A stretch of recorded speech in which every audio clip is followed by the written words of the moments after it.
Sometimes when you leave the theater, like with that feeling, like fuck, I missed it already, and you want to like watch it again. Wish I was in it. Yeah, it's kind of like that.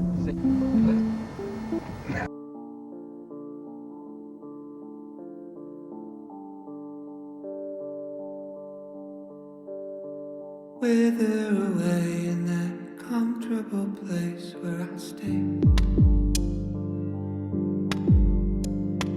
Barely awake as I sleepwalk my way through the day. Don't ask how I've been if you run into me, it's so fake. First it's all quite piss poor and that's not the answer that you need. I've lost my appetite for the bait. Time after time it's a waste. Lost my appetite for what you time after time can ever say. Now I care for the convo, I'm up in my head, I'm in space. Floating alone, it's the one place I feel incredibly unsafe.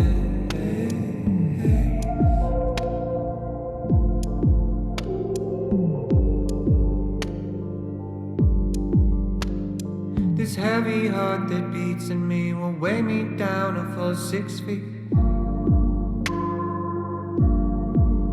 If not these 750 milliliters, one for each of the secrets that I keep. Could you turn it down? Turn it down. It's all too loud. Too loud. Oh. June turned me in.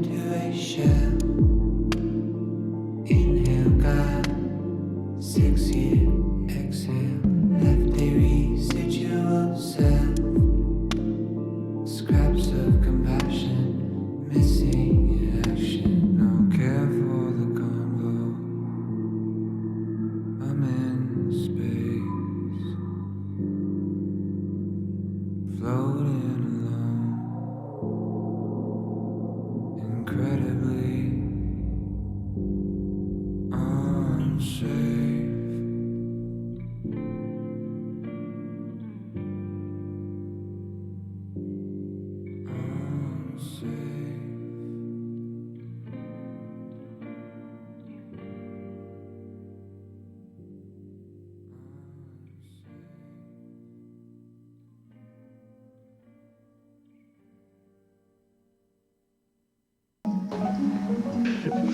Anyway, I truly feel that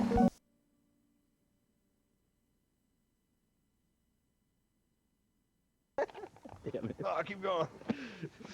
Anyway.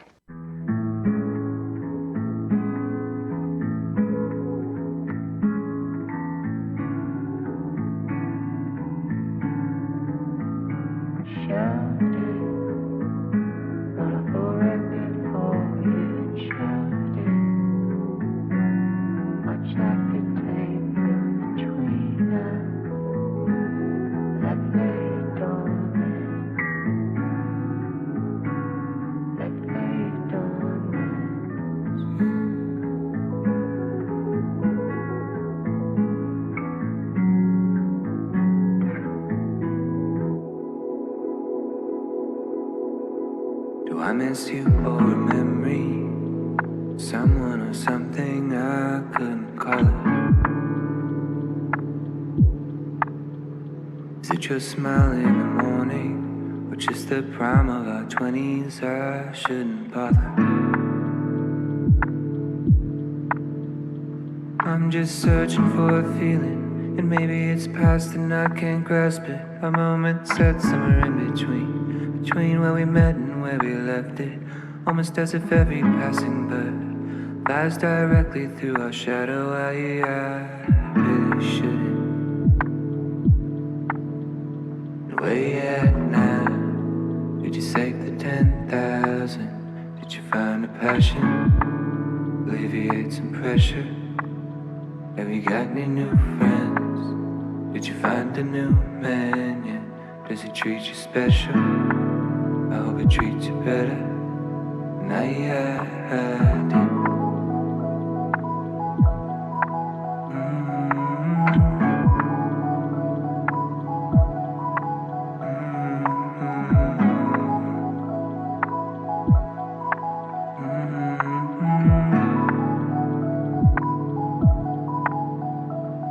In a hoodie, in a backyard somewhere, we were talking. And your eyes all sparkly, got me nervous. Not a clue as to what it would be. Now you're leaving. Few years flew past you, and you worry. Didn't quite work out just like you wanted. Now packing your things in your car. And I'm still searching for that feeling, and maybe it's past and I can't grasp it. A moment set somewhere in between two moments I described it. And now that another bird has passed, I'm stuck thinking not of her but of you. I couldn't help it.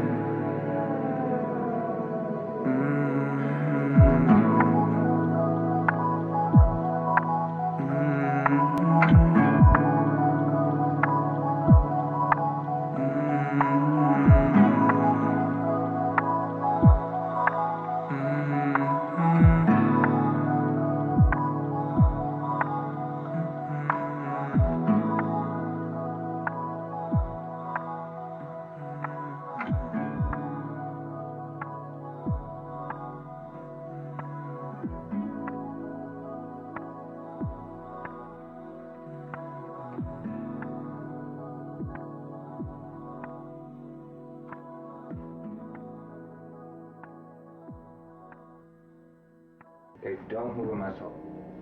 Back there. Oh.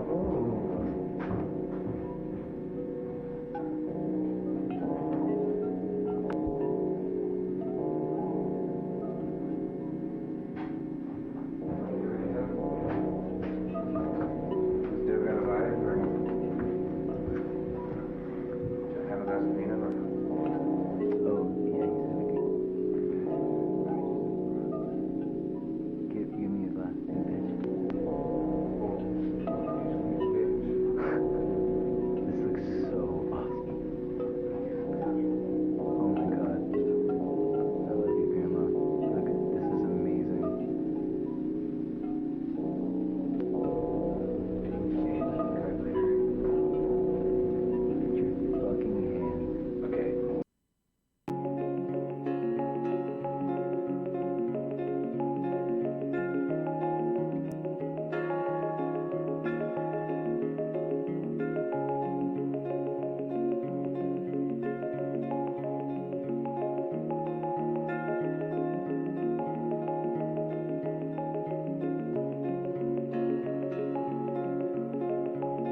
meter low, hanging low.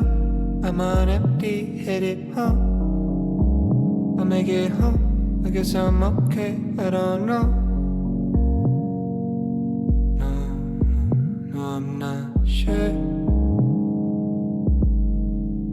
I wasn't thinking about you, but the piano roll had me feeling cold with memories of you. Yeah, we were younger, I was struggling, but we were good. Standing still, right beside me, you were good to me. I couldn't say the same, but we laid the blame to waste. By the wayside, you went away. Took the good times, took the bad times, let them breathe. Left in the wake, the space.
There's a question and an answer and a worry in the middle.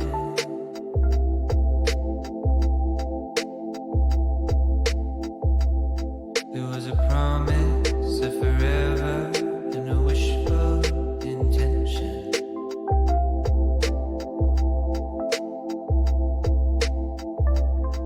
What a world it would be if we all made out like the books we read, all the films we see. It's a travesty.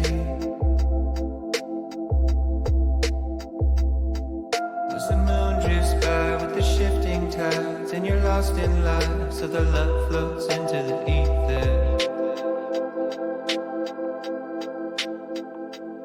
And there was something that you heard and heard, and despite your parents, you placed your bet on love.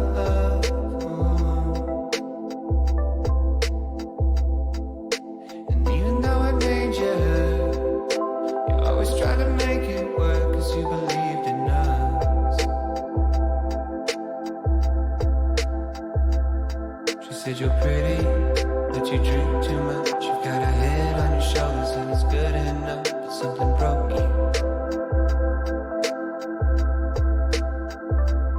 I said I'm sorry, and it's well in advance, but I will hurt you more than anybody has. Yeah, it's a sure thing. Oh, is it a sure thing? She said, I know that you didn't know back then. Getting all that you should know by now. It never was about the pain you held, not in the way that you shut me out, not in the way that you hate yourself, or all the ways that you let me know it was that you and I, we were on our way. Kind of feeling that was unexplained, and you still feel like it felt back then. It's what you tell me when nobody's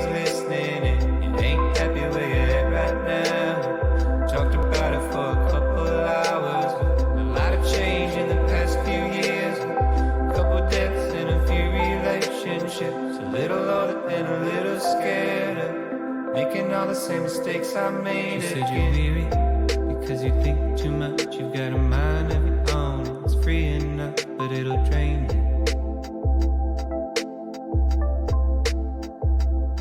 I know you're sorry, and it's right on time. Cause you told me what would happen if I stuck around. I know you want me.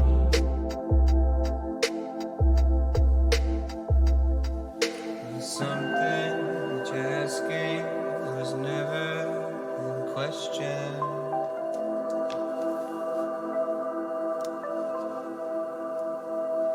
Something that you're asking that was never in question.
Hello. Hello, hello.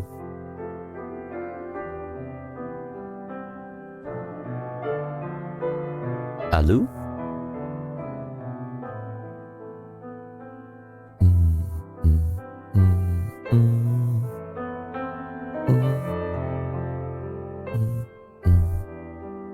Hello, hello, hello, hello. What's up, everybody? Good evening. Good morning, good day, whatever it is for you. What is it for you right now? Roll call. Where y'all at right now? Curious. I'm trying to see something. Hello, Tofu from the East Coast. What's up, my East Coast degens? Fucking crazy. 2 a.m., 2 a.m., 2 a.m. We got a lot of fucking... Dude, I love it so much. LA, let's go. 2 a.m., 1 a.m. after work. 5 p.m. Friday. Oh, damn, Bleak's in the future. Fellow LA heads. 703 alive. Yo, check this. Yo, okay. Yo, Carter was talking about... Or Carter and Cheer were talking about white rappers. And I was thinking about white rappers. I was thinking about white rappers. Peep this. Yo, sir, you check me, yo. Yo, L hand sticking inside a bag of orange gelato. On guard, re-reciting the protection model. Perfection of model. Dope has spent the rent on lotto. Hey. Hitman observed lane, quit the homo. Virtual shorty doing the electric swallow. The rap suck ass, I shouldn't have rented the Apollo. The plug for Deutschland. Yeah. NorCal, 11 a.m. or p.m. Keeping it local in the General Angeles area. What's good? What's good? Fellow LA head, even though you dropped the year. Midnight Insomnia, a wild Tofu Ghost Swooner is 103 a.m. Yo, shouts out to my fucking DJs. What's up, everybody? What's up, Durank Dank? What's up, Holski? What's up, J Logic? What's up, Midnight Time? What's up, Reclaw? What's up, Tech Tink? What's up, Spilled Bag of Ice? What's up, Ashtray? I want to like rap your names right now. Yo, hey, yo, yeah, yo, Speed Razor. Thank you for the 5 bomb. Thank you so much. Let's go. Starting us off right. I appreciate that, Speed Racer. If you got a gifty from Speed Racer, please make sure to thank them. That's very generous. Let's fucking go. Thank you so much. Subathon fundraiser? I don't know. I was thinking about it earlier before stream. It's like, should I do it this weekend? But I feel like I need to like promote, you know what I mean? Probably, okay. Let's shoot for not this weekend, but next weekend. You know what I mean? Don't tell me where I am. I'm not allowed outside. Wait, what? They don't tell me where I am. I'm not allowed outside. I think it's Vegas. Hell yeah, D-Gen timers. Hell yeah. Hell yeah. A thon? Yeah. I've never done a thon before, but I kind of need to. I kind of feel it's, you know, I kind of need to. So, we have content. That fucking video, I was looking at it on my playlist earlier. I was like, damn, that's a fucking... I remember like yesterday, I pulled it up or whatever after someone shared it in the chat. And I think it was Celtic, classic Celtic. And I was already getting like sucked in the first like 2 minutes. So, I was, we have content. We have shit, plenty of shit that we could do. Obviously, gaming, like, tons of reacts. And I would like to think maybe some music during the day. You know what I mean? Whether that's just like listening and finally do some DJ streaming, like just playing music and listening and talking about music with chat. Maybe we could even make beats together. It's been a while since we've done that, You got this, build it back up, build it and they will come. Let's go. Anyway, let me say hi to everybody. What's up, Echo Waves? What's up, Tech Tink? What's up, Clean 5? What's up, Noodles? What's up, Sidewalk Connoisseur? What's up, J Logic? Sucked in, hey yo. Our cube in need of a big cube. Yeah, that's true. What's up, Celtic? What's up, Spike Trees? What's up, Chichigo? What's up, Echo Waves? What's up, Nothing Worth? How's Amy Goodman doing? We're chilling right now, all right? What's up, Solar? What's up, Spilled Bag of Ice? What's up, Midnight Dime? Did I say hi, Echo Waves? Hi, Echo Waves. What's up, Durank Dank? What's up, Cryptid? Speed Racer, thank you again for the 5 bomb. You're such a legend. I really appreciate that. Thank you. Advanced Turtle Logic, Paw Wall, Reclaw, Holsky. Who else is in here? Bleak. New Fear unlocked?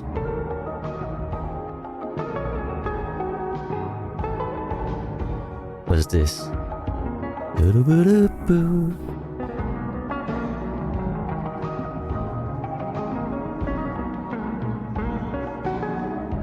The fuck? Oh, it's a snake? Wait, what? I was like, what am I looking at? I thought it was fucking coming off. Like, I thought it was like unscrewing itself or something. Like looking at it from a distance. Like, I guess it's not really a distance, but like zoomed out. I was like, what's going on? Is it like, I thought it was like the metal undoing itself, but that's a fucking snake. What the actual fuck, dude? Hell no. Yeah, this is like, you just burn the house down. Oh no, he's going. Oh no. Oh god. Oh my god.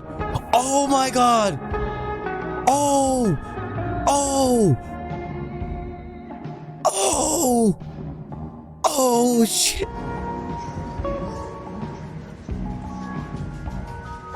Oh,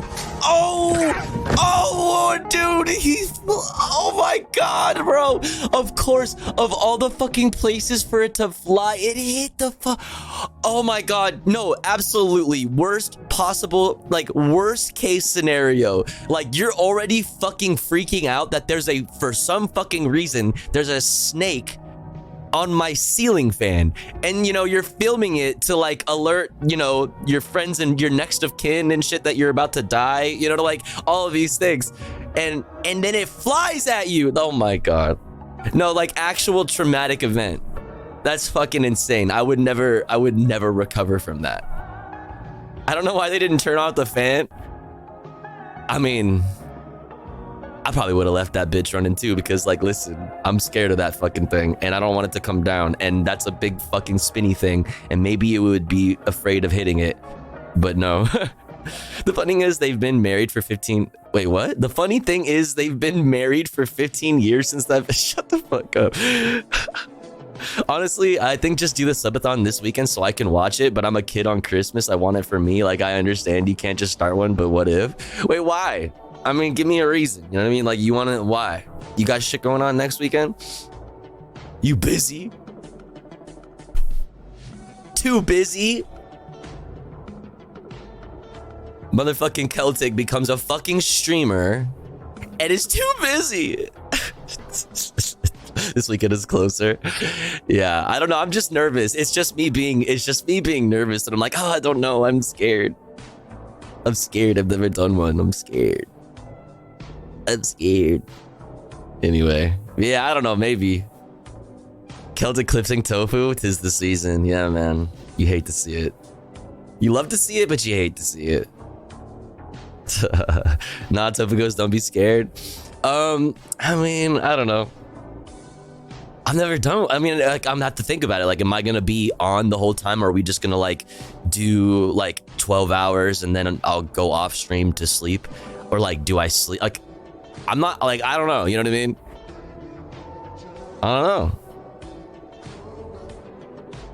We love you though. We want to support. I appreciate that. I read the Communist Manifesto and I don't get. That's okay. That's okay.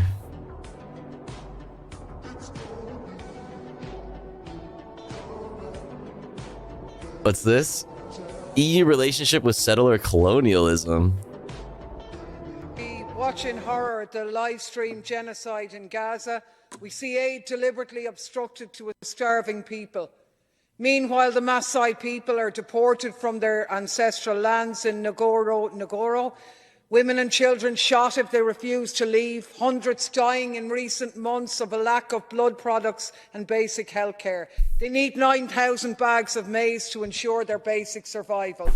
The Sahrawi people are also exiled from their land. Their valuable resources robbed by Morocco, with whom we do business, while 77% of their people depend on World Food Programme baskets and they only receive 10% of the funding that they need. These are humanitarian crises which need a humanitarian response, but they're not unavoidable tragedies. They are the consequence of human actions, settler colonial projects and efforts to drive people off their lands. And the EU, which should be intervening to uphold diplomatic efforts and international law, are dripping in the blood of Israeli genocide and has no credibility whatsoever. No notes. Not a single. Listen. What she said. Go off. Spitting. Oh, and by the way, Nori, I only like giggle at that because it's like, that's very normal. It's like theory in things like that. Even the Communist Manifesto, which like I guess is theory. It's like, you know, it's wordy and, you know, nobody talks like that. You know what I mean? Nobody talks like that. So it's cool. You know what I mean? It's normal. It's nerd coded. Yeah.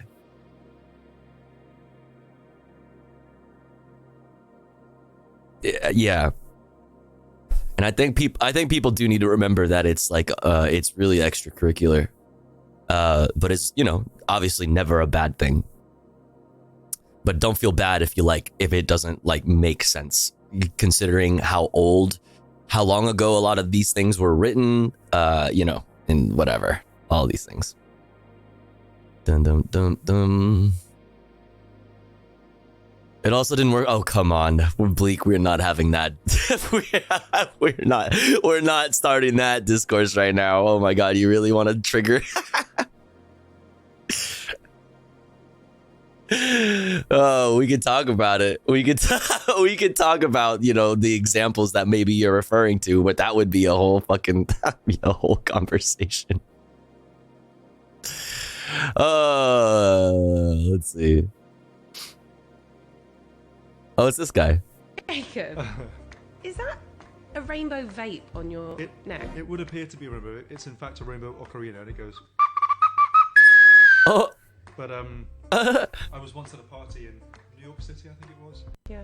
And I was approached by this girl, extremely intoxicated, just very having a merry old time, who was convinced it was a vape, and she said, "Oh, can I have a go at it?" And I thought she meant like give it a 2. You were like, "Oh my god, the girl of my dreams." I was like, "Go ahead," and then she kind of went. And I said, "No, you're supposed to breathe out. You breathe out into it," and it was yeah. And it just didn't make a sound, and then we kind of parted ways, and that was the end of the story. She wasn't for you. She wasn't for me, but that's okay. Jacob. That's funny. Is that? He's such a quirked up shoddy.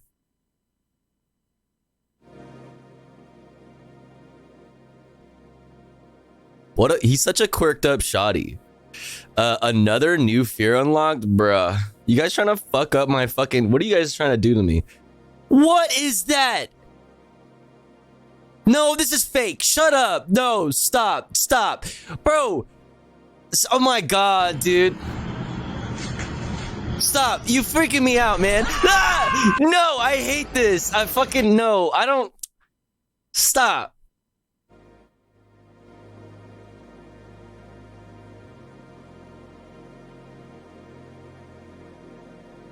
Bro, don't send me this shit. I know it's fake, but it's scary. Don't do that, bro. My first immediate reaction was, oh fuck no. No, I don't care. That's fake. Don't. I should report that for like misinformation or some shit. Like that needs a community note. Elon. Tofu, stay out of Australia though. That's what I'm saying. Like I would love to go to Australia, but they got bugs there, bro. Like y'all got like critters. That shit's crazy. Dude, I don't fuck with that. I don't fuck with that. Elon can't help you. No, Elon, please, Elon. Elon's too busy making AI fake news. True. I saw. Yeah, I know what you're talking about. Like the recommended shit, the for you stuff on Twitter. Ugh. Oh boy. What's up, Mikkel? I hate flying bugs, bro. If they're big enough, here's the thing. If they're big enough, whether they fly or they crawl or they slither or like whatever the fuck, like no matter what, if I can hear that shit, if I can hear it when it moves, like, nah. It's fine. I'm an idiot and I'm somehow still alive. Listen, I think you underestimate the level of my idiocy. I was gonna say idiocity. That's a cooler word. That feels better to say. Climate change is going to increase carbon dioxide, which is going to increase greenery because plants eat that. But they produce oxygen. So the ratio of oxygen is going to go up in the air. Bugs breathe through their skin. Ew. So in the future, this won't be fake because climate change is making giant bugs. I don't fuck with that. Number one reason to stop climate change. Number one reason I don't fuck with climate change is big bugs. No. Who knew hell was a place on Earth? Yeah. I woke up last month with a spider. Huh? No, you're fucking with me. Quit fucking capping. What do you mean you woke up with a spider in your throat? How did you know? You what? You had to lay awake for 3 minutes? Nah, you're fucking with me. Stop it. The spiders are my friends. That's great.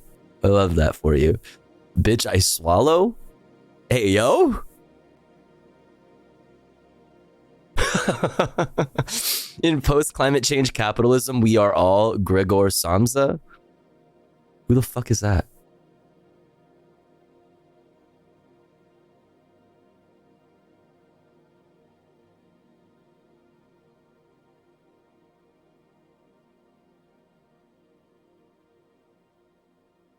I'd swallow. What are we talking? Read a book, Tofu? You can't fucking make me. You literally can't fucking make me. You will never be able to make me do that. What is this?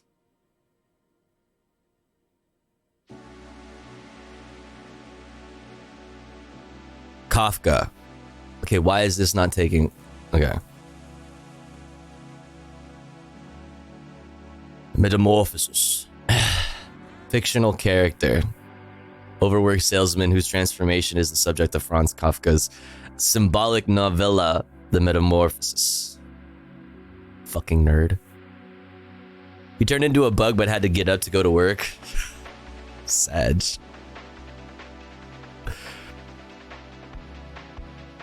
I hate when that happens.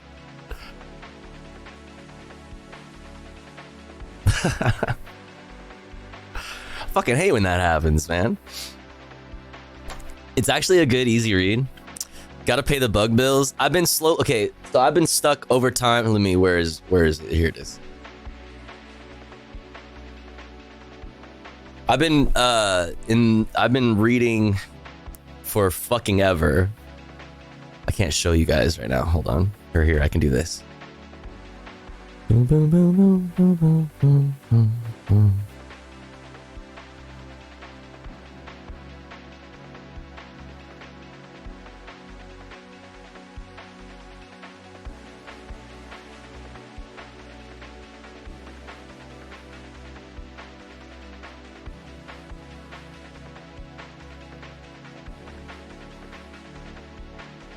I've been reading this on and off for fucking ever. I'm super slow. Super slow. I just get so distracted, dude, so easily by everything. Yeah, and it's a heavy read. Yo, Noodles, thank you for the 3 bomb. Let's fucking go. Thank you. Thank you so much. I really appreciate it. Thank you, thank you. If you got a Gitty from Noodles, please make sure to thank them. Very, very kind. Metamorphosis was required reading in my school. Oh, really?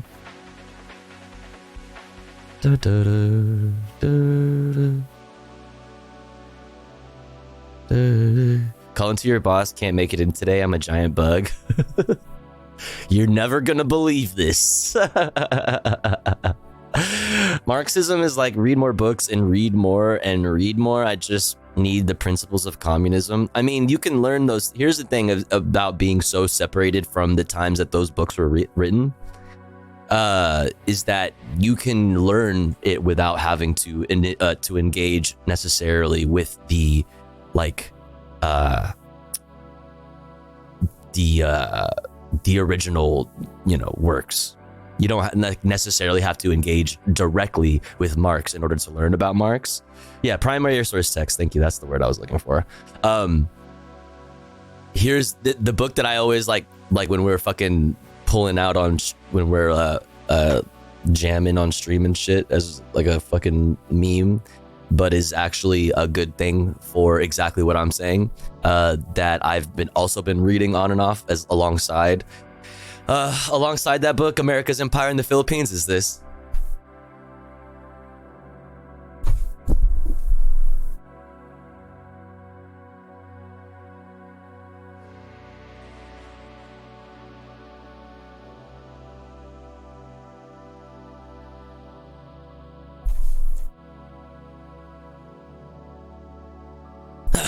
An example of like something that you can engage with without having to engage directly with Marx and things like that. You some sort of commie? Kinda. Not really. More of an anarchist. Whatever. It's not a big deal. It's not a big deal. Anyway, let's fucking move on past this nerd shit. This fucking nerd shit. The fuck is this shit? No. What? Listen, we're not too different, you and I. Anarcho-communists. Listen, I'm a both sideser. Alright?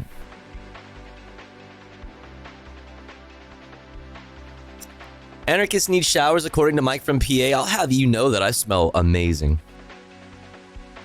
I'll have you know that I shower every single day. Alright? Hashtag not all fucking anarchists, okay? We're not all crust punks, okay?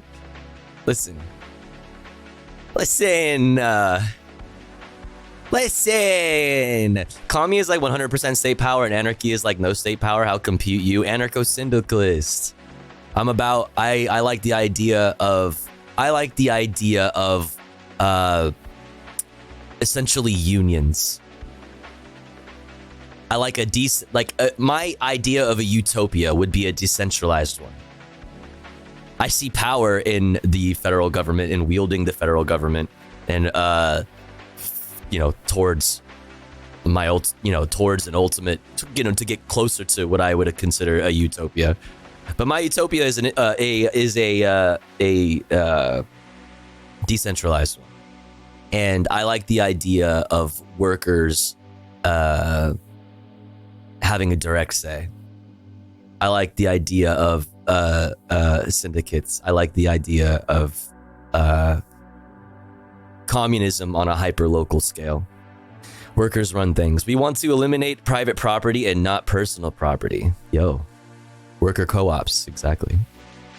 When I get crusty, I announce it. Yo, we're online. We're online pole frogs. All LARPers. It's fine. Exactly. What's up, Catboy?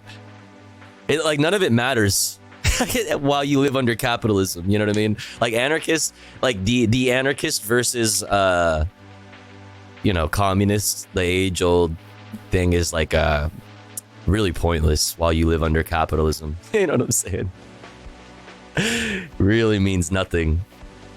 Tofu, how close do you think we are to utopia? Is not something that I think you should think about in terms of how close or far you are from it, but as something that you are ever striving towards.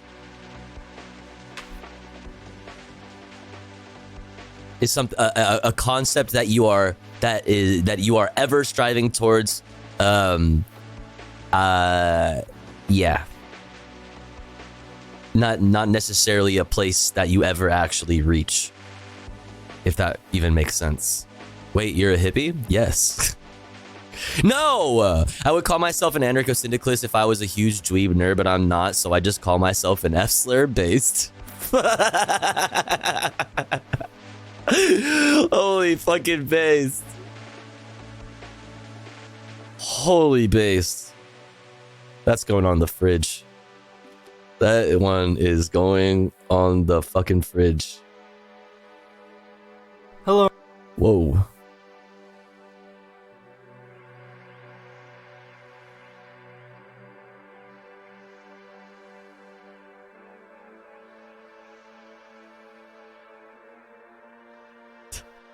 I'm having trouble. There it is. There it is. Dun dun dun. It's beautiful.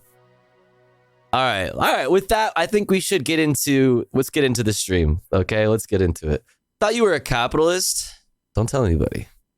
You got it. Utopia is not a place, more of like a state of mind. I mean, yeah, I guess, yeah.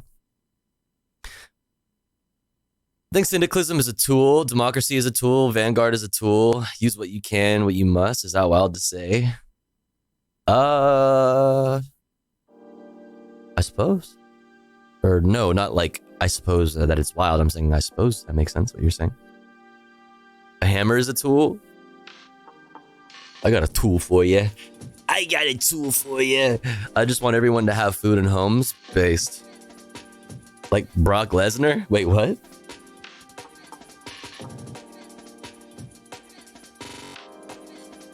Wasn't Spike Spiegel trying to get out of a syndicate? That was like a mafia syndicate. Or was it a corrupt criminal syndicate? Yes, it was that's so funny. That was a corrupt criminal syndicate, like a mafia like type thing. It's a meme?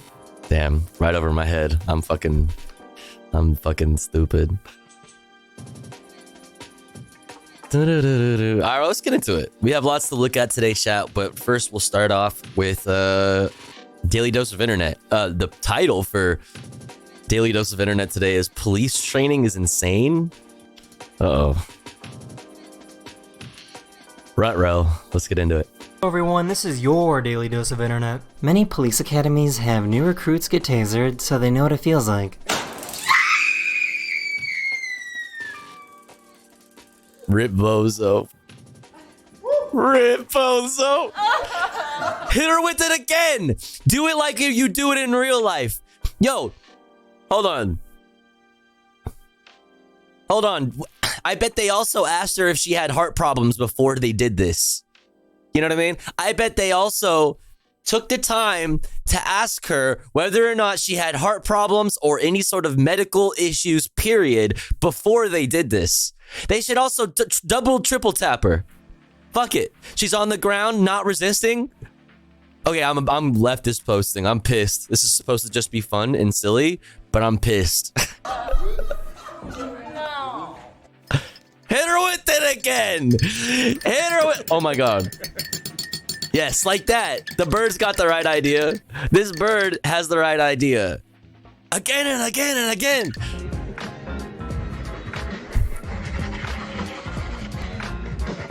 What? Bro, you did not just use your This guy skin. forgot that he left his phone on the floor. Oh! That's awesome. That's fucking awesome. Well, I'm going home. Not even gonna Oh, shit! Oh! Oh, he punctured the battery! Yo, the thing is about that, the battery would have already been expanding.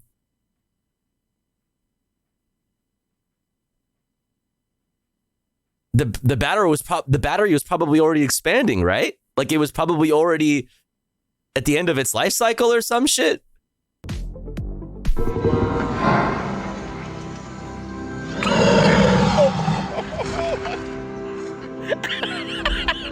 What are you doing? This police officer... Oh, wait, what?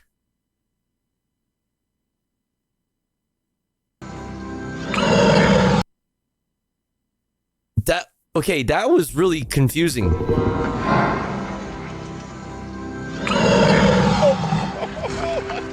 Yeah, Nori, that's where my mind went to, was like, didn't even re-rack the fucking weights, dude. So fucking rude. Classic gym behavior.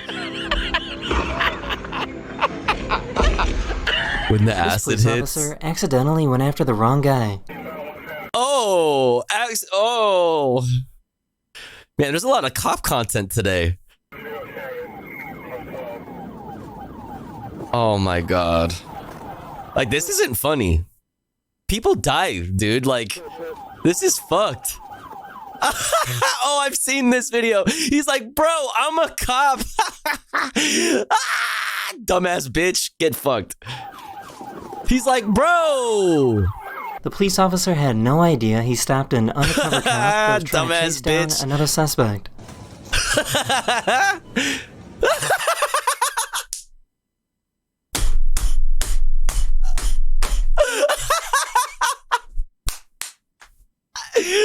Oh, fuck, dude. He did his baby 30. Oh, my God.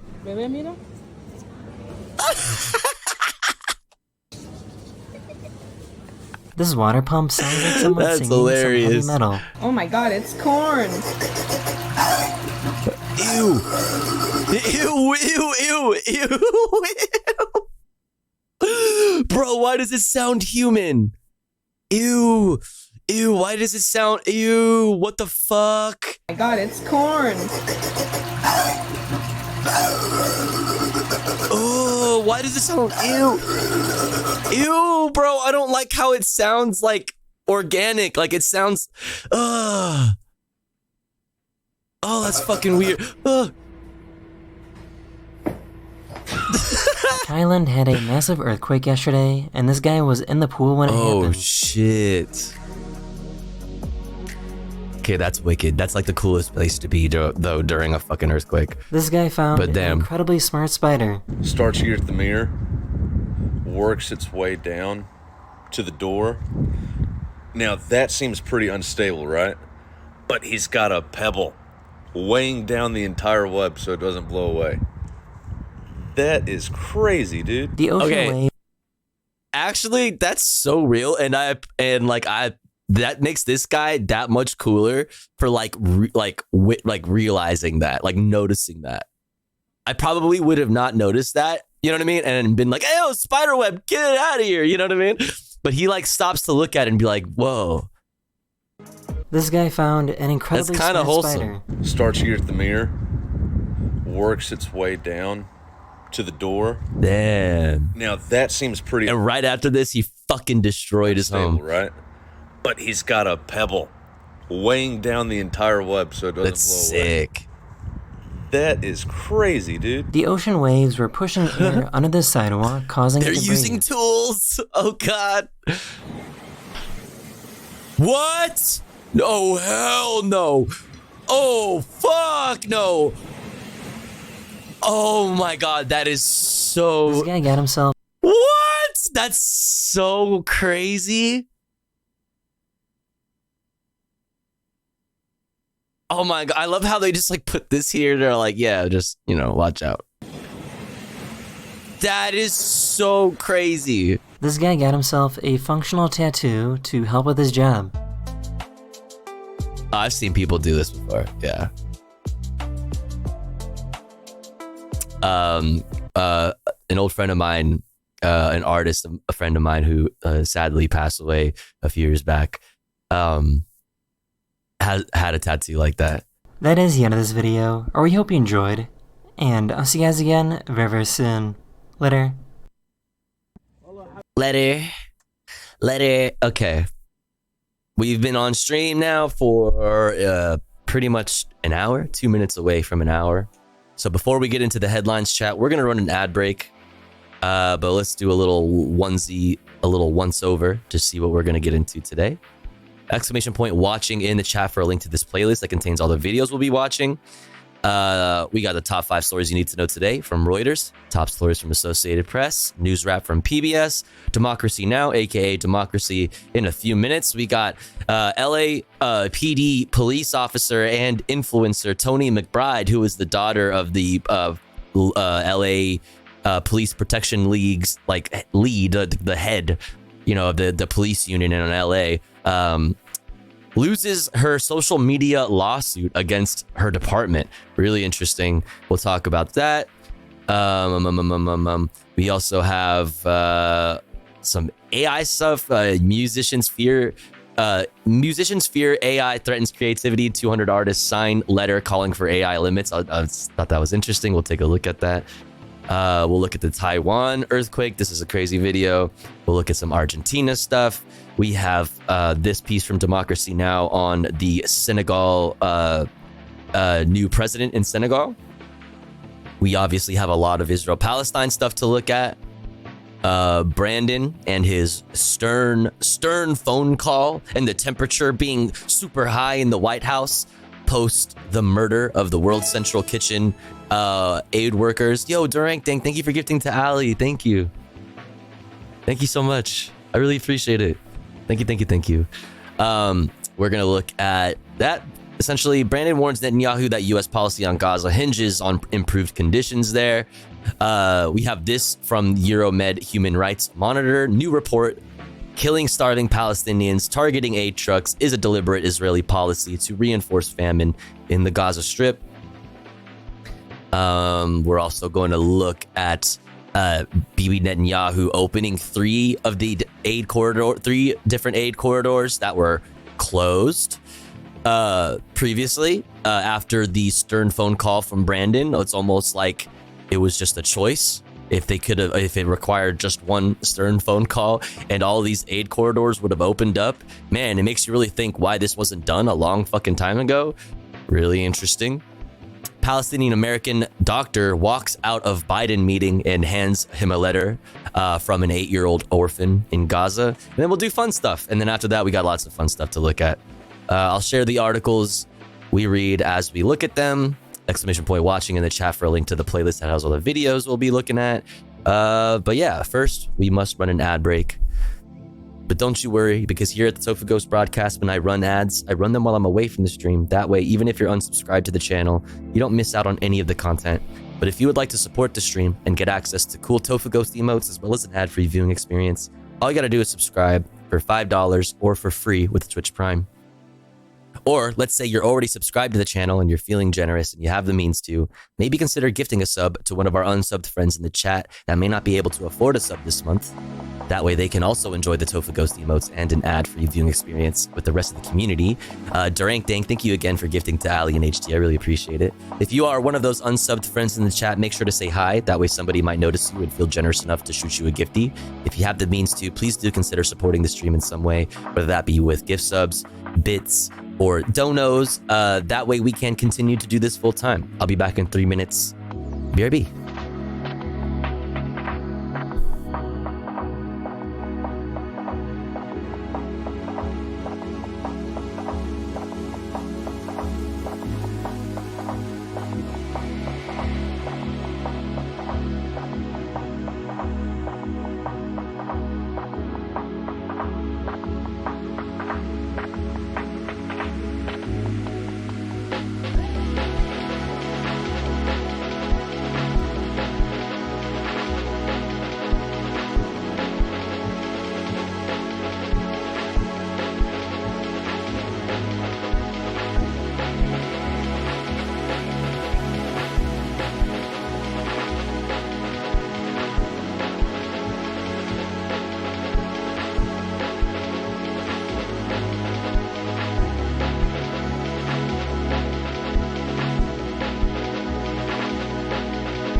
We're back. We are back. Thanks for hanging in there. Thanks for waiting. If you watched ads, thanks for sitting through the ads. I really appreciate it. It does help. But let's get back into it. Or let's get into it. We haven't even started, so let's start. Hey, serious shit. As I finish my undergrad and move on to the next stage of my life, I want to say thanks. It was a hard journey, but since I transferred to my school, this stream was my only constant through hard times and fun times. Oh. And I want to thank you for being the anchor I needed at times, truly. 5 weeks till graduation. Let's fucking go. Yo, I love that for you, Hapsley. Thanks for being a part of this community. I'm glad, you know, that this community could also be something to help you get through shit, you know, a place where you can, you know, not be alone and still keep up with the world and all of that. I really appreciate it. Thanks for being a part of this community. And I'm really glad to hear that. That makes me feel really good. That's awesome. Congrats. Fuck yeah. Huge W. Huge W. More like Wapsley. Let's go. W. All right, let's get into it. We'll start off with the top 5 stories you need to know today from Reuters. We'll get into Associated Press, top stories, PBS News wrap, and democracy in a few minutes. Let's go. Let's go. Number 1, top 5 stories.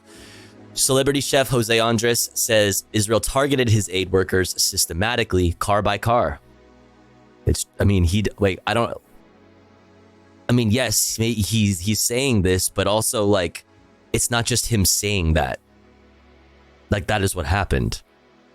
That's what happened. The attack killed 7 aid workers from the charity World Central Kitchen. Number 2. Donald Trump loses his bid to delay his trial involving a hush money payment made to porn star Stormy Daniels, Stormy Daniels. Trump had asked a New York judge to postpone the trial until the U.S. Supreme Court reviews claim to presidential immunity in a separate criminal case. Number 3. A helicopter rescued 6 stranded miners following Taiwan's worst earthquake in 25 years. Fuck, man. Which has killed at least 10 people and injured more than 1,000. It's Andre. Wait, what did I say? Did I not say that? Or did I say Andres? Oh, fuck. Word. NATO foreign ministers celebrate the alliance's 75th anniversary and agree to start planning for a greater role in coordinating military aid to Ukraine. Number 5. Some oil firms in Russia struggle in the face of Western sanctions to repair their refineries, which were built with the help of U.S. and European engineering firms, Russian industry sources say.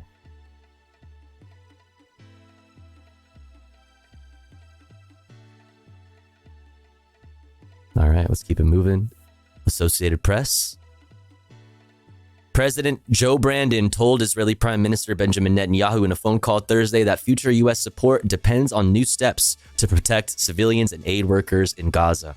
The conversation comes as the World Central Kitchen called for an independent investigation into Israeli strikes that killed 7 aid workers, including an American citizen. Rescuers in Taiwan searched for missing people and worked to reach hundreds stranded, after a powerful earthquake shook the island nation. At least 10 people have died and more than 1,000 were injured. Russian forces fired drones at two apartment buildings and a power plant. Sour plant. What is wrong with me? And a power plant during a nighttime attack in Kharkiv, Ukraine, killing several people. Do you fire drones? I guess, were they like suicide drones? Kiss, I saw this. Kiss has sold their catalog and brand name to Pop House Entertainment Group in a deal estimated to be over $300 million. Damn. Pop House says fans can expect a biopic, a documentary, and a Kiss experience. What is a Kiss experience? Like some like Vegas like play type thing or something. Oh my goodness. Cool. I have Gene Simmons, his autograph. I got his autograph when I was like in like 6th grade, and he didn't believe me and my friends that we were there to like get his autograph because we heard he was like at like a store nearby where we lived. And he was like, "Where are your parents? Where's your dad's at? Shut up, you don't want my autograph." And I was like, "What the fuck? Bitch, fuck you. Write on this piece of paper, motherfucker. The fuck?" All right. PBS News Wrap. Let's go. In the day's other headlines, Israel's military suspended leave for all combat units in case Iran retaliates for an airstrike in Damascus that killed 2 Iranian generals. Prime Minister Netanyahu... I love the fear-mongering. Oh, is Iran going to attack us? Like, motherfucker, who attacked first? Don't give me this shit about, like, Hamas and Hezbollah. Fucking don't give me that shit. Don't fucking give me that shit. Who did an official act of war? Who did it? Defended that strike and warned that Israel won't hesitate to do it again. Like, we'll do it again. If you do anything about it, we'll do it again. It's like, okay, you guys are fucking unhinged. Unhinged, dude. Rogue fucking state. For years, Iran has been working against us directly and through its proxies, and therefore Israel is working against Iran and its proxies. We will act according to the simple principle that whoever hurts us, U.S. proxy says what? Or plans to hurt us, we will hurt them. And in Iran, state media report suspected Sunni Muslim militants attacked Iranian security forces, leaving 27 dead. It happened in a province in southeastern Iran. Officials said the militants struck in Chabahar and Rask, trying to seize Revolutionary Guard headquarters. Russian drone attacks on Ukraine's second largest city claimed the lives of at least 4 people overnight, including 3 rescue workers. Police video showed one of the explosions as drones hit 2 apartment buildings and a power plant in Kharkiv. Firefighters worked in the pre-dawn dark to extinguish the flames. Ukraine says the Russians are deliberately firing drones in pairs, the first to cause damage and the second to target emergency crews. In Taiwan, the death toll rose to 10 after Wednesday's... Yeah, exactly, Fulistan. It's not me fucking saying Iran is good, actually. It's just saying that the only entity, the only state that is escalating tensions in the region is Israel. Period. For earthquake, and rescuers spent another long day searching for the missing and stranded. Search teams found one body on a hiking trail in a national park. Some 50 others had been cut off on a highway in that park. David Chen was one of them and was reunited with his family today. I am lucky to survive this disaster. We were terrified, especially when the earthquake first happened. We thought it was all over. And that place, the place we all knew, I had been there for many years. It was prone to rockfalls. Nearly 1,100 people were injured in that quake, and about 700 people were still stranded today. Here at home, a federal judge in Florida refused to dismiss the classified documents case against former President Donald Trump. He had argued the material was personal so he could legally keep it. And a Georgia judge rejected Mr. Trump's bid to dismiss an election interference case on First Amendment grounds. The judge ruled... Keep it. It's totally fine having all those documents in that bathroom and shit with like... Quote, even core political speech is not impenetrable from prosecution if allegedly used to further criminal activity. A federal court ruling in California means thousands of migrant children have to be moved out of open-air border camps and into indoor, safer facilities, and soon. The ruling came late Wednesday and puts new pressure on Customs and Border Protection. The agency says it has greatly increased capacity at processing centers in San Diego, but can't keep up with the demand. President Biden moved today to beef up job protections for federal workers in case former President Donald Trump wins in November. It's a response to a Trump promise to radically reshape the federal workforce. The new regulations bar career civil servants from being reclassified as political appointees, which will make them harder to fire. And on Wall Street, stocks sank after a top Fed official voiced new points to know about the uptick in cases of bird flu in farm animals and the risk to humans in the U.S. A look. Fucking wonderful, dude. Hell planet. Like, great. Cool. In cases of bird flu in farm animals and the risk to humans in the U.S. A look at how the Biden and Trump campaigns are raising and spending their advertising dollars. And a new documentary captures the story of a journalist's gender transition while embedded with the Taliban. Wait, what? For real? It's called Transition? Okay. Wait, that's like... Woke Taliban. Yo, that is content made specifically for me. What the fuck? Yo, I need that. Wait, I need to see that. I didn't... Wait, is that a... That's crazy. Okay. Very interesting. All right, let's keep it moving. Democracy right fucking now, dude. Welcome to Democracy Now! DemocracyNow.org, the War and Peace Report. I'm Amy Goodman. The founder of World Central Kitchen, Chef Jose Andres, has accused... Oh, wait! I said it right! That's so funny. Wait, I said it right. She's great at pronouncing things right. Israel of systematically targeting the 7 aid workers who were killed Monday in a series of drone strikes in Gaza. Chef Andres spoke to Reuters Wednesday. The end is what we know, what everybody knows.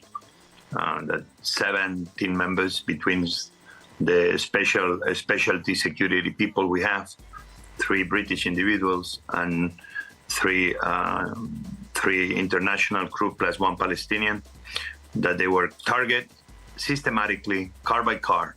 The killing of the aid workers has sparked global outrage. World Central Kitchen and other aid groups have halted aid deliveries at a time when Mission accomplished. Northern Gaza is facing famine. The United Nations has temporarily halted all operations at night in Gaza for at least 48 hours to reassess. Like, obviously, there's like we've had 3 openings, or Bibi Netanyahu opened up 3 corridors after a stern phone call from Brandon. That doesn't mean that people aren't going to be fucking deathly terrified. You know what I mean? That doesn't mean that, people are retracting, calling off aid or whatever. I don't know, man. I don't fucking know, man. Security protocols. According to the United Nations, 196 aid workers have been killed in Gaza since October 7th. President Biden's scheduled to speak with Prime Minister Benjamin Netanyahu. Oh no, you're today. fine, Bleak. I thought you were correct too. I thought I thought I had said it the way you said it, but apparently that's correct. I don't know. Whatever. Rip him a new corridor. Hey, yo, I wish I could hear what Brandon said in that phone call. Yeah, like I hate having to take aid's word on the temperature being high in the White House. I'd love to be a fucking fly on the wall, As the official death toll in Gaza tops 33,000. Biden has said he was outraged by the attack on the aid workers, but so the U.S. outraged. is continuing to much outrage. Many outrage. Harm Israel. Palestinians say the attack on the aid workers is part of a broader campaign to starve the people of Gaza. And there's a new report out today that we're going to be reading later on this evening from Euromed Human Rights Monitor. New report, killing starving Palestinians, targeting aid trucks is a deliberate Israeli policy to reinforce famine in the Gaza Strip. Stay tuned.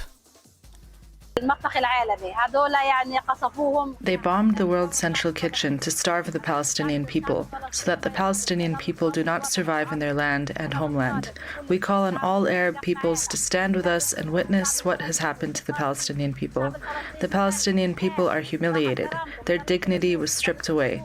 We no longer have homes or anything. The Palestinian people have been living in humiliation from the 1948 war until now. The Israeli publication 972 has exposed how the Israeli military has used an artificial intelligence we read this yesterday. We read this yesterday, and it was a lot. known as Lavender to develop a kill list in Gaza that includes as many as 37,000 Palestinians who were targeted for assassination with little human oversight. A second AI system known as Where's Daddy tracked Palestinian men on the kill list. It was purposely designed to help Israel target individuals when they were at home at night with their families. The World Health Organization's warning many patients could soon die if they're not evacuated from Al-Shifa Hospital, which has been left in ruins after a 2-week Israeli military siege. Medical crews have found hundreds of bodies scattered across the medical complex. Palestinians are still searching the grounds for loved ones. I am now searching for 6 people we lost in the war. My sister, all of her children, and my niece Alma. May Allah have mercy on her. I have found no trace of them. They were buried here, and we don't know what happened to their bodies or where they went. We don't know anything. Here we find a number of uncovered bodies, and they are unidentified. We don't know what to do with them. Israeli War Cabinet member Benny Gantz has called for early elections to be held in September. Gantz is the top political rival to the Israeli Prime Minister Benjamin Netanyahu. Listen, he's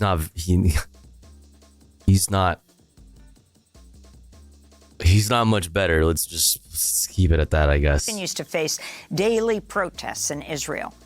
In Britain, pressure is growing on Prime Minister Rishi Sunak to suspend arms sales to Israel. 3 former British Supreme Court justices have joined hundreds of lawyers, legal academics, and retired judges to warn that continued arms sales could make Britain complicit in genocide.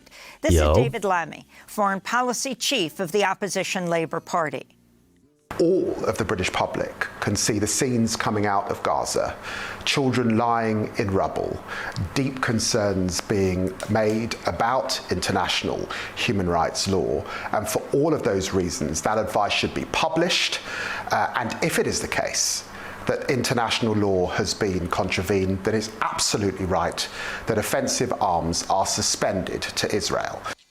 Meanwhile, Spanish Prime Minister Pedro Sanchez says his country will recognize Palestinian statehood by July. This comes as Palestine's UN representatives have renewed a push for full membership at the international body. Here in New York, tallies from Tuesday's primary election. Full membership in the international body will be good. Around 12% of Democratic voters in New York State cast a blank ballot instead of voting for President Biden. In Ukraine, Russian drones hit multiple apartment buildings in Kharkiv early this morning. Feels so incredibly besides the point, but LLMs are AI. LLMs of AI are prone to errors. A famous example is an AI that could, in training, identify cancer from a photo with great precision. However, when the app was tested, it suddenly started saying no one had cancer because what it had learned to detect was medical photography, the kind you'd get in a doctor's office when you have cancer. Thus, AI will and can lie, but in both cases, it won't know if it won't know it is lying. Furthermore, it's a black box. You won't. Furthermore, it's a black box. You won't. To build an AI that signs death warrants is highly, highly irresponsible. I mean, it's even with we talked about it yesterday, right? Like the 90% success rate, that they knew about going into using Lavender,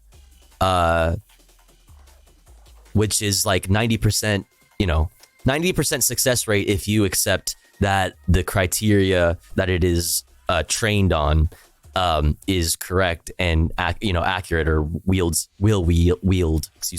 an accurate result.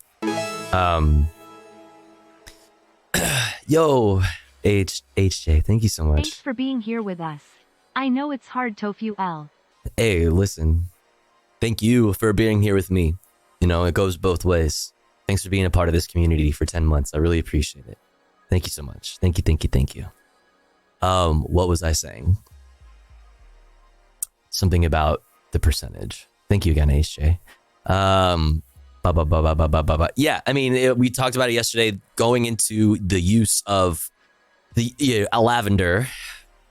It was already known that there was a 90% success rate the point I'm trying to get to ultimately is that the errors are kind of besides the point, but also sort of besides the point, but also are exactly the point. They're the point in the sense that, like, you know, it accomplishes what is set out to be accomplished, but also too, it gives like it creates a distance between the person committing the violence and the violence itself. It, like, you know, helps people that are operating these softwares feel this software feel like, you know, disconnected from what they are actually doing. Yeah, it's just like a way to push off the blame, and it's horrible. But we'll get into it. We'll get into it. Killing at least 4 people, including rescue workers. This is a 77-year-old survivor of the attack. It is dark there, impossible to see. All the windows are broken, everything blown out, nothing is left. It's good that we're alive, thank God. NATO members met Wednesday to discuss long-term military funding for Ukraine. NATO's weighing a possible $100 billion 5-year fund in what's seen as a Trump-proof way of ensuring continued support to Kyiv, even if he's elected president. Trump-proof. In related news, Ukraine is lower... Trump-proof, I love that. I love the idea of, like, White House, like, employees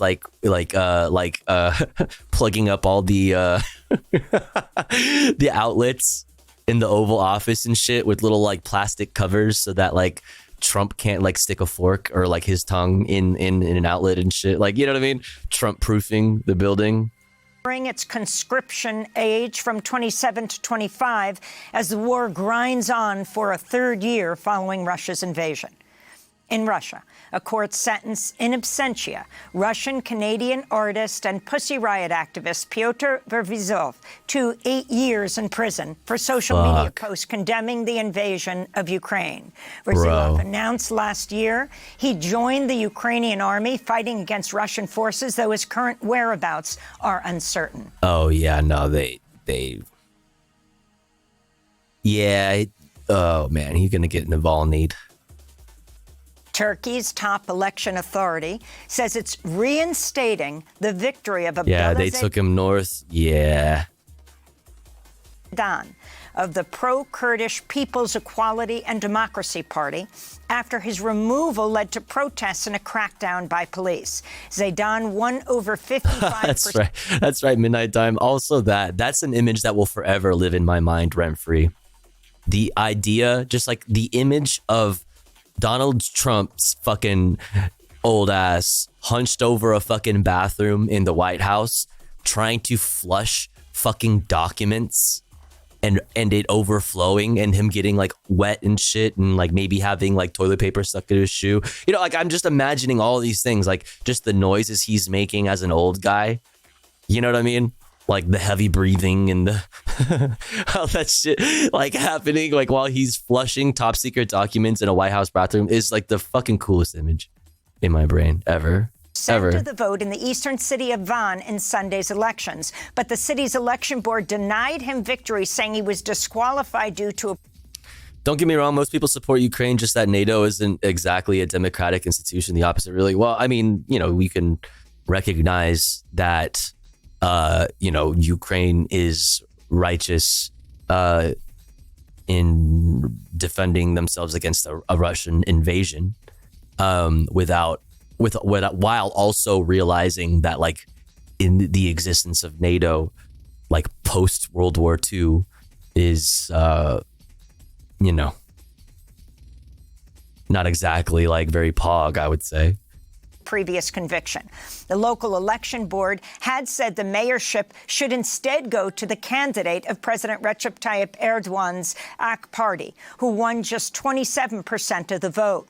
Abdullah Zaydan's reinstatement is the latest blow to President Post-1990, NATO has gained more than half its members. After the opposition Republican People's Party won mayoral races in Turkey's 5 largest cities Sunday.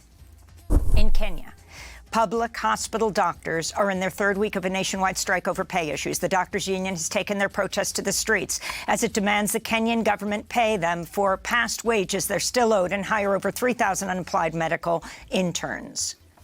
Medical services are not free. You cannot tell us that medicine is a calling. Apart from being a calling, medicine is a career. It is a career. We are human beings. We need to be paid. We are human beings. The ongoing strike has led to major disruptions in healthcare across Kenya, but the government says they don't have the funds to fulfill strikers' demands as it navigates a looming debt crisis. Zimbabwe's president, Emerson Mnangagwa, has declared a national disaster over the protracted drought plaguing the region, warning some 2.7 million people will face hunger this year. Zambia and Malawi have also declared states of disaster related to the drought, which has triggered a massive grain shortage. In the Philippines, hundreds of schools were forced to close this week due to extreme heat and an elevated risk of heat stroke. The heat index hit over 111 degrees Fahrenheit in some areas. What's up, Pink Frog? Scientists have confirmed this March was the hottest ever recorded. It was also the 10th consecutive month to set a global heat record. New York Judge Juan Merchan has denied Donald Trump's latest attempt to use a presidential immunity defense, this time in his criminal hush money case. Merchan also rejected Trump's bid to delay the trial's April 15th start. Sag. Oh, he's so sad. Oh, our big, beautiful orange boy is so sad. He's so sad. Oh my goodness. The last two survivors of the 1921... Oh my God, that's right. You made this. This one is so much better. This fucking face is so ridiculous. Yo, Flunky. Hello, sexy lady. Tofu L, Tofu L, Tofu L. Hey, Tofu L. Thank you so much for 17 months, Flunky. I really appreciate it. Hope you're doing good. Tulsa race massacre appeared at Oklahoma's Supreme Court this week in a bid to revive their reparations lawsuit. An estimated 300 black people were killed when a white mob burned down what was known as Black Wall Street, the thriving African-American neighborhood of Greenwood, Oklahoma.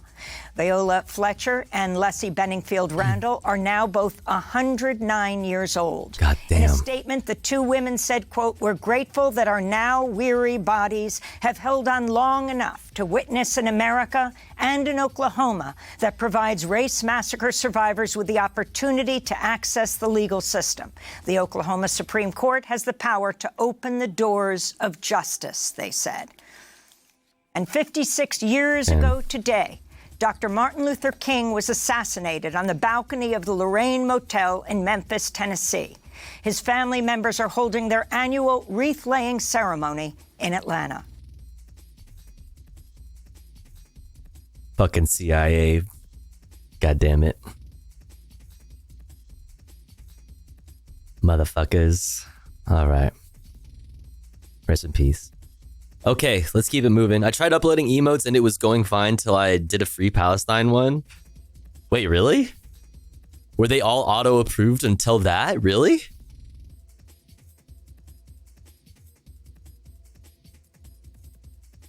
I'm on pending now, but all the other ones were auto-approved?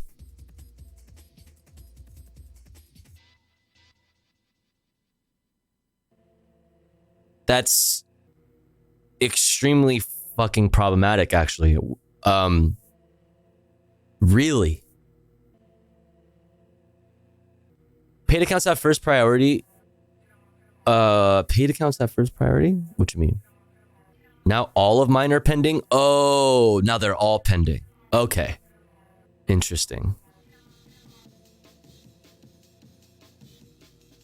Interesting.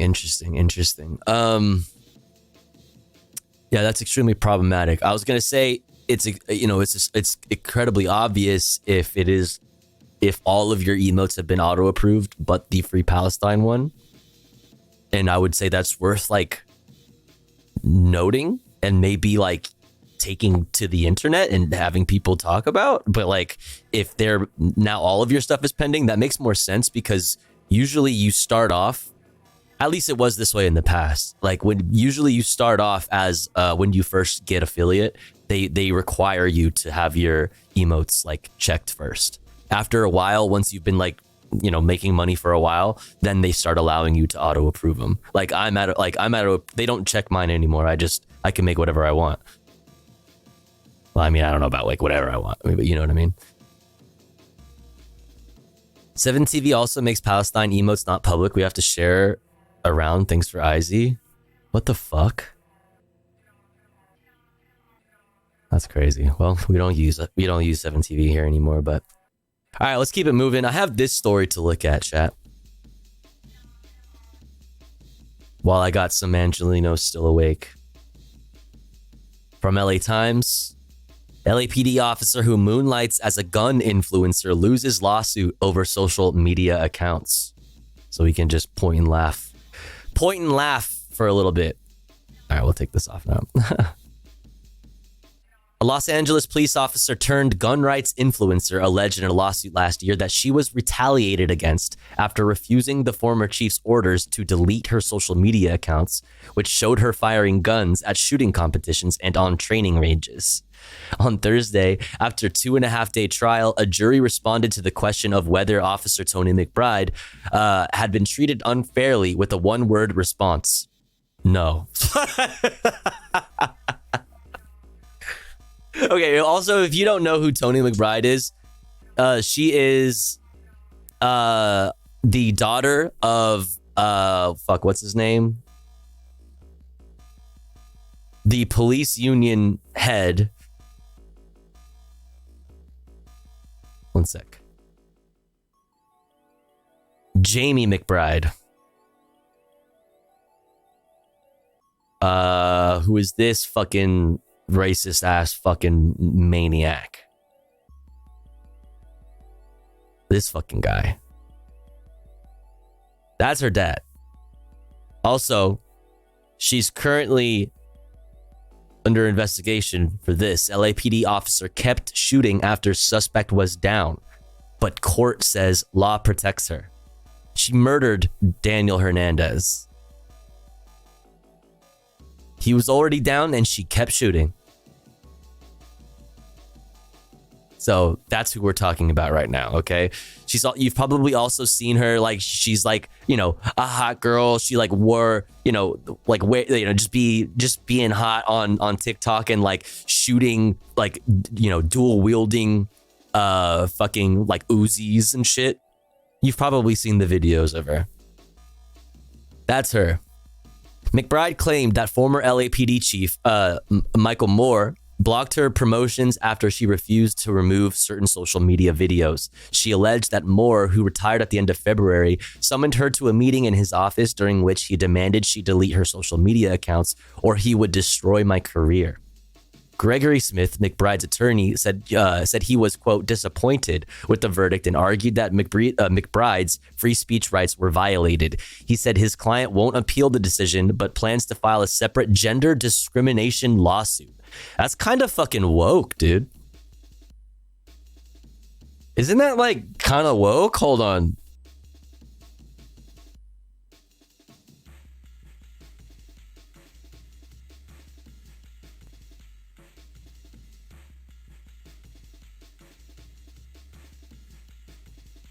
Like, for somebody whose wedding looked like this, that sounds like some woke fucking lefty nonsense. Like, are you fucking serious? Gender discrimination? Gender discrimination. Really?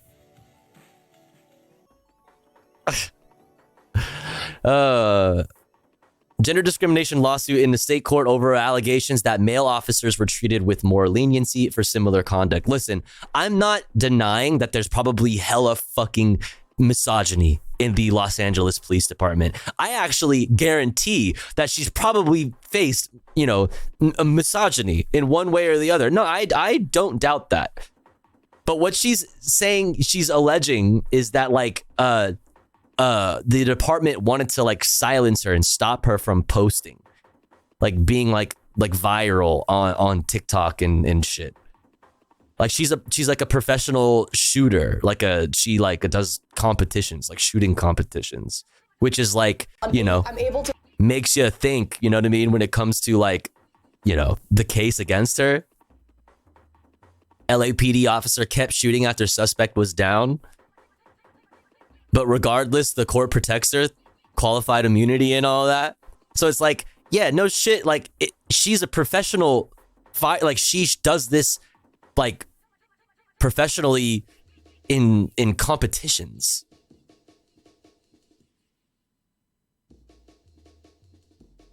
Hollywood should change this. No, my hackles about John Wick weren't raised until hackles. The fuck? No, my hackles aren't about John Wick weren't raised until earlier this year when I heard about a woman named Tony McBride. McBride works at Tehran Tactical Innovations, a prominent Hollywood gun training facility.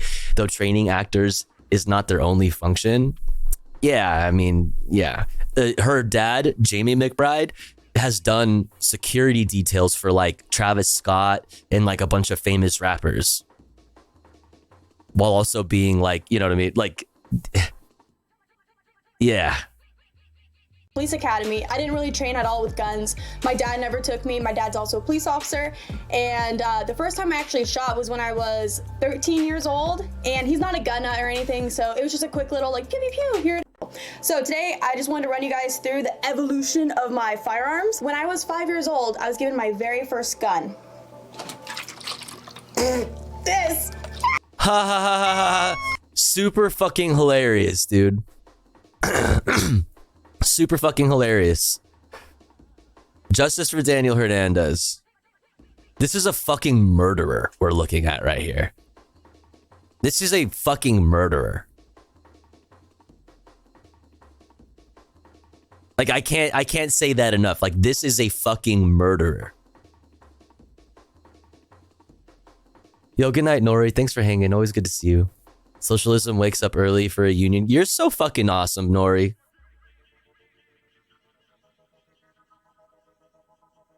Keck spins in the chat for Nori.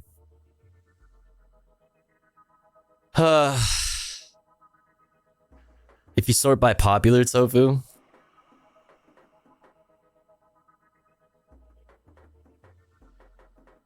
Oh yeah, Keanu Reeves. Yeah, she shoots with a like she trains like fucking she trains all these fucking motherfuckers. Yeah. That's her right there.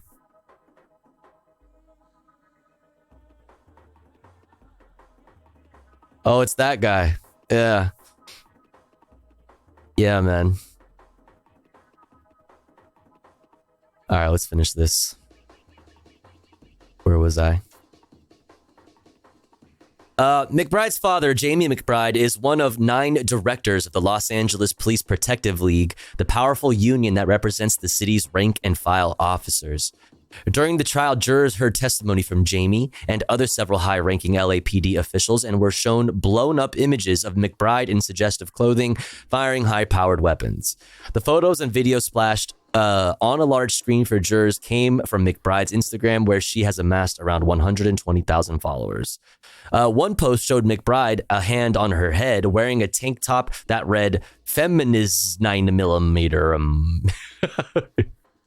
Feminist 9mm. This is so clever, dude. Oh, fuck, dude. As a lefty, I'm owned. I'm so owned. Like, also, this is like unironically like, yeah, no, that's, you know, feminism. Like, yeah, sure, feminism. Like, what is it? Like, is this supposed to be like, this is supposed to be like an own, right? This is supposed to be like ironic. This is, you know, this is supposed to be like, you know, it's so silly though. It's like, yeah, no, feminism, sure. Says that like, you know, there's nothing wrong with you like wearing suggestive clothing, you know, you being like a gun nerd on Maine, like that's fine. That's pretty feminist, honestly. I gotta get in the right-wing grifter t-shirt business. Holy shit, that's dumb. Yeah, that's what I'm saying. It's like this took like 2 seconds and then she like, you know, totally bought like one in every color. I'm mostly offended by the murder. Exactly. That's what I'm saying. It's like, I'm mostly offended by the fact that you are a murderer cop in a long line of like a family of murderer cops. You know what I mean? Like who have like significant influence in the like whose dad and who she herself has like significant influence. Fucking crazy. She held a gun in her right hand and she described her a gun in her right hand that she described in her caption as a sexy Glock. Well, I don't get why they pointed that out. Like, okay. In another post, the officer posed in her dark blue LAPD uniform, a hand on her hip with the caption, "This will always be the greatest job in the world." During the trial, another one of McBride's attorneys, Beth Correa, argued the case was, quote, "a perfect example of a disagreement over the content of free speech." Like, really, though? You guys? Anita Freeman, an assistant LA city attorney, like, I don't know. I don't know. Maybe it... I don't know what happened. I just love to see hogs fighting hogs. Okay. And I love to see killer police officers catch L's. Like, it just makes me feel good to watch them fucking squirm. Okay. Like, I don't know. Like I said, it's very likely that there's a lot of misogyny in the Los Angeles Police Department. Okay. It's very fucking likely. It's also the case that this fucking specific feminist LAPD fucking gun influencer is an actual murderer. Okay, and it's always worth pointing that out. Always fucking worth pointing that out. Anita Freeman, an assistant LA city attorney, denied Moore ever told McBride to delete her account. Instead, she cast McBride as a disgruntled employee, quote, seeking to use her position and her badge to make money and to become famous and to become an influencer. Yes, she has a right to post on her social media, Freeman said, but with that right comes a responsibility. She has not met that responsibility. Freeman noted that McBride had fatally shot someone while on duty, a case that drew litigation in part because she continued firing after the person was wounded and on the ground. A federal appeals court ruled last month that McBride was protected in federal claims by the legal doctrine of qualified immunity classic, regardless of whether she used excessive force. So she could be completely guilty of a whole ass death, you know, just full on blatant murder. Doesn't matter. Qualified immunity. Freeman questioned whether McBride has suffered, quote, emotional distress over the social media dispute, a claim the officer argued entitled her to $100,000 in damages. She shot and killed a man, Freeman said, but the emotional distress that she is suffering and that she is asking you to award money for is because she is told to take down her Instagram, which is like, honestly, real. But also, this is like the fucking... you know, attorney for like, you know, former Sheriff Michelle Moore. So there's that. Freeman referred to McBride as a gun influencer and a social media influencer and talked at length about the money McBride has earned for sponsored posts on Instagram, along with 3 items she has received, including a ballistic vest, facials, ammo, and hair extensions. Like, it's such a fun mix of things. She also brought up McBride's wedding party, which was photographed posing with weapons. We just saw that. I believe it's my right to talk about whatever I want to on Instagram, especially topics that involve the Second Amendment, McBride testified. McBride has been on medical leave since November 2022 due to severe physical symptoms caused by and exacerbated by the stress of the lawsuit, according to one court filing. She went back to work for a short time, only to take another leave. She has since temporarily relocated to Northern California to seek treatment for ulcerative colitis and inflammatory bowel disease.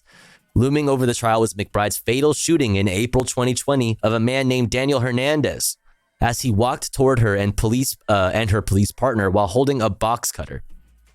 Alex Hernandez ignored repeated commands to drop the weapon. McBride opened fire in 3 volleys of 2 shots, the last of which struck Hernandez as he rolled on the ground.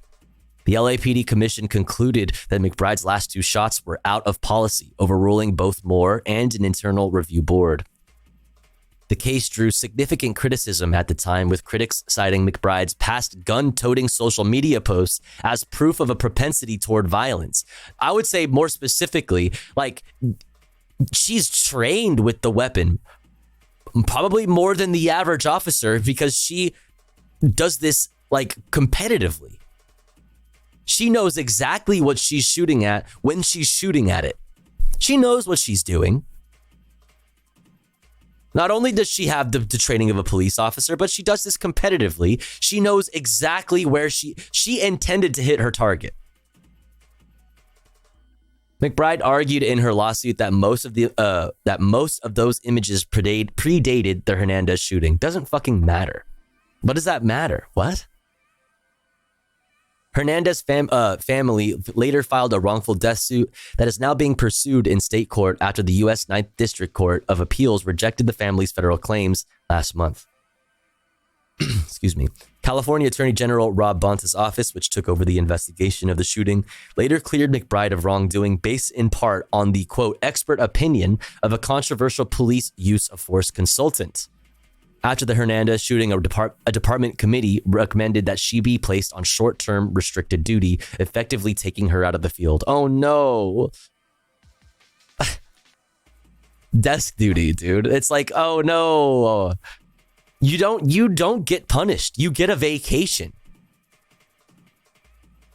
You get time off. You get to kill somebody and just get time off. I would call that a reward. Like, oh, cool. I just got to fucking, like do paperwork for like a few months. Like, okay, like, damn. The fuck, dude? The trial focused in large part on an hour-and-a-half-long meeting that McBride had with Moore on September 30th, 2022. McBride testified that that's when Moore raised the issue of her social media. He told me that as long as I was on social media, that my career here at LAPD is over, McBride testified. He said, it is one or the other. It is your career here at the LAPD or it's your social media, but you will not have both. Like, I don't know. Maybe he did say that. Like, I'm not defending fucking Chief fucking Moore. Are you kidding me? That man deserves to be in jail. Are you kidding? McBride said she did not delete her account and she didn't stop posting. She testified that before the meeting, she'd been in remission from ulcerative colitis for about a year, but afterwards started to get very sick again. I don't know how that's relevant. Moore, who flew in from Tennessee, where he moved after his retirement, which is like, dude, he's so fucking, he moved to Tennessee, dude. After serving in Los Angeles for all those years, what are you afraid of? What, don't you love Los Angeles? Are you fucking kidding me? You didn't work out for you in politics, your recent election didn't go your way, and you moved to fucking Tennessee, you fucking pussy. Oh, God, I hate him. What a fucking actual piece of shit. Denied ever giving such an ultimatum. I did caution her that the nature of her posts were reflecting poorly on the department, which I honestly would agree with. Especially given, this. Right? Like, especially given this. It doesn't really look good when you're out here fucking 2Aing it up, dual wielding fucking fully automatic weapons. You know what I mean? In thirst traps on Instagram. Like, it just doesn't look that good. It doesn't look very professional. What is it with these conservative right-wing types? If they ever go under scrutiny, they are sick and dying, and etc. I mean, I don't know what the relevance of the sickness is. I mean, I have an autoimmune disorder too, so like, I don't know. Whatever, it sucks. But like I said, I'm more interested in the fact that she's an actual killer cop from the LAPD. You know what I'm saying? Like, she's a fucking murderer. Like, she's a piece of shit. She knew exactly what she was doing. I don't believe her. Like, she knew damn well what she was doing, but the court ruled anyway that even if she did, use excessive force, it doesn't matter because qualified immunity. What's up, Dusty? What's up, Chili? Or Chili's been in here, but what's up? Hers is probably triggered by consent exposure to gunpowder. Hers is probably triggered by constant exposure to gunpowder. Oh, I see what you're saying. It reminds me of a kid saying their stomach hurts. I mean, I get it. Yeah, I get it. I get it. Let's see. I did caution her that the nature of her posts were reflecting poorly on the department, Moore said. I wanted her to be mindful that that has impacts on the department and that has impacts on her in regards to her standing. Moore later testified that McBride's social media has impacted her credibility. He acknowledged overruling a recommendation to take McBride off of desk duty. He said he based his decision on the fact that there was a pending investigation tied to the Hernandez shooting and on McBride's use of the city's intellectual property on social media. Ooh. Freeman, the assistant city attorney, told jurors in her closing remarks that McBride was reveling in the attention she received while appearing in her LAPD uniform on Instagram. She's getting money. She's getting contracts with companies. She's getting free gifts. She met Keanu Reeves.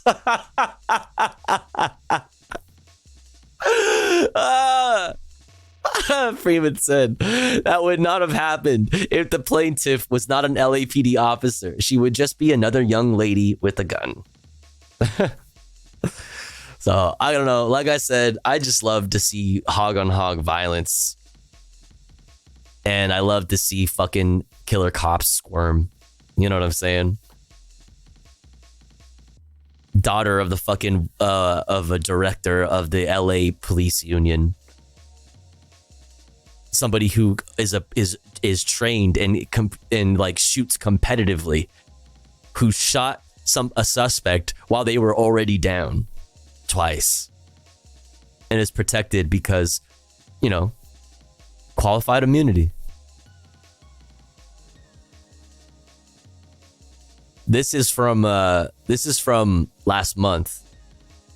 Well, actually a little less than a month ago, a couple weeks ago, from Los Angeles Times about her. Officer kept shooting after suspect down. Court says law protects her. Ruling on one of the most controversial and closely watched LAPD shootings in recent years, a federal appellate court said Thursday that the legal doctrine of qualified immunity protects Officer Tony McBride from federal claims in the fatal 2020 shooting of Daniel Hernandez. McBride is shielded by the law regardless of whether she used excessive force when shooting Hernandez 6 times. The last 2 when he was already badly wounded and on the ground. In what world is this does this make any kind of fucking sense? What? I'm going to read that again. McBride is shielded by the law, regardless of whether she used excessive force when shooting Hernandez 6 times, the last 2 when he was already badly wounded and on the ground. Fucking insane, dude. Although a reasonable jury could find that the force employed by McBride was excessive, she is nonetheless entitled to qualified immunity. What is this? Although a reasonable jury could find that the force employed by McBride was excessive, she is nonetheless entitled to qualified immunity. So, basically, you get special permissions in our society. As a police officer, you can kill somebody and get away with it. No problem. It is written into the law that you are allowed to kill people. Murder is legal for the police, even if a jury finds them guilty of excessive force.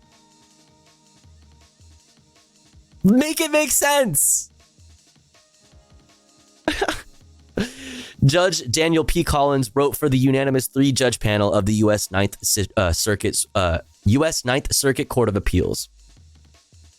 McBride shot Hernandez after she and other officers arrived at a chaotic scene where Hernandez, on methamphetamine, had crashed his truck into multiple other vehicles and was brandishing a box cutter, which he refused to put down as he walked toward the officers despite their commands for him to do so. Which is, I take offense to this on methamphetamine, like, oh, of course he fucking, like, this is mentioned in here, like, as if it's like, oh, well, of course he had a box cutter and was crashed or whatever. Like, just because you're on, you do meth doesn't mean you do things like this. This person obviously deals with mental illness.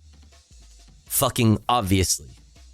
Which he refused to put down as he walked toward the officers despite their commands for him to do so.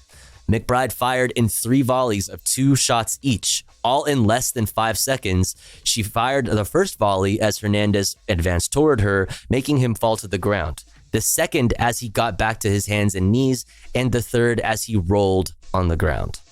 McBride was cleared of any criminal wrongdoing, but the Hernandez family sued in civil court, seeking damages based on the claim that McBride's actions had violated Hernandez's rights. Collins, an appointee of then-President Trump, wrote that the family's claims lacked a pre-existing precedent that made it clear that McBride's actions violated established law. Without a previous case to reference that squarely governs the factual scenario of Hernandez's shooting, Collins wrote, McBride could not be held liable. The decision, in which Collins was joined by Judge Milan D. Smith Jr., a President George W. Bush appointee, and Judge Kenneth K. Lee, another Trump appointee, upheld an earlier dismissal of the federal claims by a lower court. Separately, the appellate panel reversed the lower court on the question of whether Hernandez's family has potentially viable claims of assault, wrongful death, and civil rights violations under California law. The lower court had also rejected those claims, but the appellate panel found that they could proceed because the final set of shots that McBride fired at Hernandez could be deemed excessive by a reasonable state jury. Because the reasonableness of McBride's final volley of shots presented a question for a trier of fact, the district court erred in dismissing these state law claims based on its determination that McBride's use of force was reasonable, Collins wrote. The ruling will result in a new state case in Los Angeles County Superior Court and federal court. In federal court, it further cements qualified immunity across the American West as a powerful shield for police officers who have been accused of excessive force, even when, like McBride, they have been found to have violated police department policies. Like I said, when this kind of shit disproportionately happens to poor people, which is disproportionately made up of people of color, you can't say that this systemic racism doesn't exist. Here you go. It is legal for police to kill, period. Cops are allowed to kill people. Noreen Merchian, there's no way I'm pronouncing that right. An attorney for Hernandez's now 18-year-old daughter, Melanie, said the ruling was half a victory for her client, given that it preserved her state claims, but a dangerous precedent for future excessive force cases overall. The judges are really tightening on qualified immunity, she said. It's very disheartening. I'm very concerned seriously about our civil rights, as she should be. Arnaldo Casillas, an attorney for other Hernandez family members and Hernandez's estate, said the ruling showed qualified immunity is a sham for negligent cops, but that he looks forward to pursuing justice for Hernandez's family in state court. McBride's father, Jamie McBride, a prominent leader of the Los Angeles Police Protective League, the union that represents rank-and-file LAPD officers, said anybody with any type of police experience knows that his daughter's shooting of Hernandez was completely justified. Bro,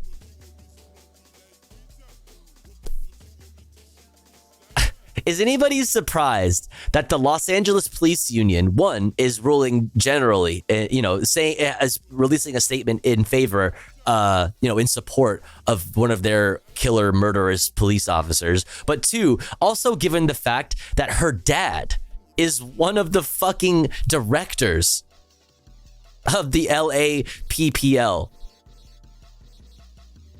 Like, no shit, dude. He praised her actions and rejected the finding of the Los Angeles Police Commission that said that she had violated department policy, not with the first 4 shots, but with her final 2. An independent forensic pathologist retained by Hernandez's family theorized it was those last shots that killed Hernandez. McBride noted that Hernandez was on drugs and that had, like, do you see this? The dehumanization. Was on drugs. Oh, you know what? You're right. He was on drugs. He deserved to die. You know, you didn't have to do anything to de-escalate. You know what I mean? You didn't have to do anything. You didn't have to use proportionate force. You didn't have to use any of your, less than lethal options first. You know, like, whatever. Fine. Yeah, go ahead. Kill him. He's just a drug addict. You know, they're not worth anything to us in our society, right? Like, what the fuck is this? What a fucking demonic thing to say. You can't fix stupid, he said of Hernandez's actions. What a fucking demon.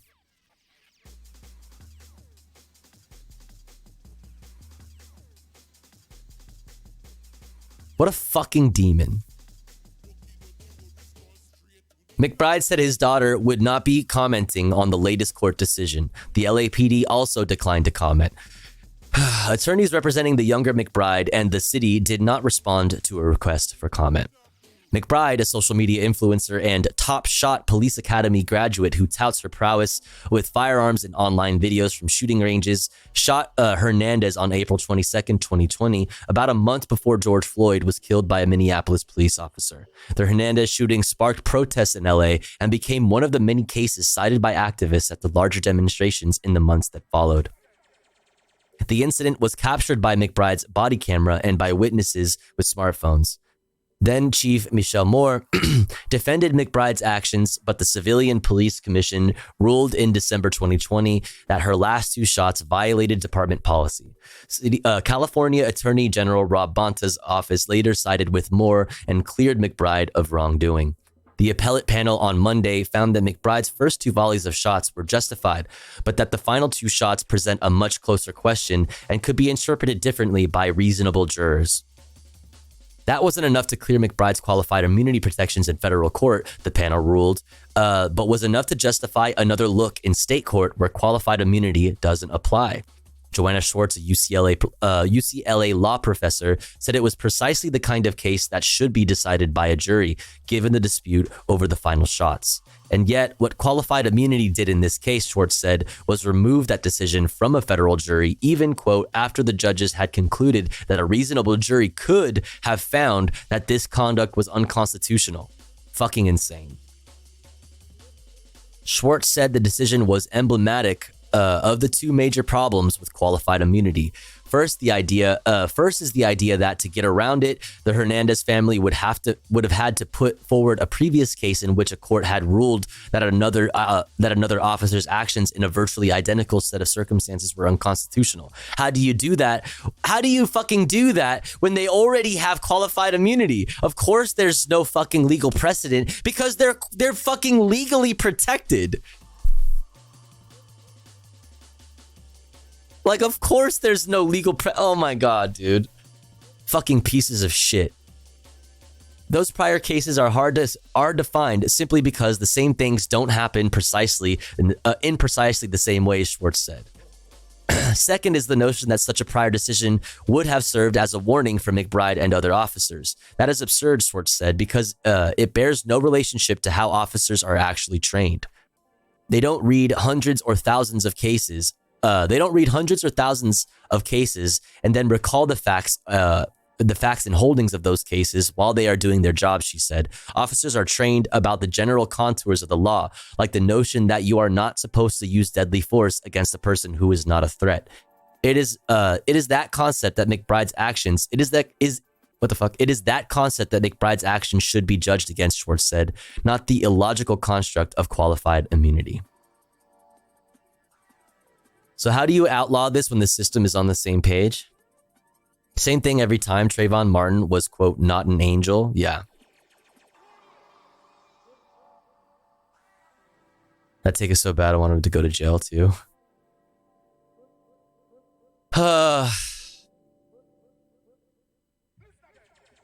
And it's like these people like make money off of their status as police off, like this family, this father-daughter duo. They like make money outside of their official duties. You know? Like Jamie McBride, like I said, has done like security details for like famous people and like rappers and shit. Which also raises questions to me, like what kind of fucking, who are you? Like, you know what I mean? Like what rapper is hiring police officers while they're off duty to protect you? Like that's so fucking cringe. I don't know. Whatever. So there's that. I think I already shared the other article that we went over. Hopefully I did. How are we doing on time? Let's see. Oh, we have an ad break coming up here in a second. All right, next up, chat. We're going to look at... Next up on the Tofu Ghost broadcast, we're going to look at this from Associated Press real quick. Thieves steal $30 million from money storage facility in Los Angeles. What the fuck is a money storage facility?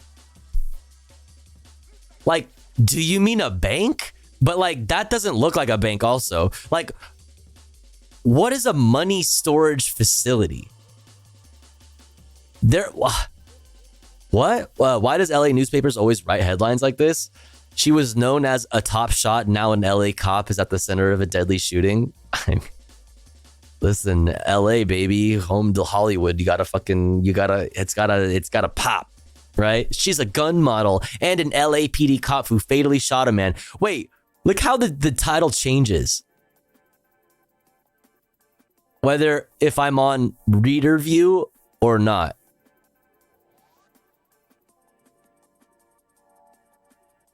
Like this, look at this article, like alternate title. She's a gun model and an LAPD cop who fatally shot a man. And then this one says she was known as a top shot. Now an LA cop is at the center of a deadly shooting. It's fucking insane. Have you played NYT Sim? No, but I've seen it. I saw Little Bear like watching Hassan's VOD or something when he was doing it. It looked fucking crazy. That game is perfect. Amazing. But next up, we're going to look at this from Associated Press about a money storage facility. I don't know what the fuck that means. Then we have this from Al Jazeera. Musicians fear AI threatens creativity. I don't really think it does. It's also really scary, so I understand the fear. You know what I mean? Especially how well we know, we know a lot here in this part of Twitch and shit about like AI songs. You know what I mean? But we'll take a look at that. We'll look at Taiwan stuff, Argentina stuff, Argentina economic crisis, public employees protest over job cuts. We'll look at this from Democracy Now! From prison to the presidency in 3 weeks. In Senegal, Pan-Africanist opposition figures take office. And then we'll look at all the Israel-Palestine news. There's lots. ! Watching in the chat for a link to this playlist. I'll try to remind me to as well to share articles that we read as we read them. But before we continue on, we have to run an ad break because it's been a little bit more than an hour since our last ad break. But don't you worry, because here at the Tofu Ghost broadcast, when I run ads, I run them while I'm away from the stream. That way, even if you're unsubscribed to the channel, you don't miss out on any of the content. But if you would like to support the stream and get access to cool Tofu Ghost emotes as well as an ad-free viewing experience, all you gotta do is subscribe for $5 or for free with a Twitch Prime. Or let's say you're already subscribed to the channel and you're feeling generous and you have the means to, maybe consider gifting a sub to one of our unsubbed friends in the chat that may not be able to afford a sub this month. That way they can also enjoy the Tofu Ghost emotes and an ad-free viewing experience with the rest of the community. We are currently at 9 out of 25 for the daily sub goal. Thank you so much for all the support so far. I really, really, really appreciate it. If you have the means to, please do consider supporting the stream in some way, whether that be with gift subs, bits, or donos. That way we can continue to do this full time. If you are one of those unsubbed friends in the chat, make sure to say hi. That way somebody might see you and notice you and feel generous enough to shoot you a gifty. I'll be back in 3 minutes. Don't you go anywhere. BRB.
back.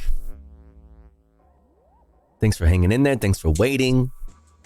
If you sat through the ads, thanks for doing that. Thanks for watching the ads, because it does help and is a good way to support the stream if you're broke, which is understandable. What's up, Starsec? All right, where were we? Where were we? Dum dum dum dum dum dum dum dum. All right, let's look at this story. Thieves steal $30 million from a money storage facility in Los Angeles. What even is a money storage facility? Authorities say thieves stole as much as $30 million in a burglary at a Los Angeles money storage facility in one of the largest cash heists in city history. A police official said Wednesday that the burglary occurred Sunday night at an unnamed facility in the Sylmar area of the San Fernando Valley. Media reports identify the facility as a location of Garda World, a global cash management and security company in Sylmar. They keep cash on the premises? TV crews were filming outside the facility on Thursday morning. The Canada-based company did not immediately respond to a request for comment. Oh, there's your problem, Canada. The Associated Press.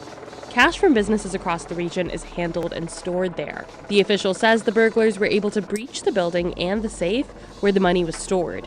The Los Angeles Times says the break-in is among the largest cash burglaries in city history. Okay, that's kind of wicked. The biggest heist in Los Angeles history is a line that goes real hard. Like, you know what I'm saying? Damn, that's kind of tight. GG's, bro. GG's. Some GTA shit. Probably meant to be secure. I mean, so much of that, you know. Didn't even get a chopper cam. That's how fucking slick it was. Good for them. Yeah. All right, let's keep it moving. Let's look at this real quick. I, for one, am not too worried, even though the AI shit is really good.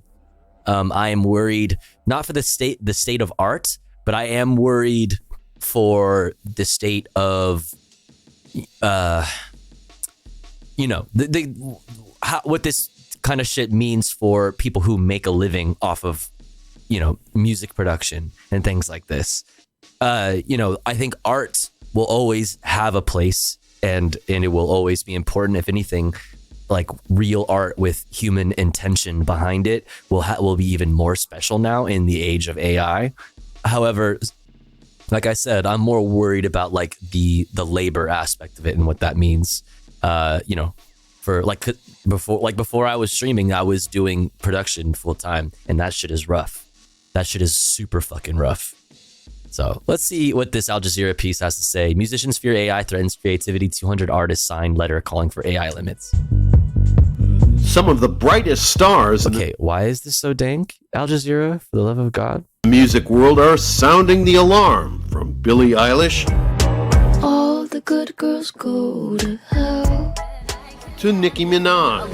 Don't worry about me and who I fight. Barb, stand up. It's my empire. John Bon Jovi. To Smokey Robinson. Stand up.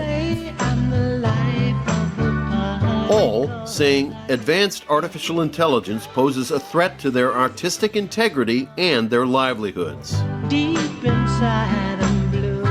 In all, like it absolutely, like I said, my take is that it absolutely, threatens the livelihoods of musicians. I don't know, like I think I disagree that it threatens the artistic integrity, but I also understand where that comes from. Is this a safe space for me to say I find it annoying when streamers make AI music on stream? I mean, I get it. I mean, I'm not gonna lie, we've done that here. I haven't made it on stream, but there's definitely been lots of AI song memes thrown around in this stream. But I get it. More than 200 living artists, as well as the estates of Frank Sinatra and reggae legend Bob Marley, signed an online open letter titled "Stop Devaluing Music." Stand up. The artists say that while AI has enormous potential to create exciting experiences for music lovers, when used irresponsibly, AI poses enormous threats, concluding, This assault on human creativity must be stopped. We're risking really replacing the replacement of human creators and human artists by this AI generated music. And like what's really happening here is that automation under capitalism is replacing the need for human workers. That's what's happening. It's capitalism. Like, I hate to fucking, I hate to left this post, but I'm finna left this post. Like, the problem is capitalism. The fact that, like, artists have to worry because, if you make background music for YouTube videos, you definitely are fucked.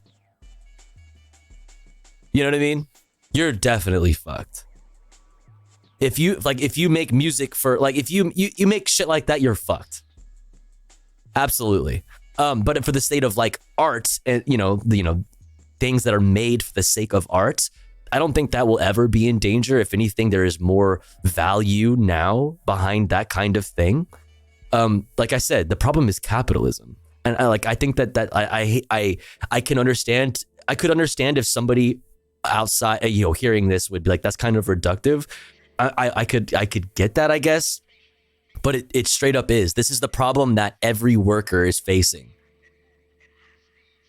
It's just now been extended into other, capitalism. The line is continuing to go up and capitalism spreads like a cancer that it is. And it is now entering in more dramatic waves into other industries, including creative ones.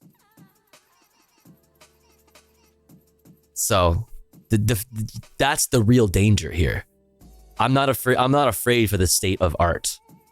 And that has far-reaching. Here's my take. It's cool and good and wonderful. What makes it bad is cryptid's fucking, boom.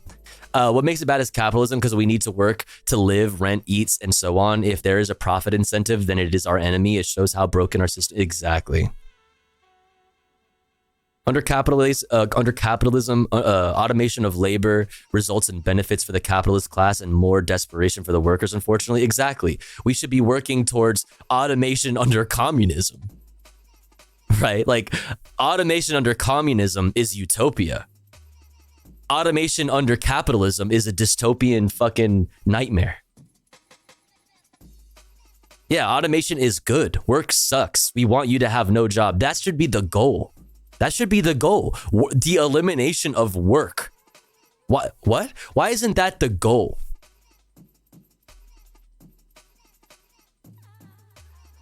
You know what I mean?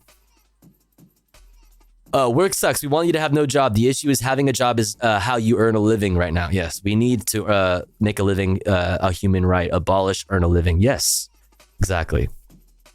Impacts both for the musicians and how much they get paid and their livelihoods and their careers, or at least trivial, uncreative work. Yes, right. Because yes, you're correct. No, you're correct. Work itself is good. Yes, but you are absolutely correct. You're absolutely correct. When I say work, I mean things that you do. To me, and I know that you're correct, and I shouldn't assume that everybody understands where I'm coming from when I say this. That, like, when I say work, I mean I have there's a negative connotation for me behind the word work. You know what I mean? I don't consider making art on my own accord, or like doing something, researching something or inventing something, or whatever. Because you want to. When you do something because you want to, because it gives you fulfillment in your life, I don't consider that work, but I know what you're saying. Yeah, you're saying work in our current world. Yeah, exactly. Yep. But you are absolutely correct. But also for society. But that's culture. Like, that goes to the myth that, there's no such thing. They're like, that innovation only comes out of competition. Like, that's obviously bullshit. That's obviously bullshit, Innovation obviously, absolutely can come out of pure passion and pure intention, because somebody wants to do something and they are able to do something and they have the means to do something. You should be free to labor for your own heart and mind. However, to need to make art for a job should probably die. Yes, it is the liberation to pursue art for art, not for profit. Exactly. Sheryl Crow, who also signed the letter, summed up the artist's Oh shit, fears. Sheryl Crow fucking signed that shit? Never mind, dude. Never mind. Abolish! It terrifies me that I can sing to you a song that I had absolutely nothing to do with. And you'll believe it? It's happened already. Last year, a completely AI-generated, that is to say, totally fake, song by Drake and The Weeknd went viral. That shit was so ass, though. That shit was so ass. That's the worst example. That's the worst example of all the examples. That shit was so fucking ass. It's like, that's exactly my point. You know what I mean? It's like, I'm not afraid for the state of art.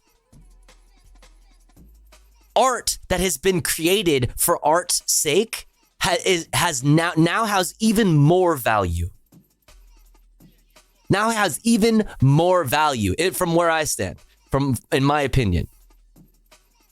That Drake in the Weeknd song is perfect example. That shit was butt cheeks. Butt cheeks. It's like knockoff brand name clothes and shoes. Right. It's like it might work for like a certain thing, I guess. Like it's not terrible, but it's like it's not the same thing. There's still worth behind the real thing. There will always be. If anything, there's more worth now behind the real thing. But what's up, Lotta Glotz? Hope you're doing good. It even appeared briefly on Apple Music and Spotify. It's not the first What if time. I'm creating AI music just for fun? What I said, my take is that I don't give a fuck about AI. I'm not afraid of AI. I'm afraid of capitalism. AI is not the problem. Like, automation under capitalism is the problem. Automation under communism is utopia. Is luxury gay space communism. The problem is capitalism. Artists as it usually fucking tends to be. Stand against giant entertainment companies using AI to make big profits without compensation. AI restrictions were a major sticking point in last year's months-long strike by movie and TV actors and writers. Is the Forward Party even a thing anymore? Because Andrew Yang doesn't even like fuck with UBI and shit anymore. Like Andrew Yang is a fuck. Like what is? I don't even care. I don't fucking care what Andrew Yang is up to. Fuck that guy, man. For months. Rob Reynolds, Al Jazeera, Los Angeles. Make sure to Al Jazeera, Los Angeles. Let's go. All right, let's keep it moving. We don't talk about Andrew. All right, let's keep it moving. Let's look at some international news now. What is this? Oh, this is from, oh shit. The Forward Party wants to be on PA's 2024 general election ballot. It must overcome, oh shit. Okay, so they're still doing shit. What is this dude's like politics though? I don't know, crypto. I'm like, all of, my worldview hinges on the concept of, the two-party duopoly being bad. And that's kind of the beginning and end of my political worldview. Also, crypto is tight. What is your policy? They don't even fuck with UBI anymore. So cringe, whatever. 100% no policies, just soak up votes. Just fucking waste of time, dude. Just a fucking waste of time. An absolute waste of time. I bullied a coworker for supporting Andrew Yang. Listen, I used to like Andrew Yang when his policies, when he was first started popping off, and his policy platform was literally copy and paste Bernie Sanders' platform, except plus UBI. I was like, I like this. That's that shit that I'm talking about. And then everything slowly got peeled away over the time. Everything slowly got peeled away. He doesn't even support UBI anymore, dude. He's a fucking farce. He was just a fucking grifter all along. Nobody is immune to propaganda. It happens. Like that dude, yeah. just a fucking opportunist, just a fucking capitalist. I think by the time I heard about him, people were seeing through him. Yeah. Don't feel bad. Gremlo was also on the Yang Gang van too. Listen, like, it was a different time too. I had a different level of hope for the future. You know what I mean? I was actively trying to like talking to my fellow Bernie brethren about Andrew Yang. And I'm like, yo, listen, like, I love Bernie Sanders. He radicalized me. I also think that universal basic income would be a game changer. And I still do think it is. It's just that everything that like Andrew Yang stood for, he slowly stopped standing for. And it became one, like, the moment where there was no guessing anymore was when he started running for mayor. It became immediately clear because he immediately was like, very pro-Israel. This was when he ran for mayor, this was a while back now, right? Way pre October 7th, but he was very pro-Israel. And that was like the final straw for like any sort of progressive fan base he had.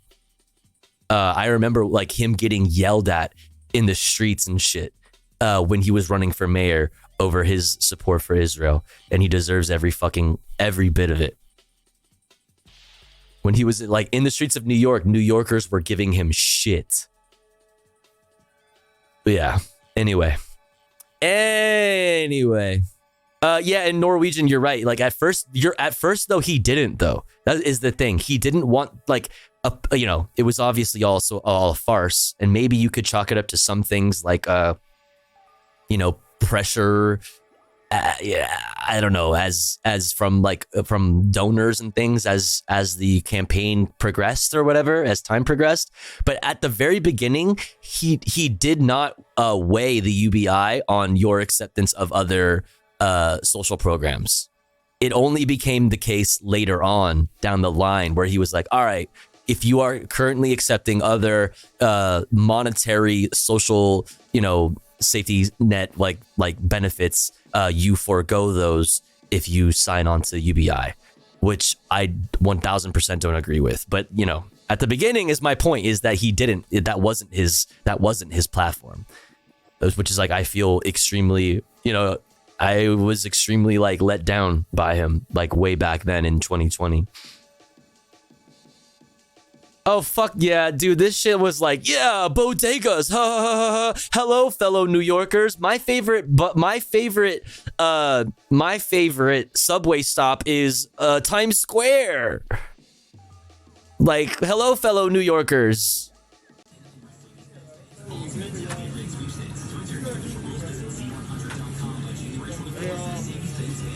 Breakfast of champions, some green tea.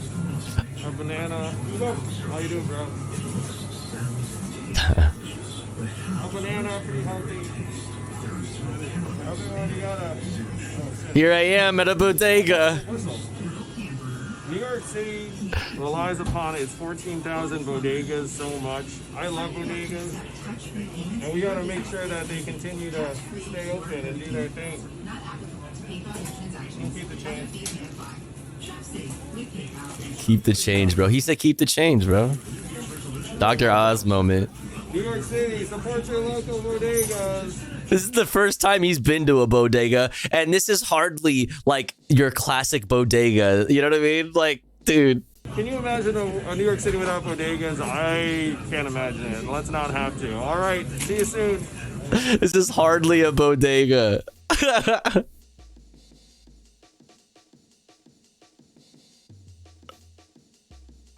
Right here's my favorite. Exactly. This is perfect. Right here. I'm going to give me a New York slice, a Sparrow. It's so perfect. No, it's true. It's so true, dude. It's so true. Yeah, like that ain't no damn bodega. Like, shut up. He's such a fucking loser. My favorite subway stop is Times Square. Bro, I'm from Los Angeles, and I know that ain't no fucking, like, that ain't it. Like, I'm not even a New Yorker, and I'm offended by that. Like, fuck, bro. Chill. All right, let's keep it moving. Let's look at this crazy footage right here from Taiwan. As you can see, I can hardly stand still here. Our ceiling is violently swinging. Lots of things are falling down. Let's also remind viewers to stay safe. Our studio is violently shaking. Our studio is on the 8th floor. The shaking is very strong. The movement is in all directions. It must be stressing a lot of people out, including myself. I can hardly stand still in front of the cameras. We have information coming in. Equipment is falling from the ceiling. Look at this!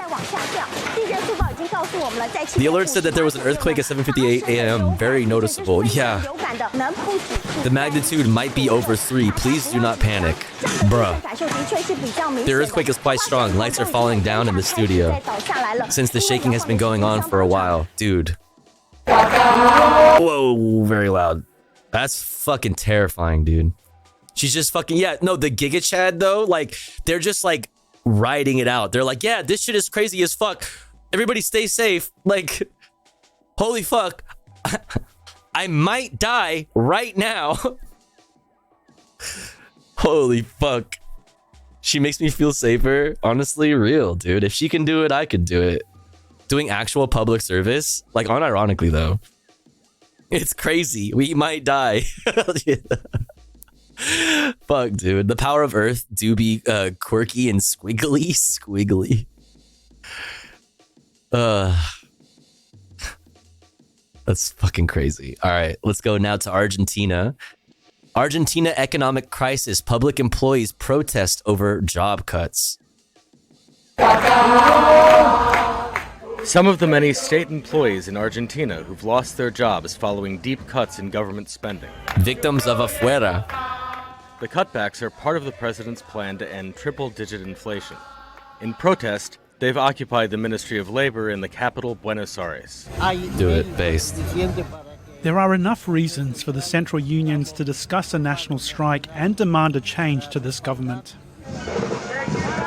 President Javier Milei took office in December with a plan to take a chainsaw to government expenditure.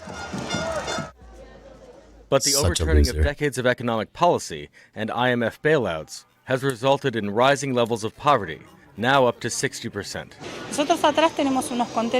We have some containers in the back where the rubbish is disposed of. When we go there with a rubbish bin, about 20 people approach us to see what they can take. They're looking for something to take home. This is very tough and sad. This is literally libertarian paradise.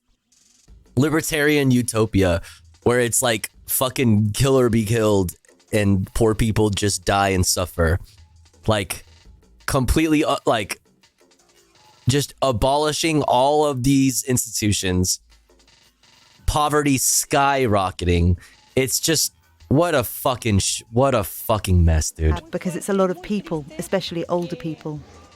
Government statistics show inflation slowing month by month, but prices are still 270% higher than they were last year. Sheesh. With such high prices, unemployment often guarantees poverty. The social safety net is weakening in terms of food. There's a recession, there's stagnation, and there's no longer enough work to compensate for the price increases. It's leading to a lot of poverty. Milei says that severe hardship is an unavoidable part of his plan to remedy government waste that contributed to inflation. And public sector employees can find new jobs in a private sector he says will be revitalized by his policies. But it's poverty was at like between 40 and 50% before he took office, and now it's upwards of 60%. Fucking like actually insane. Like, people are like, he's killing people like straight the fuck up. That's violence. Clear how long it will be before those jobs are created. Wilson Dysard, Al Jazeera. Make sure to fucking crazy, man. To get the latest news from and all the fucking goofy like American conservative talking heads who like, you know, like sucking Javier Milei's dick on social media, being like, oh wow, like wow, Javier Milei became the president of Argentina. There's really hope for this world. He should consider afueraing poverty. Yeah. All right, let's keep it moving. Let's look at this piece from Democracy Now! From prison to the presidency in 3 weeks. In Senegal, Pan-Africanist opposition figures take office. Let's check it out. This is Democracy Now! Democracynow.org. Wait, you didn't say it right. Today's show in Senegal, where the newly inaugurated president, Bassirou Diomaye Faye, has named Ousmane Sonko to be his prime minister, capping a remarkable 3-week period that saw the two opposition figures go from prison to ruling Senegal, vowing to fight poverty, injustice and corruption. Faye and Sonko were released from prison in mid-March, just days before Faye won Senegal's election to replace President Macky Sall, who'd attempted to delay the vote. Faye was officially inaugurated Tuesday. Le Sénégal sous mon magistère. Under my leadership. Some rage for you?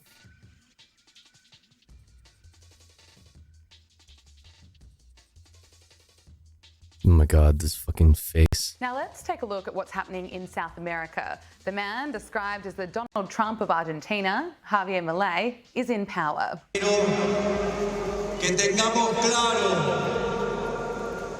I want us to be clear. We are going to begin the rebuilding of Argentina after more than 100 years of decadence. But what? 100 years of decadence, but we must embrace the ideas of freedom when we will have to endure a period. Oh no, yeah, a period of hardship. It's the growing pains. While we will have to endure a period of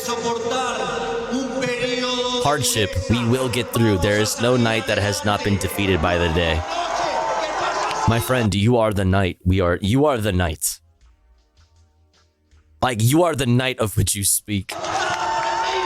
After decades of Yeah, so I mean, that's the rising poverty rate to over 60%, like, is the growing pains that he's talking about. When you just completely gut your government institutions in the way that he has and is continuing to attempt to do, which he has been facing a lot of opposition, which is good. But no shit. Your poverty rate has shot from a little over 40% to over 60% in the short time that you've been president. Of course. So he called it out. People are going to suffer, but that is a sacrifice I am willing to make. Like, there's no other way to put it, but like that it is just class war. Period. Decades of socialism. What is this other thing you said? LinkedIn is adding a gaming feature? What? Huh? The social media platform designed for professionals is expanding its offering to gaming? Wait, can I now put I'm a Twitch streamer on my LinkedIn, or like what? Like, what does that mean?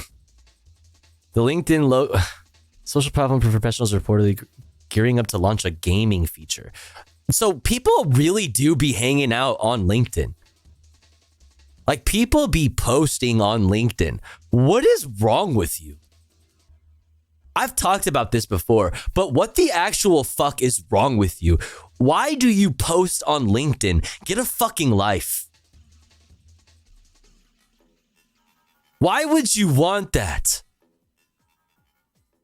This is where you go to, like, get jobs, dog, and put in applications and look professional and shit. Who the fuck is shit posting on LinkedIn?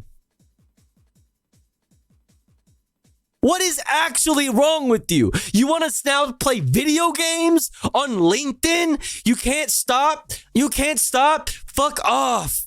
What is this? Fuck off. LinkedIn's parent company, Microsoft, fuck everything. I hate capitalism so much. We are so fucking, it is so Jover for us, chat. It is so...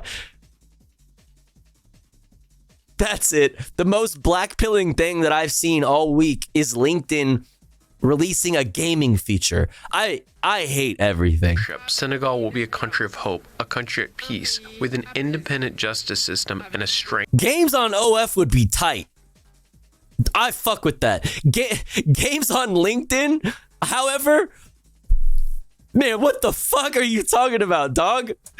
strengthen democracy. What? Who wants to play fucking, like, oh my god, who's playing Farmville with their fucking manager? What is actually wrong with you?